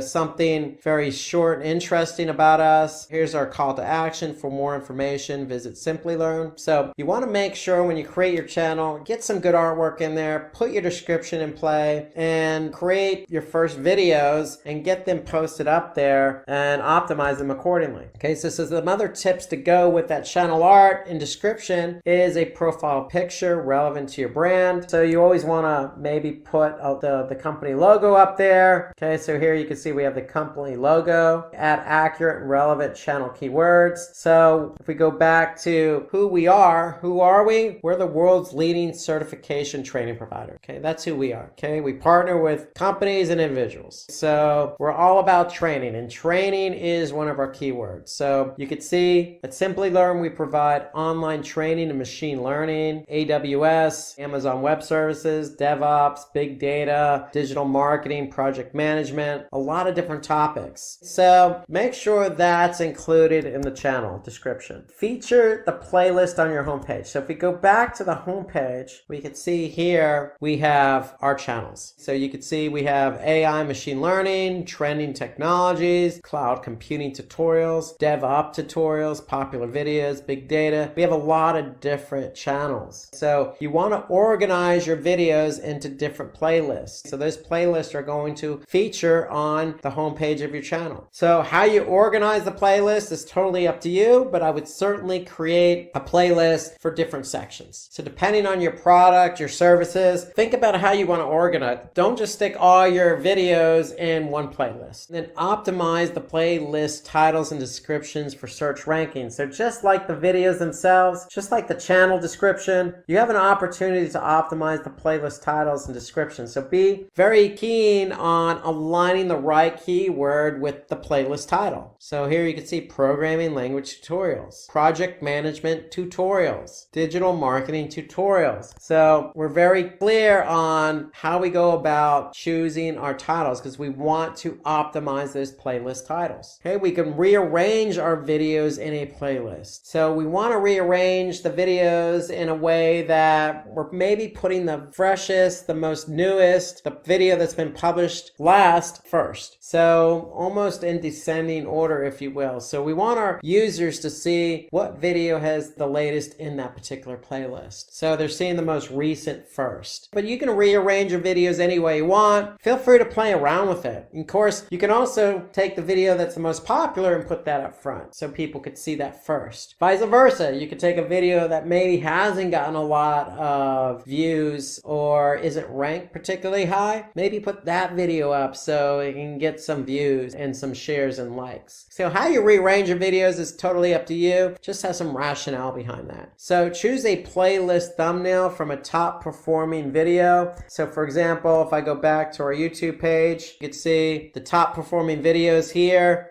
For example, this one, we got a nice thumbnail here. What is machine learning? So if I click on that, that's one of our most popular videos. So 3,000 likes on this video, a lot of views, 250,000 plus views. So have a thumbnail to go along with that particular video. So according to Backlinko, YouTube SEO ranking factors study discovered that channel keywords have a small yet significant correlation with higher YouTube search rankings. So channel keywords. So when you're optimizing your channel and you want to include keywords, start with your description. So if I go back to our channel, okay, if I go back about us, make sure your description has those relevant keywords in it. That's where it all starts. So in case you have any doubts, if you're not sure about everything we talked about on optimizing the channel, go ahead and drop a comment below, because we do respond to every comment that gets posted on our videos. So if you're not sure how to go about optimizing your channel, when you say align keywords with the channel, what does that really mean? So if you want some clarity on that, go ahead and drop us a channel. If you're not sure about the trailer video, drop us a comment. We're more than happy to expand upon the explanation of how to best optimize your channel. Okay, tip number 5, produce high quality videos. So we need to get in the habit of producing high quality videos, because viewers don't prefer to watch videos that have poor audio and video quality. It's just that simple. You need to know what it takes to produce high quality videos. If you don't, you're just going to discredit. You're not going to come across as relevant. You're not going to come across as qualified, professional. There's a lot of things attached to poor quality videos. So we need to create high quality videos for the end user. So let's talk about some ways in which you can create high quality videos. And so the first is to avoid any noise in the background. So you want to have a nice quiet atmosphere, no distractions, so people can hear you clearly and only you clearly. You want to use good audio recording equipment. There's plenty of options available on the internet. Usually I would recommend going with something paid, not overly expensive, because you get what you pay for. So if you use something free, it might not be of good quality, and you might not have all the features and bells and whistles with a free option. So, use good audio recording equipment. Again, it could be online or it could be some software. Just make sure that you're able to produce good high quality video and audio. So when you do purchase that audio recording equipment, you want to have something similar to an input volume meter. That way you can see whether your audio is coming across or not. So if you're not seeing green lights, then your audio is not coming across. If it's red, it might be distorted. And so you want something that's going to signify that you're really pushing out good quality audio. You want to create your videos in 1080 pixel size. Okay, that's HD. And so you want to have at least minimum 1080. So anything less than that's probably going to come across as not so good. Maybe staticky, blurry, not professional, not high def. So you want to create a high def video, and 1080 is about the minimum you want to go. And then you want to plan your video script before filming. So it goes back to some of the other points I made earlier. You always want to have a video script available so you know what you're saying when you're recording your audio. That way you're not doing something on the fly. And then you want to use good lighting for video recording. So you don't want to be in a dark place. You want some nice lighting so your video comes across well lit. People could see you. They're not struggling to strain their eyes on what it is you're trying to show and appear because of poor lighting. Again, it just comes across as professional. So if you can,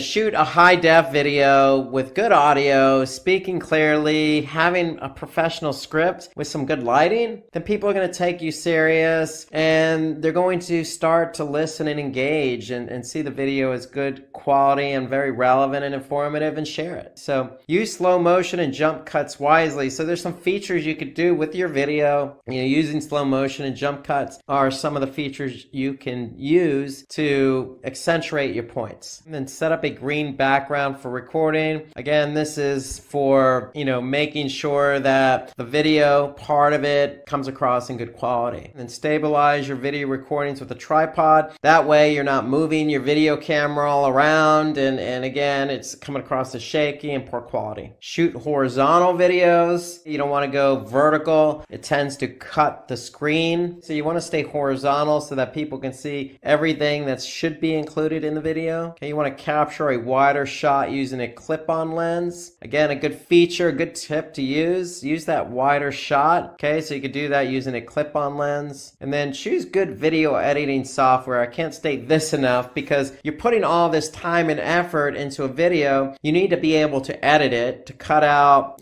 some of the things you didn't want to say, or maybe some poor quality, or you just want to have a smooth, professional output for your video. And so you gotta have good video editing software. There's plenty of options available on the internet. Again, I would go with something low cost but paid. Usually free isn't exactly the way you want to go if you're trying to create a high def, good quality video. And at the very least, review your work before publishing. I just said it a minute ago. I'll say it again. You want to be able to have a really professional video in high def. When you have a good professional video in high def with good audio, horizontal shots, nice green background image, nice, well lit, it's going to come across as professional. And if you have a professional video, then people are going to take you seriously. They're going to see you as a professional, and then share or subscribe and like, and then they're going to watch more videos. And that's how you start to build up a reputation as being a very professional organization. So just following these simple tips on producing high quality videos. So you want to review your work, because if you don't, you put all that effort into it, and then you're going to realize, hey, your video is low quality, and then you're going to have to do it all over again. So follow these tips, get a high quality video, and you should be on your way to ranking. In fact, according to Backlinko, YouTube preferably ranks HD videos. So you got to have that 1080 pixel size. That way, your video is going to come across crisp and clear, and YouTube prefers that. Tip 6, add a subscriber watermark to your videos. So this is a great feature in YouTube. So it's a feature that allows you to add a watermark that can be shown on all your videos. The reason why you want that watermark, because you want to keep reminding your audience to subscribe to your channel. The watermark can be whatever you want, but normally it's going to be some type of logo or brand and a call to action. And so how do you add a watermark to your video? Well, you log into your YouTube account. It's pretty simple. At the top right corner, you're going to select your Creator Studio icon, and then you're going to go to channel, select branding, and then add a watermark to your video. So if we look at that in YouTube, so here, Creator Studio, on the left side navigation, I'm just going to click channel, then I'm going to click branding, and then once you click branding, you have the ability to add your watermark, and then you can add it to the entire video, at the end of the video, at a specific start time, and then just click update, and that's pretty much it. So you want to be able to add this so that you can brand your videos with an image and then add that CTA. So this is a good feature for YouTube. It allows you to be consistent with all your videos by branding and adding that call to action. Tip 7, engage with your audience. So you want to be able to interact with your audience as much as possible. Just because it's a video and you can't see people doesn't mean you can't engage with them. So when you interact with your viewers, especially when you interact with them immediately, there's gratification. Everybody likes to be responded to. Nobody likes to be ignored. And so when somebody is responded to, there's a higher chance that your viewers are likely to gonna become customers. It's just customer service is how you really want to look at this. Okay, so when you engage, you're creating a service for your customers. So here are some tips on how to engage with your audience. So first is at the end of every video, convey a thank you message to your viewers. Thank you for spending the time out of your busy day to watch this video.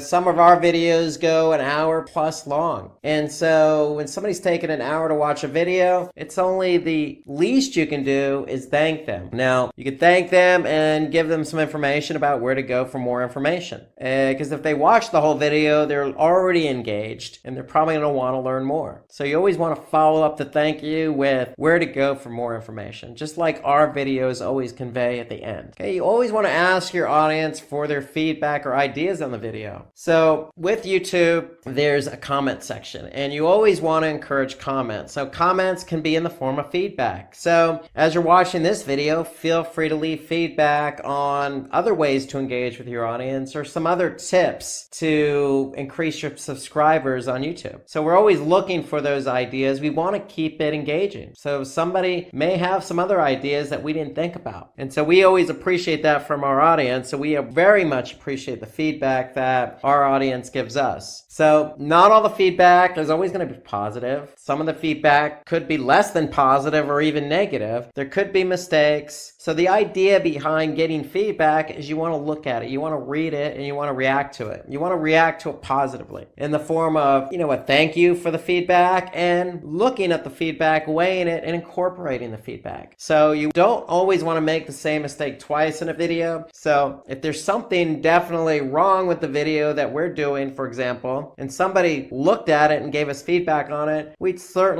definitely take a deep look into that and try not to do the same mistake twice, because likely that user is going to watch the video again. So you always want to learn from your mistakes, okay? And you want to turn those mistakes or turn those comments into future videos, okay? So create videos based on your commenters' request. The audience is giving us feedback. We should take that as positive, and sometimes that's creative. Sometimes there's ideas for more videos. Okay, you always want to ask questions to your audience and reward excellent commenters. So we try to ask questions in our videos, and when users respond with their answer, if there's an excellent comment or excellent answer, we can reward them. Reward them in the form of, say, some type of gift card or gift certificate or promotion or something. There's always some way to incentivize somebody who provides excellent feedback. You can always give emoji hearts. There's so many emojis out there that you can use emojis just to engage with your audience based on the feedback they're giving. The point is, if your audience is taking the time to give feedback, you always want to respond to it. And you want to respond to it positive. So emojis tend to have a positive connotation to them. And so responding with an emoji, especially to a favorite comment, goes a long way. So you can reward your community both on and off YouTube for their engagement and support. And that's just being creative. You can reward in many ways,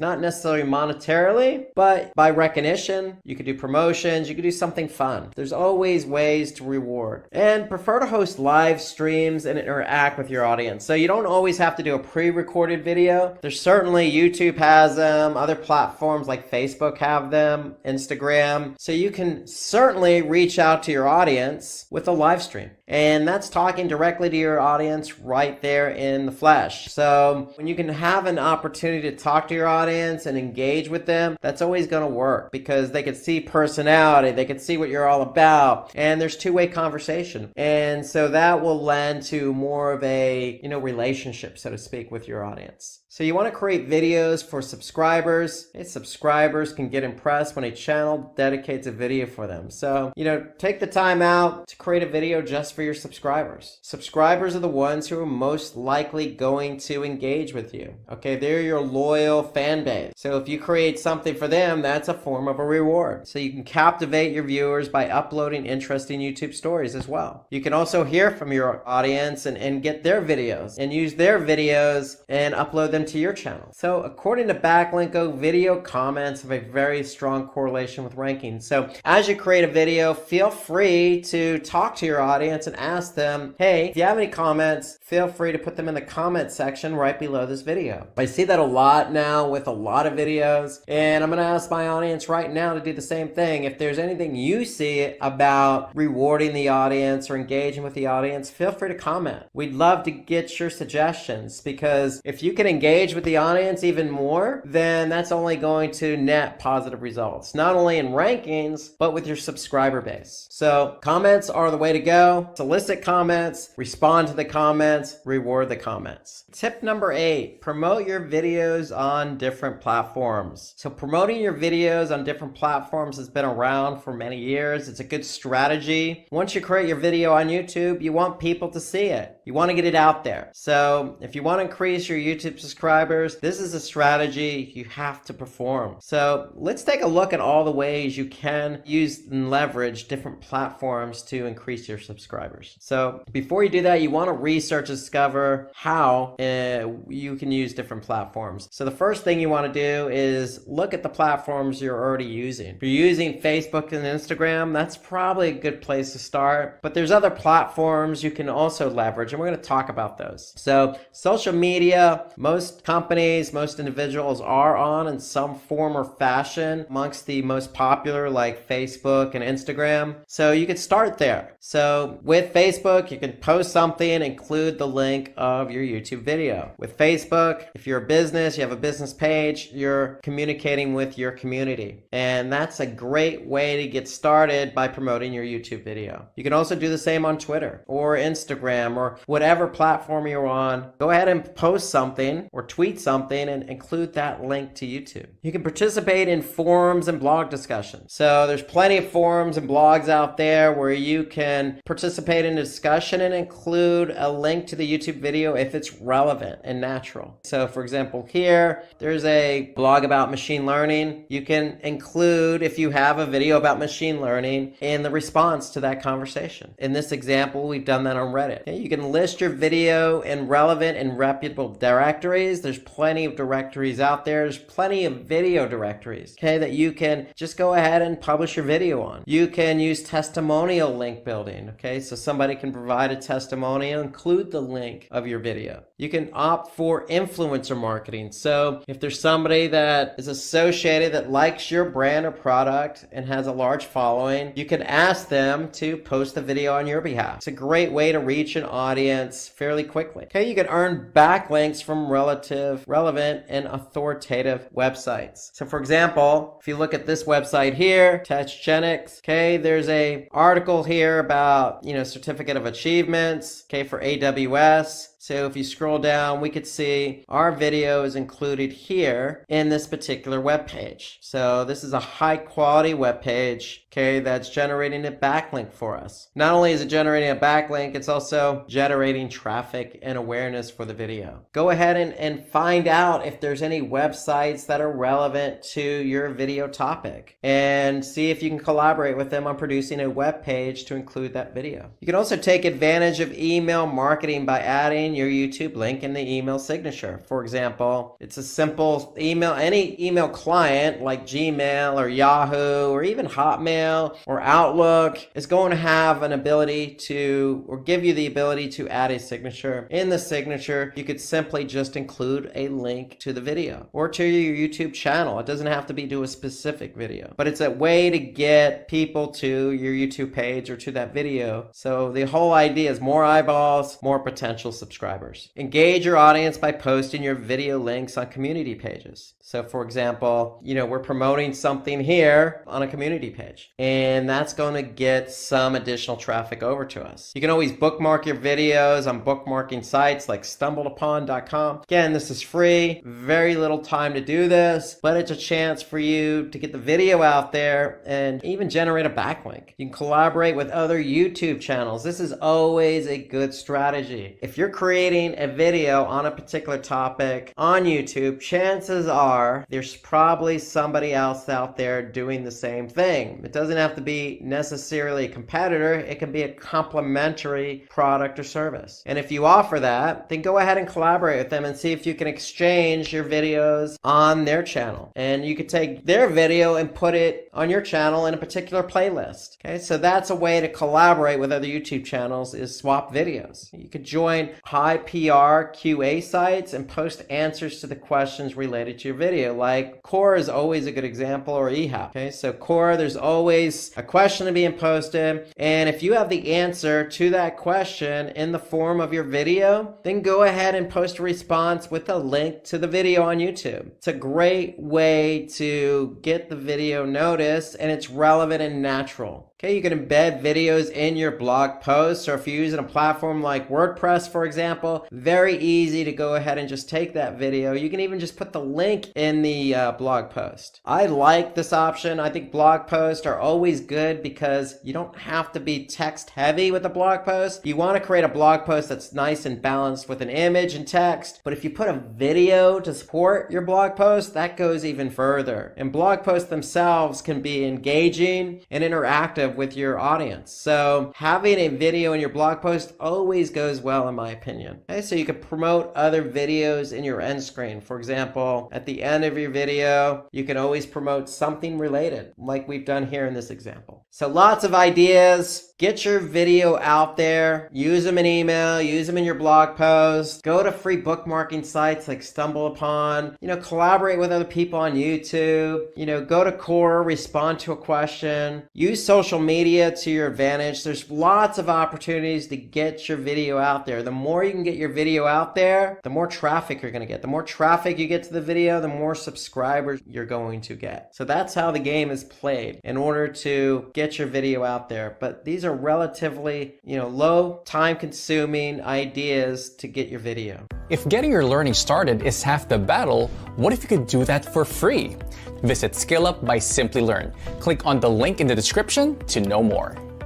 So with Twitter, it's all about tweets. It's actually a verb now. When you do something on Twitter, you actually tweet. And there are a lot of people out there tweeting. In fact, Twitter has over 1.3 billion accounts. So a lot of tweets going on in the world of Twitter. So as of the third quarter in 2018, last year, Twitter had 326 million global monthly active users. Okay, so active meaning every day, using the platform on a daily basis. So a lot of people using Twitter. It's very easy to use, as you'll find out. And what you're going to find out today is how to increase followers on your Twitter account so they can see more of your tweets. Okay, a little bit more about Twitter. There are 500 million tweets posted every single day. That's a lot of tweets. So you can imagine with every tweet is a hashtag that accompanies that tweet. So a lot of information being disseminated across the platform. So tweets with videos, so Twitter does allow videos as well as images,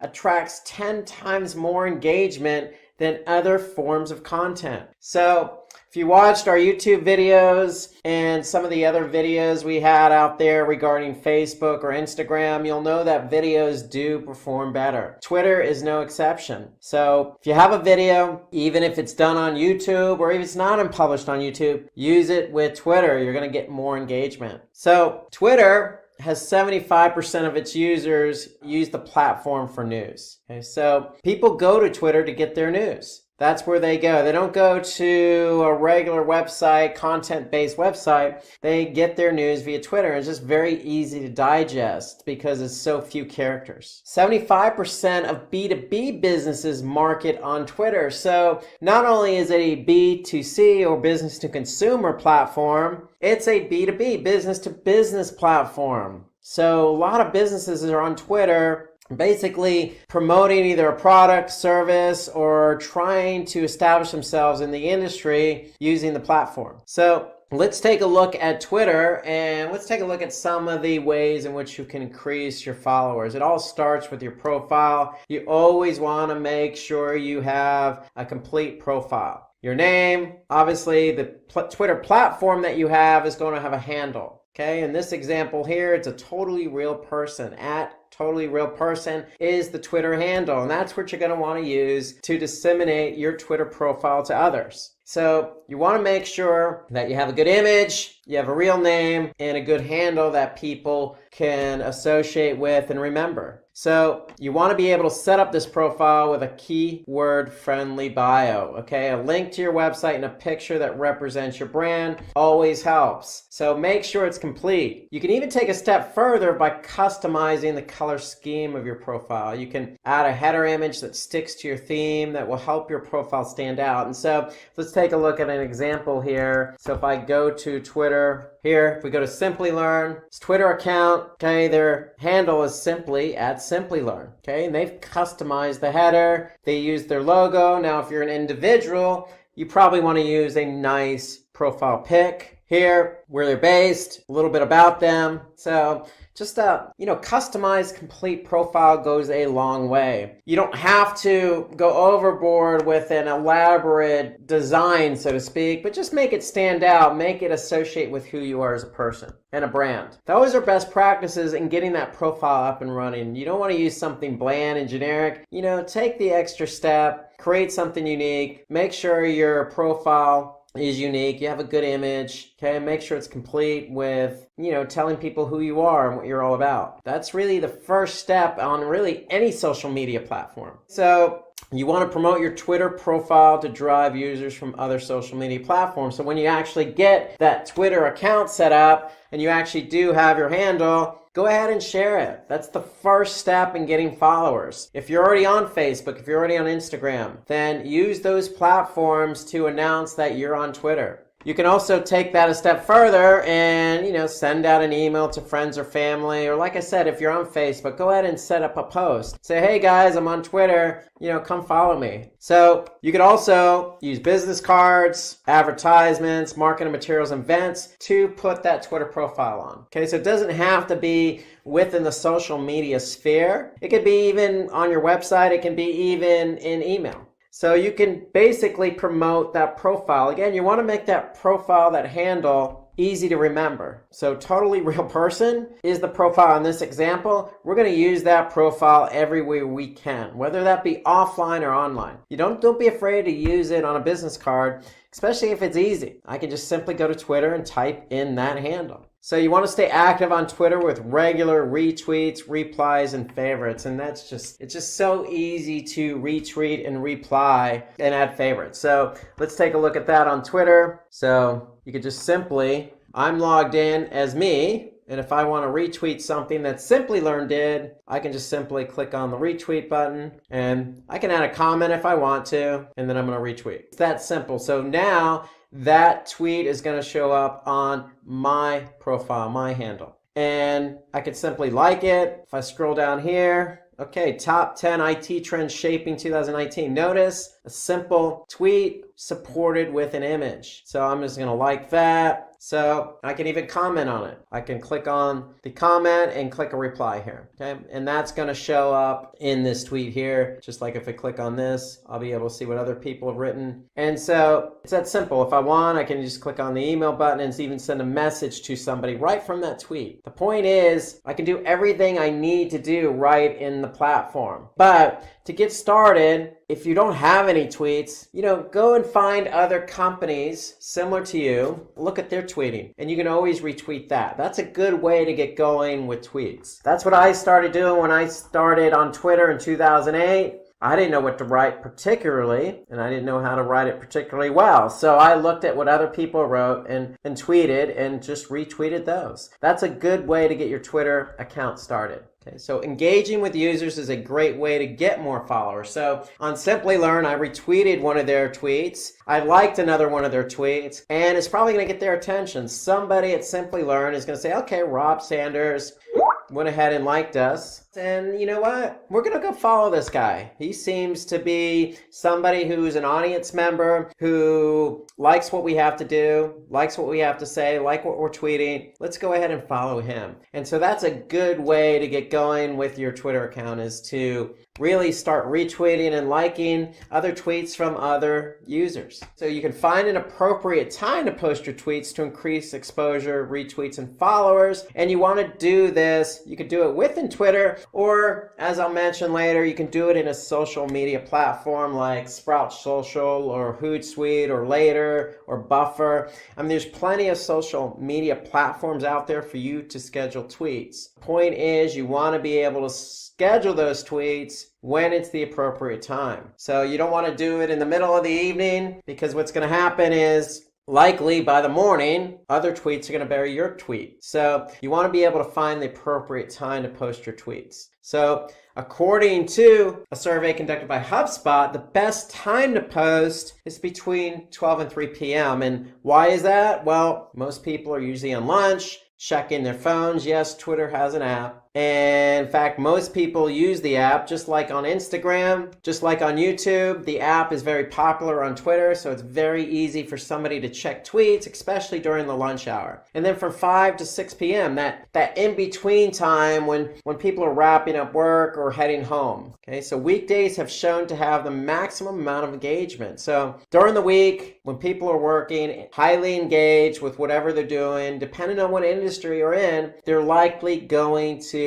check the Twitter and react during those times. Okay, so that was a survey conducted by HubSpot, but really what you want to do is you want to be able to use one of these social media platforms like a Hootsuite or Later and find out exactly when are people engaging with your tweets? What time of the day and what day of the week are you getting the most retweets or the most likes? Okay, that's what you want to do. So you can use this as a starting point, as a best practice, but eventually you're going to have to cater to your audience based on when you're getting your tweets engaged. So you want to increase followers by following more people. It's that simple. And so it really is that simple. Let me rephrase that. So it really is that simple. So if I go back to Twitter, Twitter's always going to recommend somebody for me to follow. And normally those are people that are similar as myself. Okay, so they're not just going to choose random people. They're going to choose people who are following people you're following. So there's going to be a connection to some degree. Or they could be people who use similar hashtags, tweeting the same content. So you want to go ahead and follow people. The rule of thumb on Twitter is if you follow somebody on Twitter, chances are they're going to follow you back. I was once told when I was using Twitter that, hey, you want to give somebody about 3 days to follow you back. So that's always what the rule I stuck to. Wait about 3 days, start following people.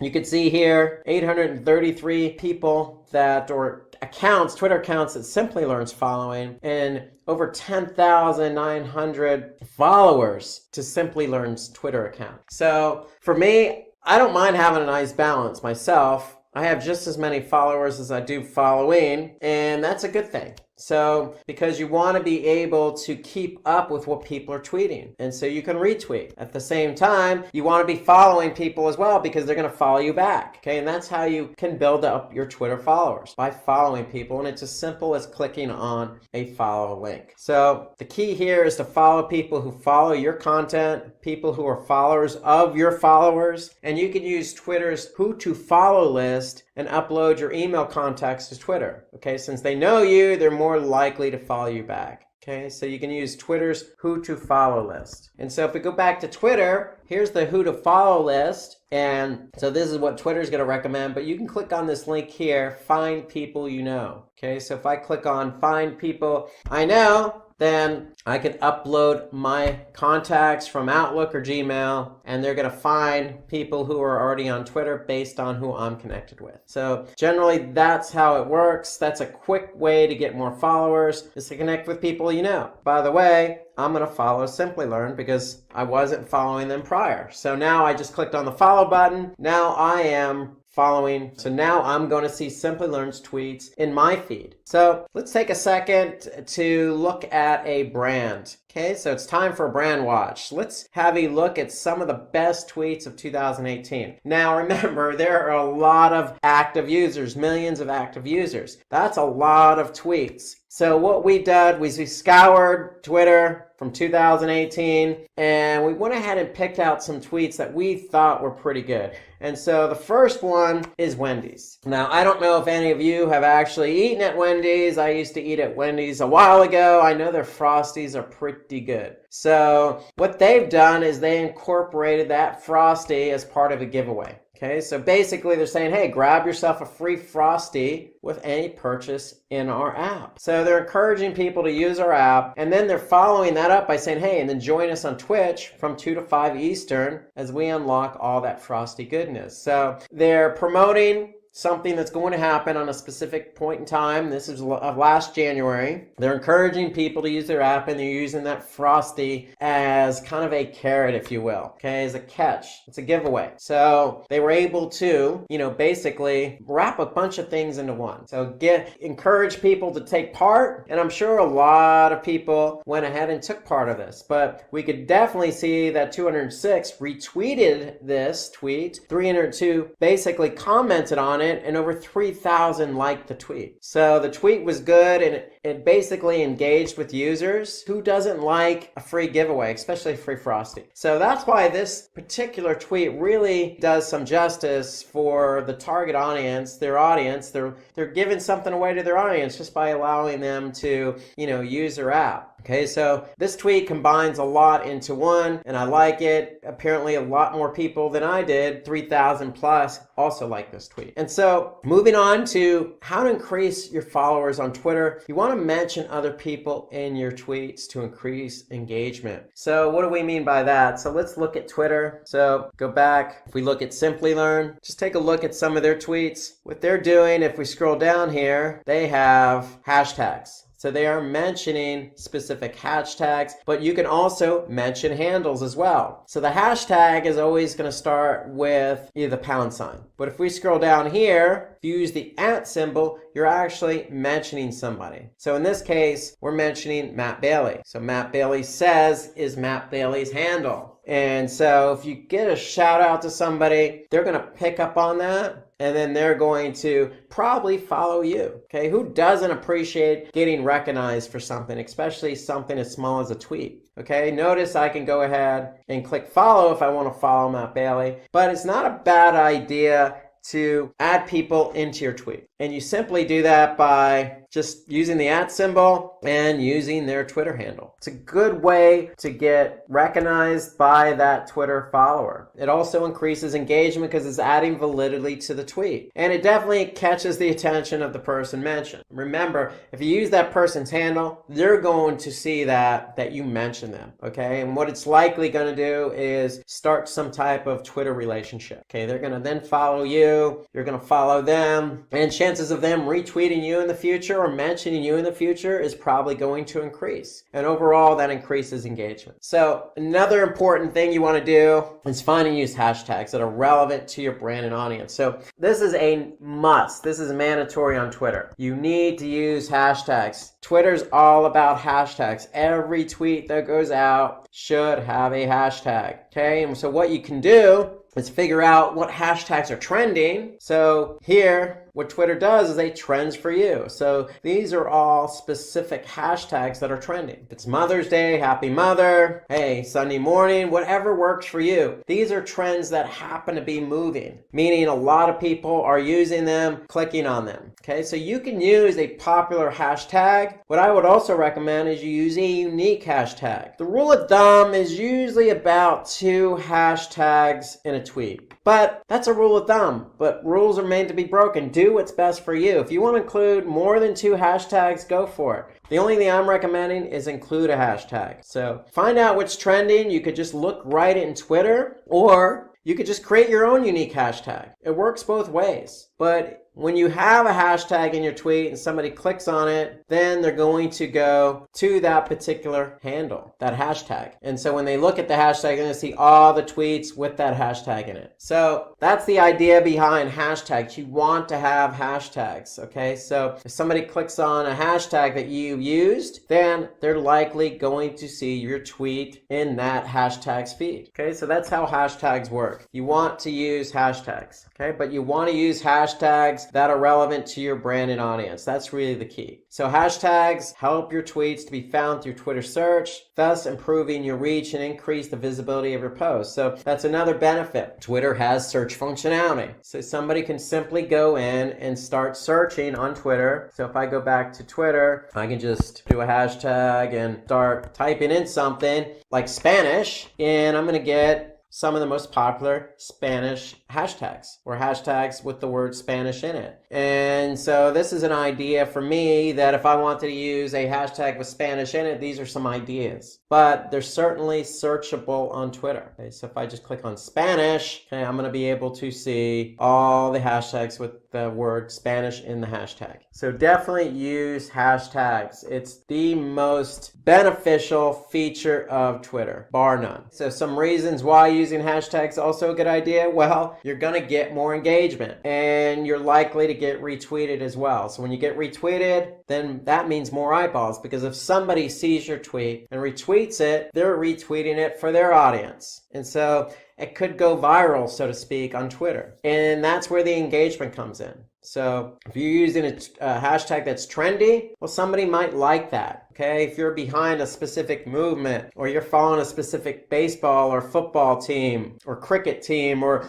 whatever team you're following, then if you use that team in the hashtag, that could also get you some likes. So don't be afraid to use hashtags, mix it up, play around a little, use something unique, use something that's trending, just use something. But make sure it's relevant to the tweet. Find out what works for your competition. What works for them might work for you too. So, I work with Simplilearn, but, Simplilearn has a good Twitter account. They have lots of followers. They're doing a lot of tweeting. So if I wanted to be just like Simplilearn, well, I could simply just go to their Twitter account and see what they're doing. Okay, see what they're using as hashtags, see what kind of tweets they're implementing, and see who's following them. So I can simply just click on the 10,900 followers that they have, and what I could do is I can go through and start following the people that are following them. So just mimic your competition to some degree, or mimic others in the industry. Look at what they're tweeting. Again, start out by retweeting some of the stuff they're retweeting if it's good stuff, if it's a good tweet. Don't be afraid to retweet even your competitors' tweets. Okay, use unique hashtags. Use the hashtags they're using. Look at who's following their brand. So you can really learn a lot from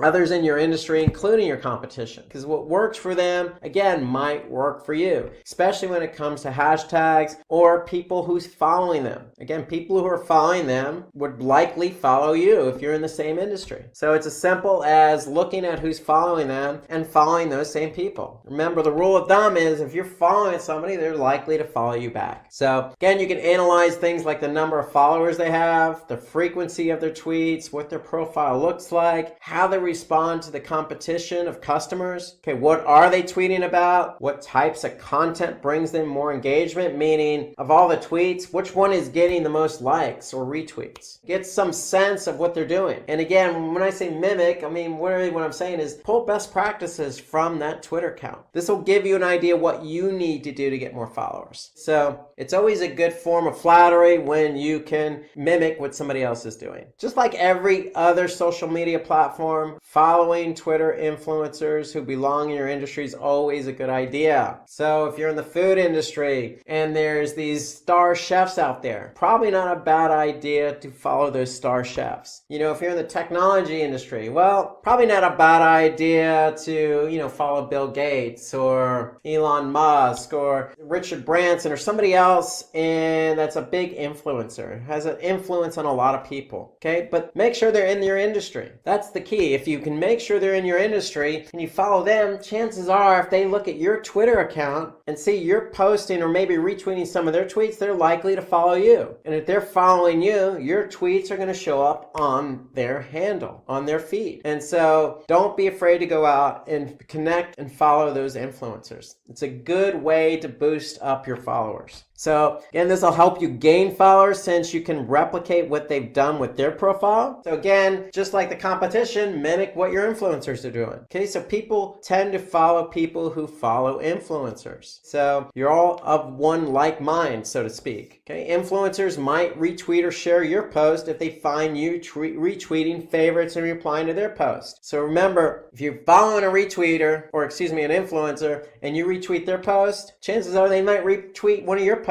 and again put you in front of a large number of people since they're influencers. So all of these are good, valid reasons to follow influencers, because if you're out to increase your reach and exposure, it's hard to ignore influencers in your industry. Okay, you want to use images and videos while tweeting. Remember, videos get multiple times more engagement than not using them. At the very least, use images. But use images, don't use stock photography. Use images that are relevant. So one of these tweets caught my eye here from Simplilearn. So if I click on, here, it was further down here. It looked like, these are people who are engaging in a conference. And it might have been one that Matt Bailey was at. So it was a retweet from Matt Bailey, as a matter of fact. But you could see what Simplilearn's doing is they're including either a video or they're including an image in every tweet. And so that's likely to boost up engagement. So according to Buffer, which is another social media platform, adding a relevant high quality image in your tweets can help you gain more than 150% engagement. Okay, videos are 6 times more likely to be retweeted. So if you have an arsenal of video or even one video, don't be afraid to use it. My recommendation is try and use images as much as you can in almost every tweet. Images go a long way, and again, it's going to help improve engagement, meaning more retweets, more followers. Okay, more followers, more eyeballs. So it's a snowball effect just by using images. Okay, so let's take a look at another brand from 2018. Okay, pizza, always my good example to use on these webinars. I like pizza. Here, this just says it all. You know, they're talking about art and they're using pizza in the form of art. So they didn't really have to say much else here. This pretty much says it all. And they did get some retweets. They did some likes. So sometimes you don't have to say a lot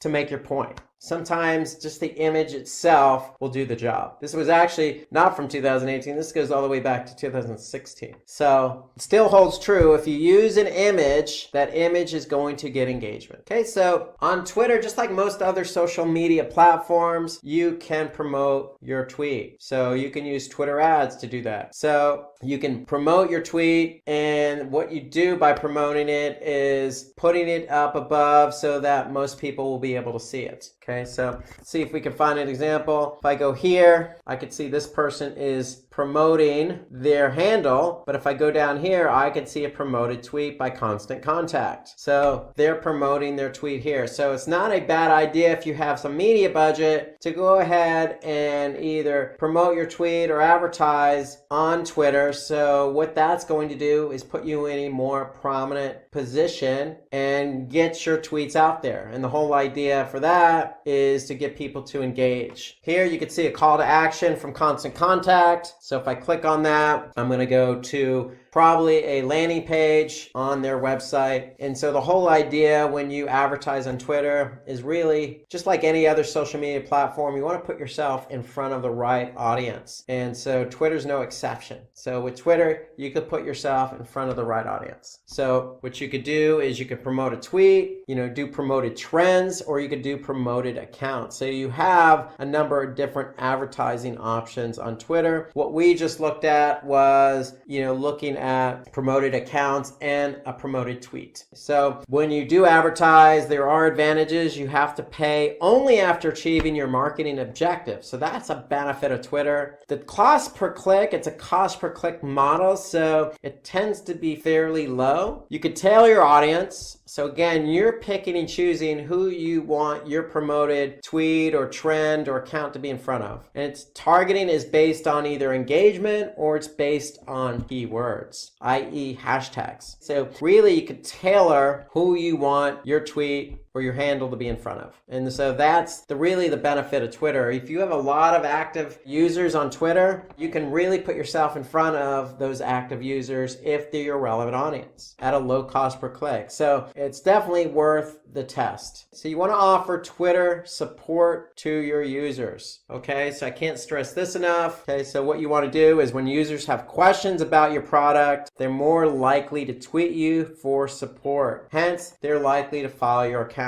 So don't be afraid to use the messaging option as well. So we go back to Twitter. Okay, chances are somebody might have a question for you. Here you can look at Bing Ads. It's great connecting with PPC experts. Can't believe tax season is here. We've got some great insights. So what they're doing is they're using the messaging app, but they're offering that messaging app in the form of customer service. So don't be afraid to use, direct messages to reach out to people in the form of support. What you don't want to do is buy Twitter followers. Chances are you're going to get the wrong followers. So even though it may boost your Twitter follow account, these bots cannot use or buy your products or services. So stay away from all sorts of buying of Twitter followers. You want to build your Twitter following naturally. Twitter is also cracking down on bot followers. So a lot of bot accounts that were paid to follow users were shut down by Twitter. So just my point is, everything we've mentioned to date is what you want to take advantage of. Okay, if you want to pay for something, pay for a promoted tweet. Reach out to influencers. Look at what your competition is doing. Use hashtags. Okay, these are all best practices and organic ways to build followers. So don't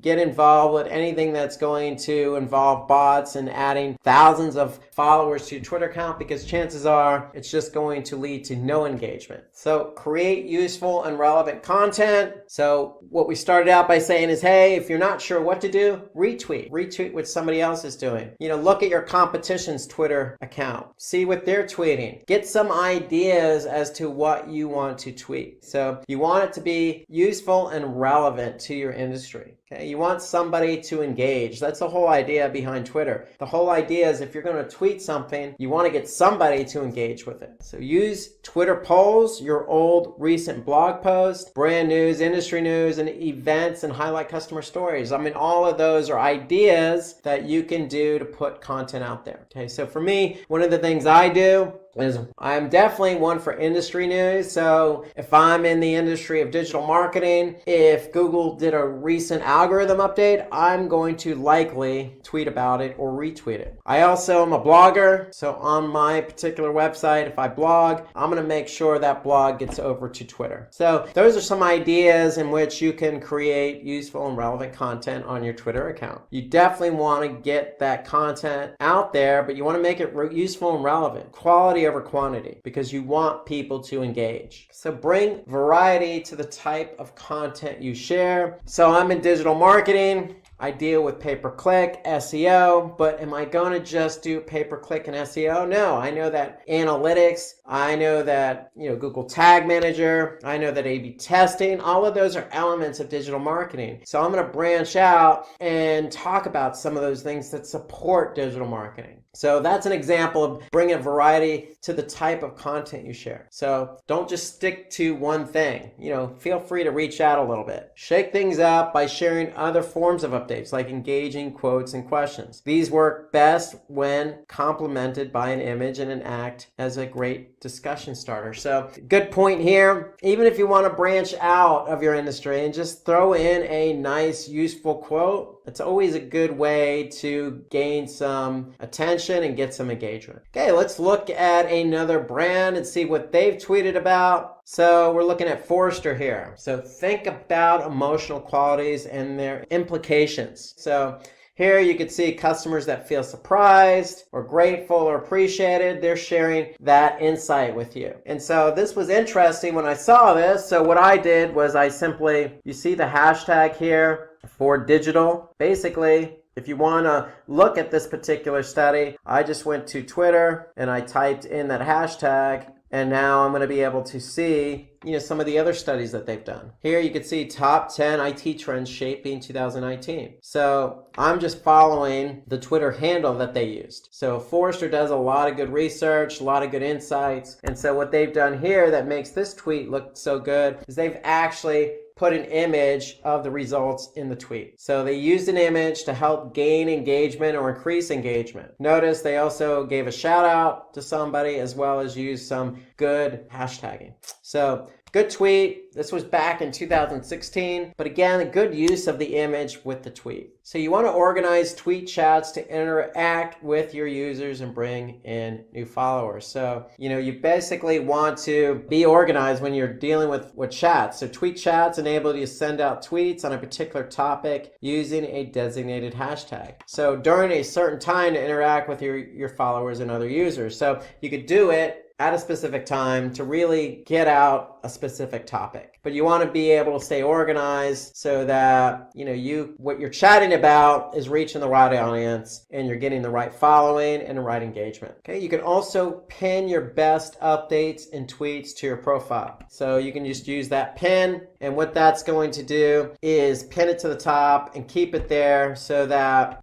people who go to your Twitter handle are going to be able to see that best tweet that you've done. So what you want to do here is use the one that's most engaging. So pinning your best update or tweet, meaning the one that's really had a lot of engagement, meaning retweets and followers and likes. You want to do that. You want to pin that to your profile, and that will enable first-time visitors to see it. And if they could see something that other people engaged with, then that's going to encourage them to share it and probably follow you. So, and that's always what you want to do. You always want to put your best foot forward. So pin your best tweet to your profile. So I mentioned this earlier, use tools to schedule when to publish your tweets. So here are some of the most popular platforms. I use Sprout Social. So if we take a look at Sprout Social, here I'm in Sprout Social. I'm connected to my Twitter account. I can simply just start tweeting about something here. So you can see it's going to let me know how many characters I have remaining. So 280 to start out with. When I'm done tweeting, notice I can add an emoji. I can upload media. I can tag a specific location. Okay, I can even,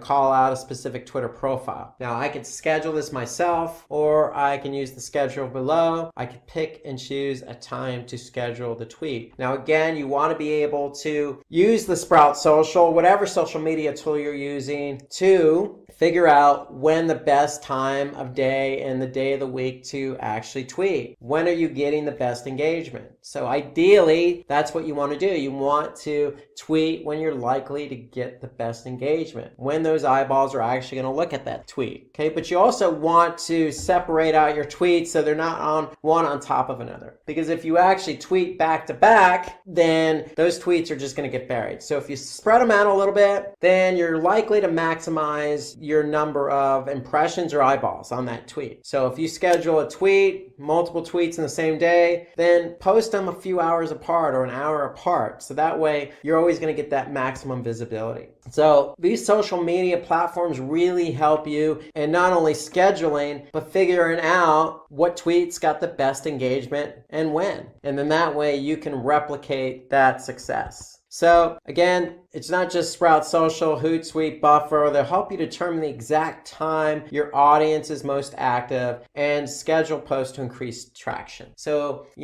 most of these social media platforms do the same thing. So really what you want to do is you really want to nail down that exact time your audience is going to be most active. Okay, that's the whole idea behind using it. And when you actually do tweet, you are going to get results. And these social media platforms are going to share those results with you. And then when you understand based on your audience behavior, when they're engaging, when they're not engaging, that's when you're going to fine-tune your scheduling. So what you also want to do as you're doing these tweets, as we looked at earlier with Wendy's, is run contests or giveaways. Remember, Wendy's gave away that free Frosty. You don't be afraid to give away something if it means more engagement, more eyeballs, which could lead to basically future customers. So contests can help increase your reach and exposure, and each new participant can be considered as a potential follower. So it also gives your followers an opportunity to tag their friends who would be interested in participating. So really this is a great way to be creative, come up with a good idea to get your audience involved, because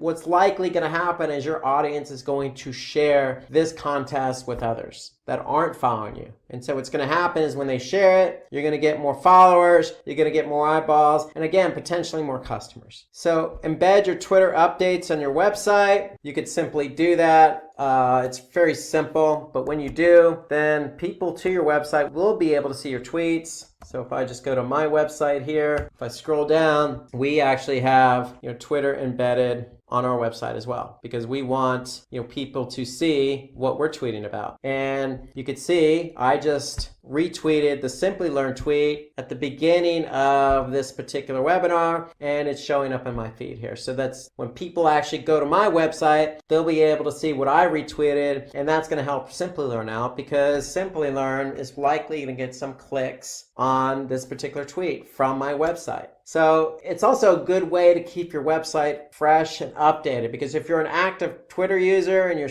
tweeting a lot, then hey, that's going to show up on your website, and it's going to show that, hey, you're fresh, you're engaging, you keep up to date. It's just going to make it look good and make your website feel fresh and not stale. So embedding your Twitter updates will help you add new followers as well, because it's people who are coming to your website that may not even know you have a Twitter account. So you can also do this in a blog post, in a newsletter, and other forms of communication media. So it doesn't necessarily have to be just your website, but I would definitely recommend it because it will give a boost to your Twitter account. So now let's take a look at the final brand watch. Let's take a look at another tweet that caught our attention. And this is from PlayStation. So PlayStation is mentioning, hey, we got a multi-view on Apple TV today with support for up to 4 live channels on one screen. Okay, so, they're promoting a new feature that they have with PlayStation. And you can see they supported that with an image, and they got some really good engagement here. So they're basically saying, hey, look what happened to us today.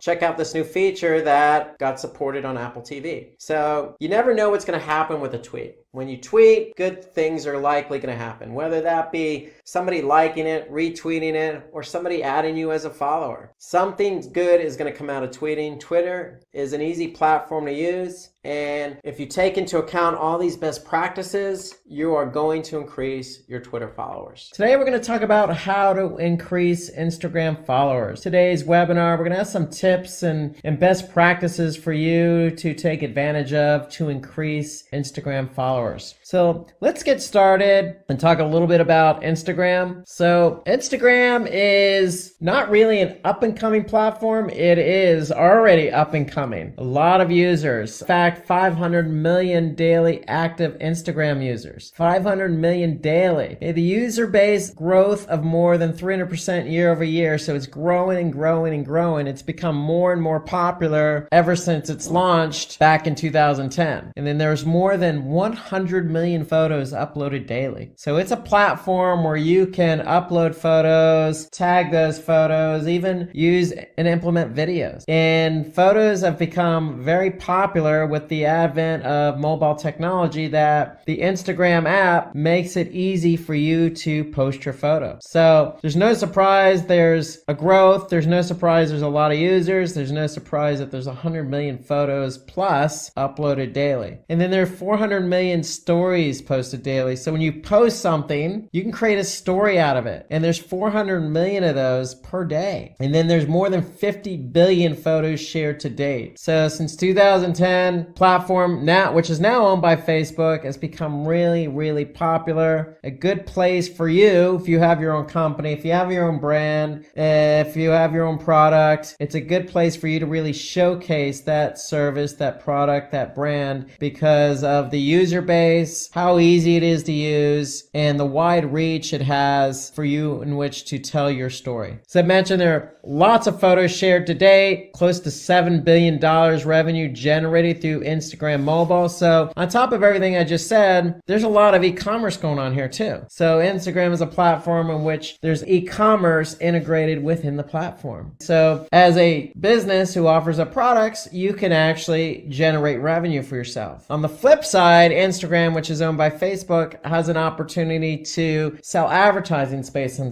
Instagram. So Instagram is an e-commerce platform, to say the least. In fact, Instagram is, because it's so popular, because it's part of Facebook's advertising platform, there are more than 2 million advertisers on Instagram. So amongst all those stories, videos, and photos and hashtags, you'll see some ads. And then because you'll see ads, because you'll see users, you're going to see businesses. It's just a good place to really set up shop and really tell your story through the world of photos and videos. So 25 million plus businesses have already migrated over to Instagram, and that's growing and growing and growing. So it's an opportunity for you to work with other businesses. So the arrow is definitely pointing up on Instagram. There's a lot going on here. Easy to use application, especially when it comes to photos and videos. So we're going to go through some tips and tricks today, and we're going to talk about everything there is to know about Instagram and how to increase your followers. So let's take a look at tip 1 here. So because Instagram is an application, everything you do on it is through the application. Now you could certainly view a web page version on it, but you really can't do much out of that. So if I go to my Instagram account, for example, using my desktop, I could see my profile and I can edit my profile to a degree, but everything you're doing is through the application. So when it comes to that, tip 1 here is take advantage of your bio. So regardless of what industry you're in, who you are, you really want to have a clear and concise and compelling bio. Why? Because this is your introduction to the world. You want people to know who you are. And because if you don't really become very clear to people, they're not going to follow you. So this is where it all starts. You need to take advantage of your bio, have a clear and concise bio, and have a link to your website or some contact information. So to me, this is where it all starts. You got to have a bio because that's what people are going to look at, and they're going to decide whether to follow you or not based on primarily that bio. That's where it all starts. So make sure you have a good bio. That's tip number 1. So you'll have to make sure that your landing page is also mobile optimized, since most Instagram users are on mobile. So if you're going to put a link to your website and somebody's on the Instagram app and they see your bio and they like it and you have a link to your website, make sure that landing page they go to is mobile optimized. So tip number 2, everything you do on Instagram when it comes to posting evolves around hashtags. So that's the backbone of the platform. Just like most platforms out there, social media platforms like Twitter or Facebook, Pinterest, you're going to have hashtags accompany those posts. So Instagram's no different. But in this case, you really, really want to take advantage of the hashtags. So hashtags are there to help users find your content. So you want to start out by using hashtags that are relevant to your business. So if you're in the food industry, you're going to post something related to food. Do the appropriate amount of research to find hashtags to describe your brand and also are being searched on Instagram. So what does that mean? That means do a little bit of homework on Instagram. See what searches or see what other brands in your industry are using for hashtags. Don't be afraid to use the same hashtag, but mix it up. Hashtags are important. So don't be afraid to put a hashtag in there that really defines what your business is about. But if it's relevant, use other hashtags that are popular or people are using to find information. So mix it up, but the key here is relevancy. You want to make sure you align your hashtags with your content and making sure the connection between the hashtag and the content is relevancy. So using the popular tags on your photos or videos might get you some immediate engagement, but it may not help with future goals like long-term engagement, new interested followers, and sales. So here really what I'm trying to say is, look, pick and choose your hashtags carefully, because if you use something broad or something non-relevant, yeah, you may get that click to your Instagram page, but that doesn't necessarily mean somebody's going to follow you, or that doesn't really mean somebody's going to be interested in what you have to offer. So if you use something really popular and broad, yes, you're going to get short-term gratification, but not long-term interest. Tip number 3, post your content at the right time. So according to Sprout Social, which is a social media scheduling platform, among other things, so they deal with a lot of people using their platform and posting content via their platform. They have data, and they're telling us, based on the data they've collected, that the best time to post is between 2 and 3 p.m. and the best day to post is Thursday. Now, that may be all fine and true according to a Sprout Social study. And so you may want to go with this 2 to 3 p.m. and this is probably local, in case you're wondering what time zone we're referring to. So this is all local to you. So go ahead and try that out. Try 2 to 3 p.m. on Thursday. The thing is, what you're going to have to do eventually is figure out what the best time to post is. Okay, so if you're putting out a lot of content and you're putting out content throughout the week at certain times of the day or throughout the day, you're going to have to determine which time of day and what day is generating the best engagement for you. Who's looking at your post at what point of the day, what day of the week. And so you're going to really have to lean on a social media platform to help you determine that, because they're going to have the data that you need to determine what the best time of day to post is. Okay, so we'll talk about social media platforms here shortly. We just know that that when you post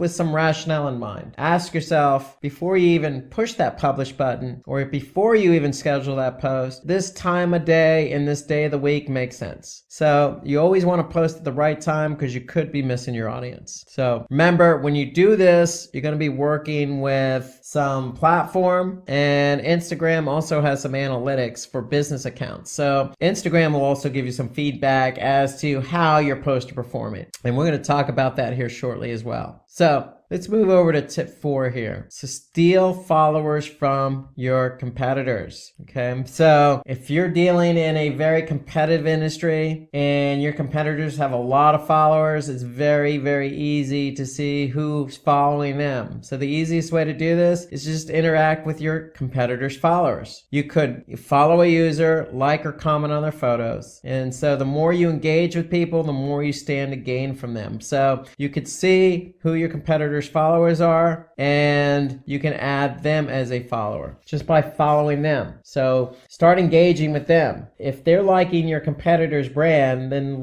the chances of them liking your brand could be great. So check out who your competitors' followers are. If they seem like somebody who you would want to be following your brand, then go ahead and interact with them. And how you interact is, again, you can like something that they post, or you can comment on something that they posted. Okay, engage with them. Okay, it doesn't take that much time. It's a good way to gain followers. So if we're on Instagram, we can simply just click on the brand's followers. So here I can see this brand has 127 followers, and here I can see all the followers. And what I could do is simply just click on one of the followers and I can go to their profile. And from there I could see what they've posted in terms of videos and images, and I can like or comment. So just doing something as simple as this gets you an opportunity to engage with somebody who can then turn around and follow you. So tip 5, pay for sponsored posts and product reviews. So a number of ways you could do this here. So pay for a sponsored post. So you could find an influencer who satisfies a couple of requirements. They have large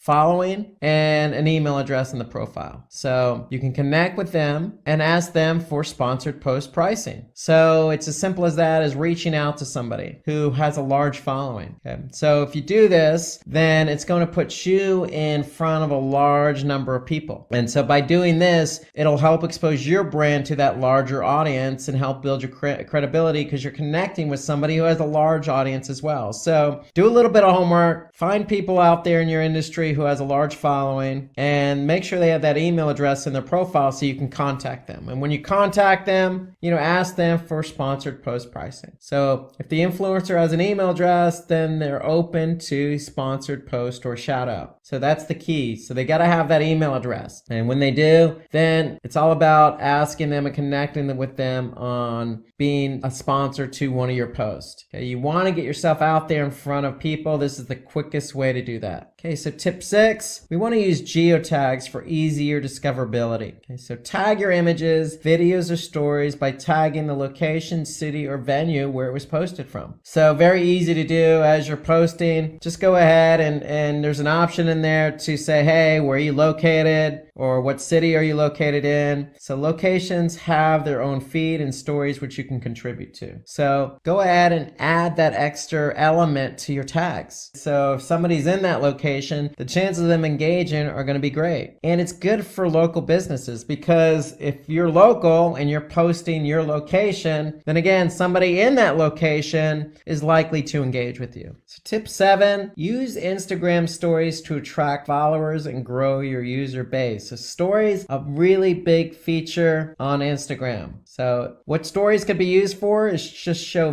footage of an environment. So it could be your office, it could be your home, it could be, the playground, it could be the golf course, it could be anywhere that you want to show footage of. So you want to post news relevant to your industry. So if you're in the food industry, hey, why not go in the back into the kitchen and post a story about how a particular bread or cake is made? Okay, show off your product. So if you are in that food industry and say you're in the pizza making business, perfect opportunity to show people via an Instagram story how to make that pizza and how you make that pizza, what ingredients you use. How unique is your particular product? And that's really what you want to get across when you do a story. You want to show something unique and relevant that's going to grasp people's attention. You can promote a company event. So if you're celebrating, say, 200,000 subscribers, create a YouTube video, or you can create an Instagram story. It works just as well. So you can endorse your company's blog post. You can post positive user reviews. So these are all features of a story.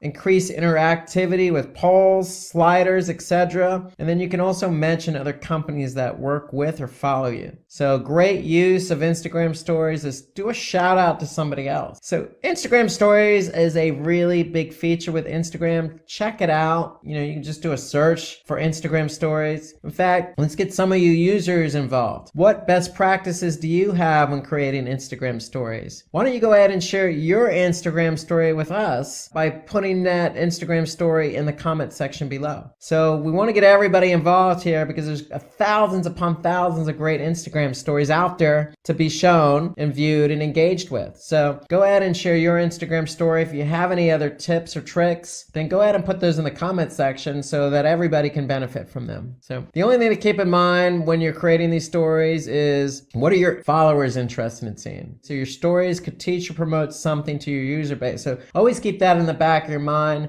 For me, I always go back to what industry are you in? If you're in the food industry, hey, people who are following you are interested in food. If you're a pizza company, show off that pizza. If you're a bakery, show off how you make your breads and baked goods. Whatever it is you have, show it off, because if somebody's following you, that's what they're interested in. So tip number 8, highlight important stories. So you want to highlights serve as the easiest way to create a first impression for a potential follower. So with highlights can be used to tease what your content's about, create a trailer for what your brand offers, promote your product. So highlights are there. It's a good feature. It's a first impression for potential follower. So it teases what the content's about. It creates a trailer, so to speak, for your brand and promotes your product. So use highlights. And again, any users out there who have good examples of highlights, go ahead and put those in the content section or comment section right below this video. So remember, stories have only a 24-hour lifespan, so highlights can be used to give them a second wind. Okay, so highlights serve a purpose. It teases what the content's about, it promotes the product, and it really kind of accentuates that story. Tip number 9, ask for followers. So sometimes people need a little push before they can follow you on Instagram, even if they enjoy your content. So you can ask users to become your followers in the caption, the comment section, or even work it into your content. So in other words, when you're posting something, don't be afraid to say, hey, follow me. I got some good stuff here. Be confident. You don't want to do it for every post, of course, but pick and choose. If you feel you have a really good post, really good image that you think is going to gain a lot of followers and engagers, then you don't necessarily need to put a caption in there. But if it is popular, then go ahead and say, hey, this is a popular post. Think about following me, or put something in the comment section. You want to do it kind of succinctly. You don't want to be begging, but just work it into some degree. Okay, but don't be afraid. Have some confidence in asking for followers. So when you do this, it's very similar to how we do it on YouTube. So you can ask viewers to subscribe to their channels at the end of the video. So if on YouTube, basically you're saying, hey, if you like what we have, go ahead and subscribe. It's no different on Instagram. If you have something you've posted, just go and say, hey, you like this? Go ahead and follow us. It's that simple. So tip number 10, take on the latest trends to get more followers. So align your content to cater to trending topics or hashtags to improve engagement and discoverability. So really what we're trying to say here is your competitors follow influencers. What are the latest trends? And you can get an idea of the latest trends by you looking at hashtags. So what hashtags are trending? Which ones are people using the most? So really what you want to do is whatever's trending in your industry, ride that wave, so to speak. Now, it doesn't have to take on your entire profile, but there's nothing wrong with 1 or 2 posts. If something's really taking on popularity, then go ahead and post about it as well. For example, in the wine industry, if there's a new wine that really came out that's really gaining some popularity, go ahead and post about it with the same hashtag and with the unique hashtag. So don't be afraid to, ride the wave of popularity, so to speak, because it shows that, you know what you're talking about. It adds some credibility and it's going to get some, viewers over to your Instagram profile. So keep in mind, you need to keep your content relevant, because if your audience is interested in what you have to offer, then they're going to be engaged. However, if you're joining the discussion in a relevant manner, keeping in mind whether your audience will interact or not is important, but just always keep in mind, you always want to stay within your industry and relevancy for your target audience. So tip number 11, run contests and giveaways. And so just like on YouTube, just like on Facebook, Instagram is no different. You can increase reach and exposure by running contests. Since most followers would tag their friends to let them know about it, it's a good idea to run contests. And so what's an idea of a contest? Well, again, if you're running a pizza parlor, you could say, hey, what's your favorite pizza? Or give me your favorite pizza ideas. And you can run a contest and, you can have people even create their own pizza and post an image of it. You can have people create stories on the best ways in which they create pizza or their experience in another pizza parlor. There's lots of things you can do to create a contest. And you don't always have to give something away. You could just do something for fun, especially if you have a lot of followers. If you have a lot of followers, then somebody's going to take part in it. So don't be afraid to run contests just to make it fun and light it up a little bit. So each tag can bring you a new audience member who could be a potential follower. So anytime you run a contest, people are going to tag their friends to let them know about that contest. So those friends are going to come over and likely engage. So that's the beauty of running a contest or giveaway, is chances are word's going to spread and it's going to get you some new followers. So that's the end benefit, so to speak. But the real benefit is keeping your audience engaged. So tip number 12, we want to stay consistent with posts. So having a consistent pace and theme for your posts can have a huge impact to convert visitors. So when we say consistent, if you're again that pizza parlor, stay within pizza. You could branch out a little maybe and talk about salads or talk about beverages to, as a complementary factor to the pizza. Okay, but don't talk about hamburgers if you're focused in on pizza. So we want to stay consistent with your theme. This method involves less effort with a faster production of Instagram content. So that means what we're really trying to say here is focus. Stay focused on who you are. If you do that, if you're consistent and you're gaining some followers, and that's what people are coming to you for, the content that you're good at, for the industry you're in. Okay, so if you start varying it and branching out, then it's going to muddy the water, so to speak, and you're probably going to get less engagement. So set a theme on Instagram by maintaining consistency in your personality, filters, colors, and layout. And really what I'm referring to is post. And when you have post something, you're really creating a personality for yourself.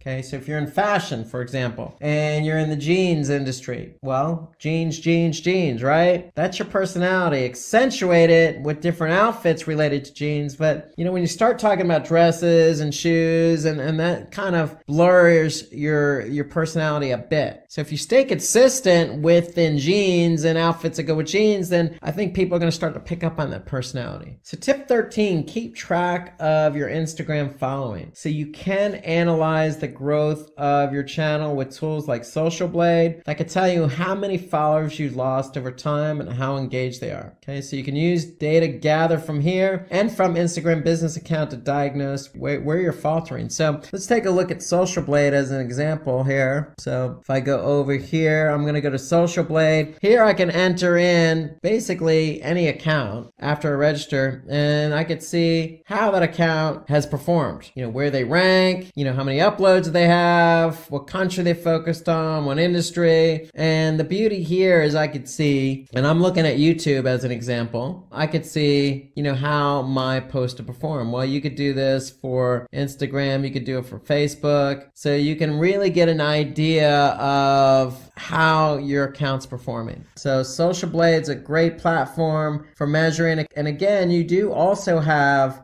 Instagram Business Insights. So with Instagram Business Insights, basically what you're going to do is you're going to go to your app, right? And then from the app, you can basically look at your insights from there. So in the app itself, you're going to click on the upper right, 3 lines, and from there you're going to see insights. And when you go to insights, you're also going to see, what your reach is, how many impressions, and some engagement metrics in terms of your audience, where they're located, the age range. Okay, you're going to also see some content related information. So there's a lot you could see from the Instagram insights, analytics insights, but you can also see additional information from Social Blade. So the key here is when you're looking at your data, you want to look for patterns. In post, what post received the most amount of engagement? So if you see something working, obviously replicate it. You don't want to replicate it immediately, but make note of it and use it for future content. So tip 14, use Instagram ads. So Instagram ads give you complete control over advertisements. So how they appear and who sees them. So with Instagram ads, you can run photos, you can run videos, carousels, slideshows, stories. So we mentioned this on other webinars for Facebook advertising. It's worth repeating. So if I go back into, say, Facebook Ads Manager, I can pick and choose my placements. And really what I want to do is pick and choose, for example, Instagram. And so I have Instagram feed, I have Instagram stories. So, and I could see what the video requirement or the media requirement is for running on Instagram. So with Instagram, you can run stories, you can run videos, single image ads, you can run carousel. So really, you could put your best forward, meaning take the post that's performing well and maybe you want to advertise that, promote it. So you're going to run this through Facebook Ads Manager, and it's going to tell you, what your audience size is, your potential reach, okay, what your daily results would be. So you're going to get all that information when you run your ads on Facebook Ads Manager. But it's a great opportunity for you to really push forward. If you're running a promotion, it's really an opportunity for you to push forward that promotion. Other advantages: scalable pricing, self-serve and instant, robust reporting, and highly refined audience retargeting. So all of that is in the Facebook Ads Manager. You can get all the reporting you need, meaning, who saw the ad, did they click on it? Okay, you can refine that target audience. You can go back into Facebook Ads Manager and refine who your audience is. So lots of flexibility here on advertising on Instagram. But the key here is if you want to run advertising on Instagram, think about what it is you're trying to promote. If you feel something needs to get promoted, then go ahead and, you can either, again, reach out to somebody and have them sponsor it, or you can run it as an advertisement. So let's move on to tip 15. So we want to create visually attractive and eye-catching ads. So if you are going to run ads, here's some things to keep in mind. Okay, you want to use images that are natural and seem native. Okay, you don't want to use any stock photography. First off, you want to use something that you've done. Okay, you want to minimize the amount of text, so let the image do the talking. You want to ensure your caption relates to the image and resonates with your audience. Okay, so you have an opportunity to add some text below the image. Okay, so make sure it resonates. And then of course use hashtags to show your ads to target your audience, but a wider relevant audience. So hashtags do play a role here as well. So these are some tips. If you're going to create ads, you want to take these into account. The whole point of the ad is to get people over to either web page or to your profile page, okay, so that they can engage and take action. So Instagram ads will help showcase your product, service, or brand in a way that's memorable and unique. So if you really want to get your vision, your brand, your product out there in front of a lot of people, then advertising on Instagram is a good way to do that. So since we've been talking about pizza throughout this webinar, this is a good Instagram profile here about pizza. I'm getting hungry just looking at this. Hopefully this is an example for all veg and non-veg pizza consumers. You can see this profile here. They got the website, they got the handle. Okay, so they have a lot of followers. So, if I'm in the pizza industry, I can go ahead and, click on their followers and see who's following them, who they're following. So some really good shots of pizza here. It looks like, a lot of people were involved in this. You could see lots of different examples here. Some cute ones, some funny ones, some humorous ones. So, just taking a look at something like pizza, which, most people enjoy, most, and you can kind of appreciate how much of an advantage Instagram can be, because you can accentuate photos, you can have fun with it, you can really run some contest here, give us your best pizza photo. So here, you could see use daily pizza as a hashtag for a feature. Okay, so they're even encouraging you to use a specific hashtag. So you can really do a lot here on Instagram. This is just a good example of what you can do and have fun with, with an example like pizza, just to give you some ideas. So let's move on to tip 16. Take advantage of Instagram tools. So you can use scheduling tools like Later, Hootsuite, and Buffer. So I can't stress this enough. When it comes to measuring the engagement of your Instagram post, you're definitely going to need a social media tool. So you're also going to need it if you do a lot of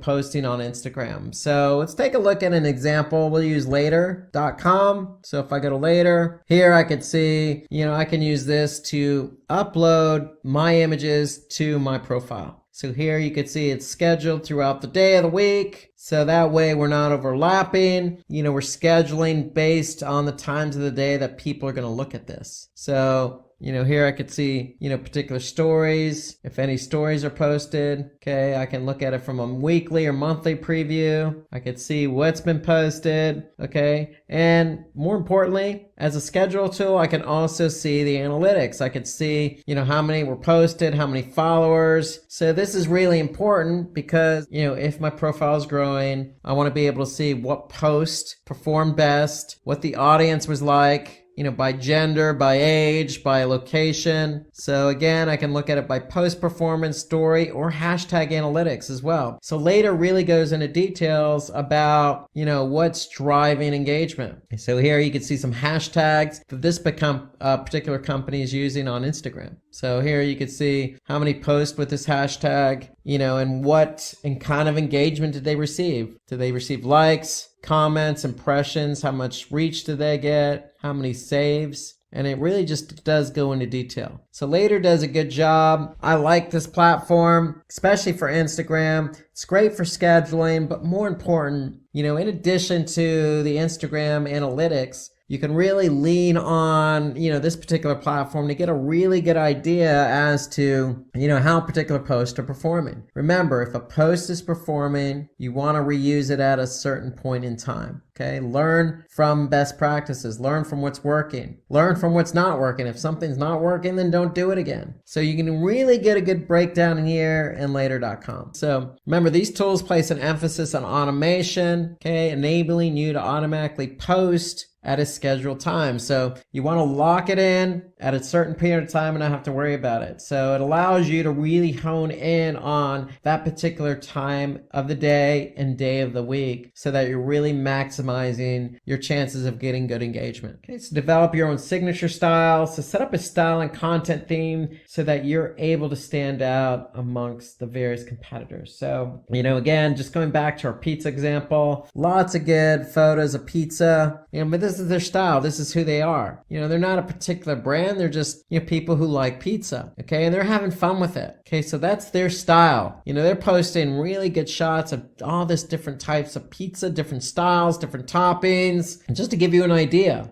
of how popular pizza is and what you can do with it. Okay. So again, this is a good basic example of what you can do with something as simple as pizza. So don't be afraid to experiment, try something different with your profile, do something different. You don't always have to follow what everybody else is doing. That's the great thing about Instagram. It allows you to be free and creative. In fact, if anybody has any styles that have worked for them, feel free to put something in the comment section. We'd love to hear your thoughts. So tip 18, use user engagement to your advantage. So I just mentioned that using the Later example. So we want to be able to learn from what's working and not working. So user-generated content shows off your brand to be authentic and improves your relationship with your followers. So, you want to be unique with the content that you're posting. So if you do that, you're likely to build that relationship and, increase your followers. And you want to be able to see of that user-generated content, that UGC, which is performing, which is not performing. Okay, so basically your followers and your audience are telling you what's working and not working. So take advantage of that. Remember, going back to hashtags, you could set up your own unique hashtag and ask your users to post images or videos relating to that, which you can post in your brand's account. So just like the whole pizza thing, they're saying, hey, look,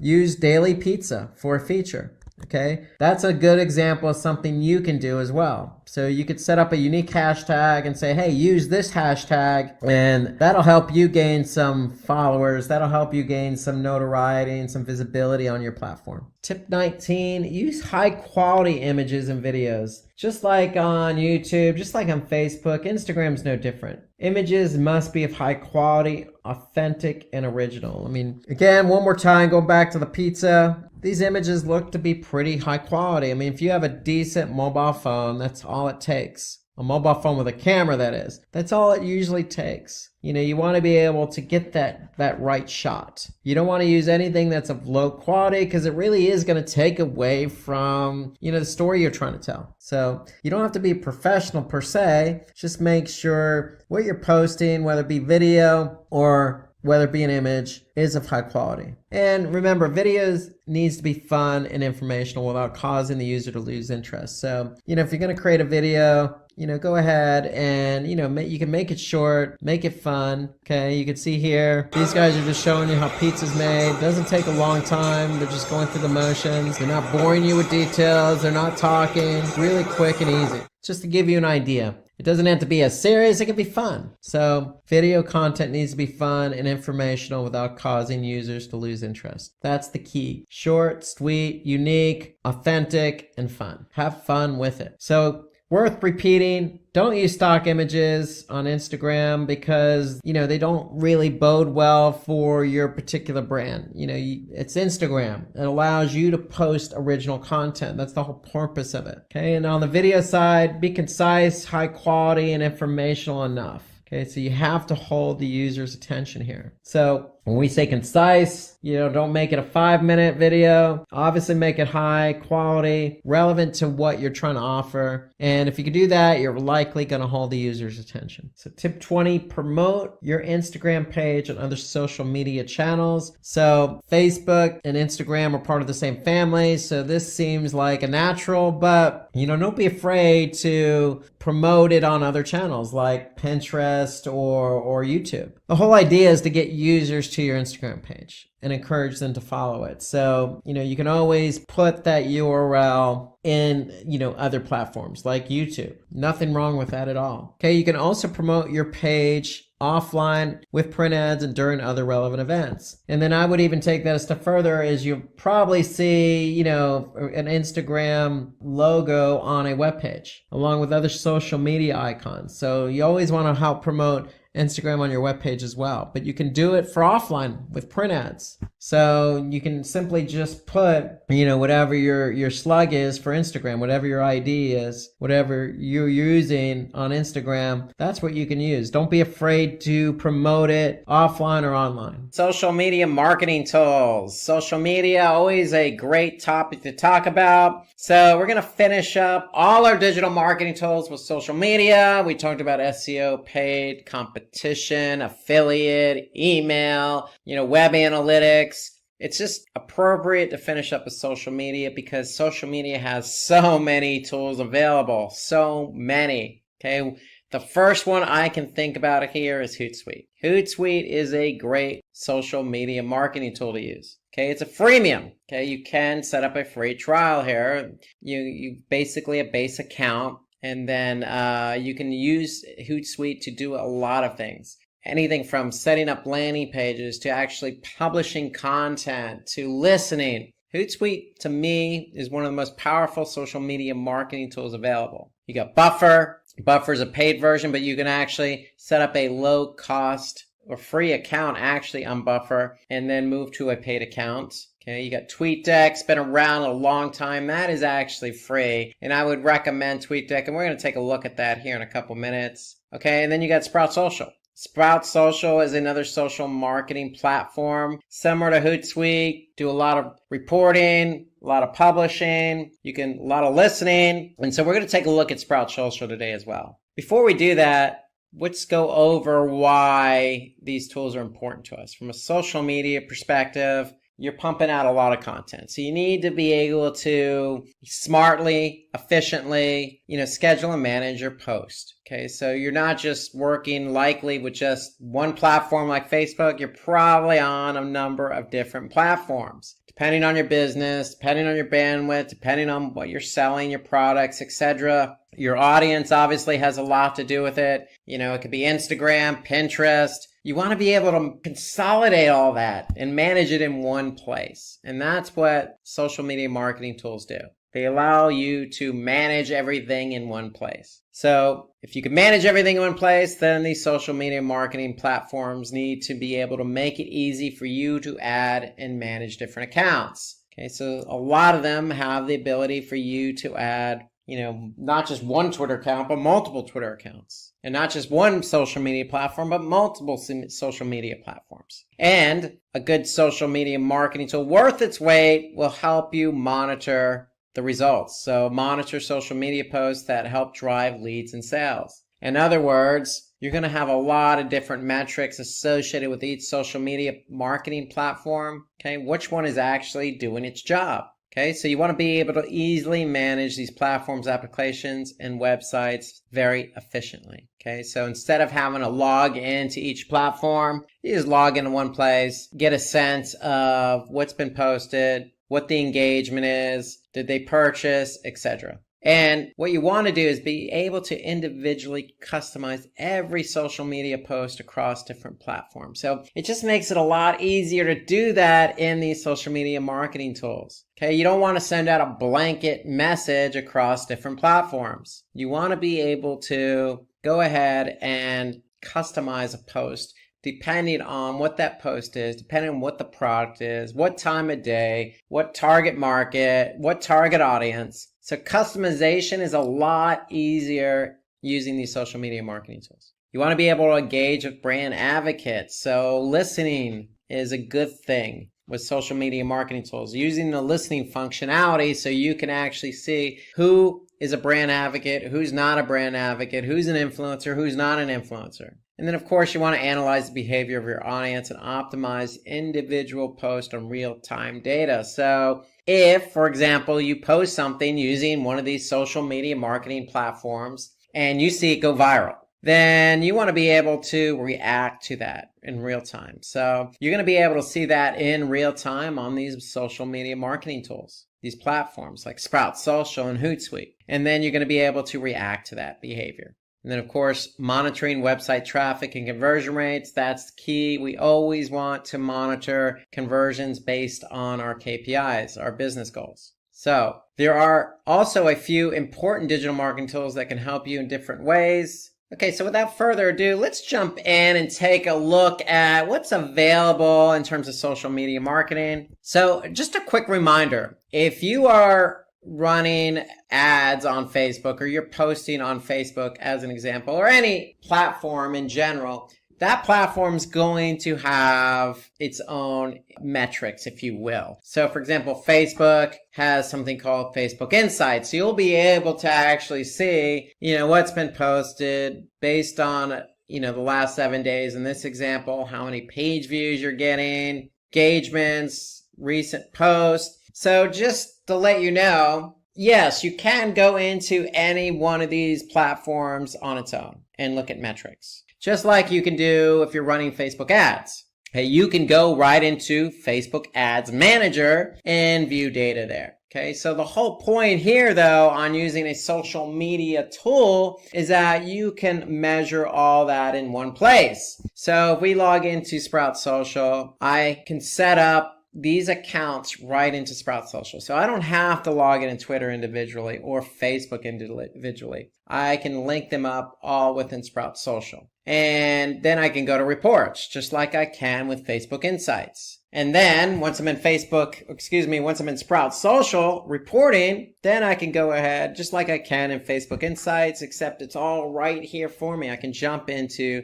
Facebook and dig a little bit deeper as to what's going on with my account. So I don't have to log into Facebook directly. I can see, the impressions, the engagement, the clicks over a period of time. I can see my audience growth. I can see my publishing behavior, how often am I publishing. I can see the top post individually. I can see impressions by day. A lot of this same material, same information is already in Facebook Insights. So if it's available in Facebook Insights, you're definitely going to have it available in a tool like Sprout Social. So you want to be able to just efficiently log in and jump from one platform to the other. So here, I can go to Instagram, and look at Instagram data, or I can look at Twitter information. So you want to be able to efficiently jump from one platform to the other using, in this example, Sprout Social. Now, as I mentioned, as part of one of the benefits of a social media tool is that you can publish content. You want to be able to publish content because you want to be able to organize and schedule accordingly. You don't want to be submitting and publishing content right after one another. Okay, you want to be able to spread it out efficiently and effectively. And so here we could see, we could publish and schedule content accordingly. So all we have to do is click compose, select a profile, write whatever we need to do. We could schedule it for tomorrow at a specific time. And there you go. Voila, scheduled. So this is on Twitter. Okay, so, we could choose another platform here. It's just that easy to schedule. So you want to be able to schedule accordingly because, again, when you schedule something, then you want to look at the behavior of it. So it's just as simple as going from publishing to reporting. And then based on when something got published, you could see the reaction of it and react to it. So another thing here that I like about Sprout Social, Hootsuite, a lot of these other platforms do it really well. You got listening tools. So you can listen in on conversations that are being had. For example, mail delivery. If we do mail delivery on Twitter search, we'll be able to see what's been tweeted about mail deliveries. If that's the business we're in, we can refine our search and choose a specific location, a radius to hone in if we're local. Okay, so this is Sprout Social's example of listening. Here, let's take a look at another example. I'm in Later.com. So Later, very similar to Sprout Social in that it does a lot of the same things. You can actually schedule content on a particular platform. And one thing I like about Later here, you can actually see it visually. You can see a calendar and what's been scheduled. So I can see today I have something scheduled at 1:15 local time. And again, I have 5 profiles set up for this account. So I can pick and choose the profile that I want to publish to. So it just makes it that much easier and I can visually see it. And that's important. So here I can click on media library. So the one thing about later.com is that, you have a library of images that potentially you can reuse. So if I click on this image here, okay, I can get a sense of when it was used and I can view it on a calendar. I can add a label for it. So that's another benefit to Later is that they have this media library here. They have conversations. So I can actually connect to a platform and listen in on conversations that are being had, similar to the listening tool in Sprout Social. And they have analytics, so you can actually see right in later.com how your particular social media platform is performing. So I can see it here over 7 days. I can see the number of followers have increased. I can see the growth rate. I can see the number of impressions that I've received. Okay, so I want to be able to see how my particular platform is performing over a period of time. So I can look at reach, a lot of profile views, website clicks. Okay, so I can get a lot of good insights here right in the analytics platform of Later. You can look at specific post performance. So if we posted something, I could see basically how many likes it received, how many comments, impressions, the reach. And then if I wanted to, I can click on details and get more specific information on it. Engagement rate, okay, discovery, actions, comments, saves, etc. So later.com goes into some nice detail about post performance. They even have data on hashtags. So if you use a hashtag, you can actually see how many times the hashtag's been used or saved, how many impressions it's received. Okay, so they really go into some nice detail here about how your post and how your accounts are performing. And here's a tool I really like, I've been using for a long time, and that's TweetDeck. So what TweetDeck does is connect with your Twitter account. So you can see in a different visual, so to speak, of how your Twitter account looks in terms of your feed. Here I can see this is my feed here. Okay, I can see some notifications. I can see specific messages. Then on this column, I can see activity. Okay, so I can add different columns here if I wanted to. And basically by adding columns, you can see I can look for what's trending as an example. So I'm going to add in a column that says trending. And so now I can go in and see, okay, these are all the different things that are trending on Twitter. So you can actually add a column and pay attention to something really specific. Okay, so for example, search. Okay, so right now I have men's health, but I could type in, let's just say World Cup. Okay, so I could see you got the cricket World Cup, you got, the soccer, football World Cup going on. So, we could pick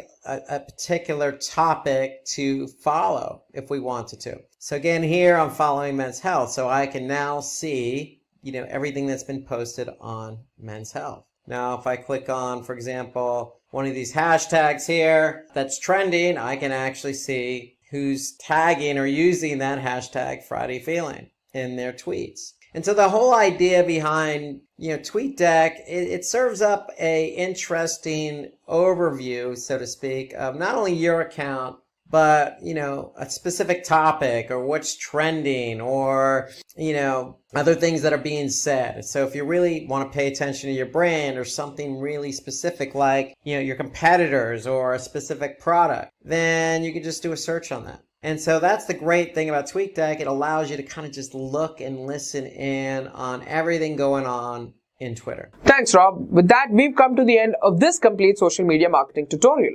I hope you guys enjoyed this. Do like and share it. Thank you for watching and stay tuned for more from Simplilearn.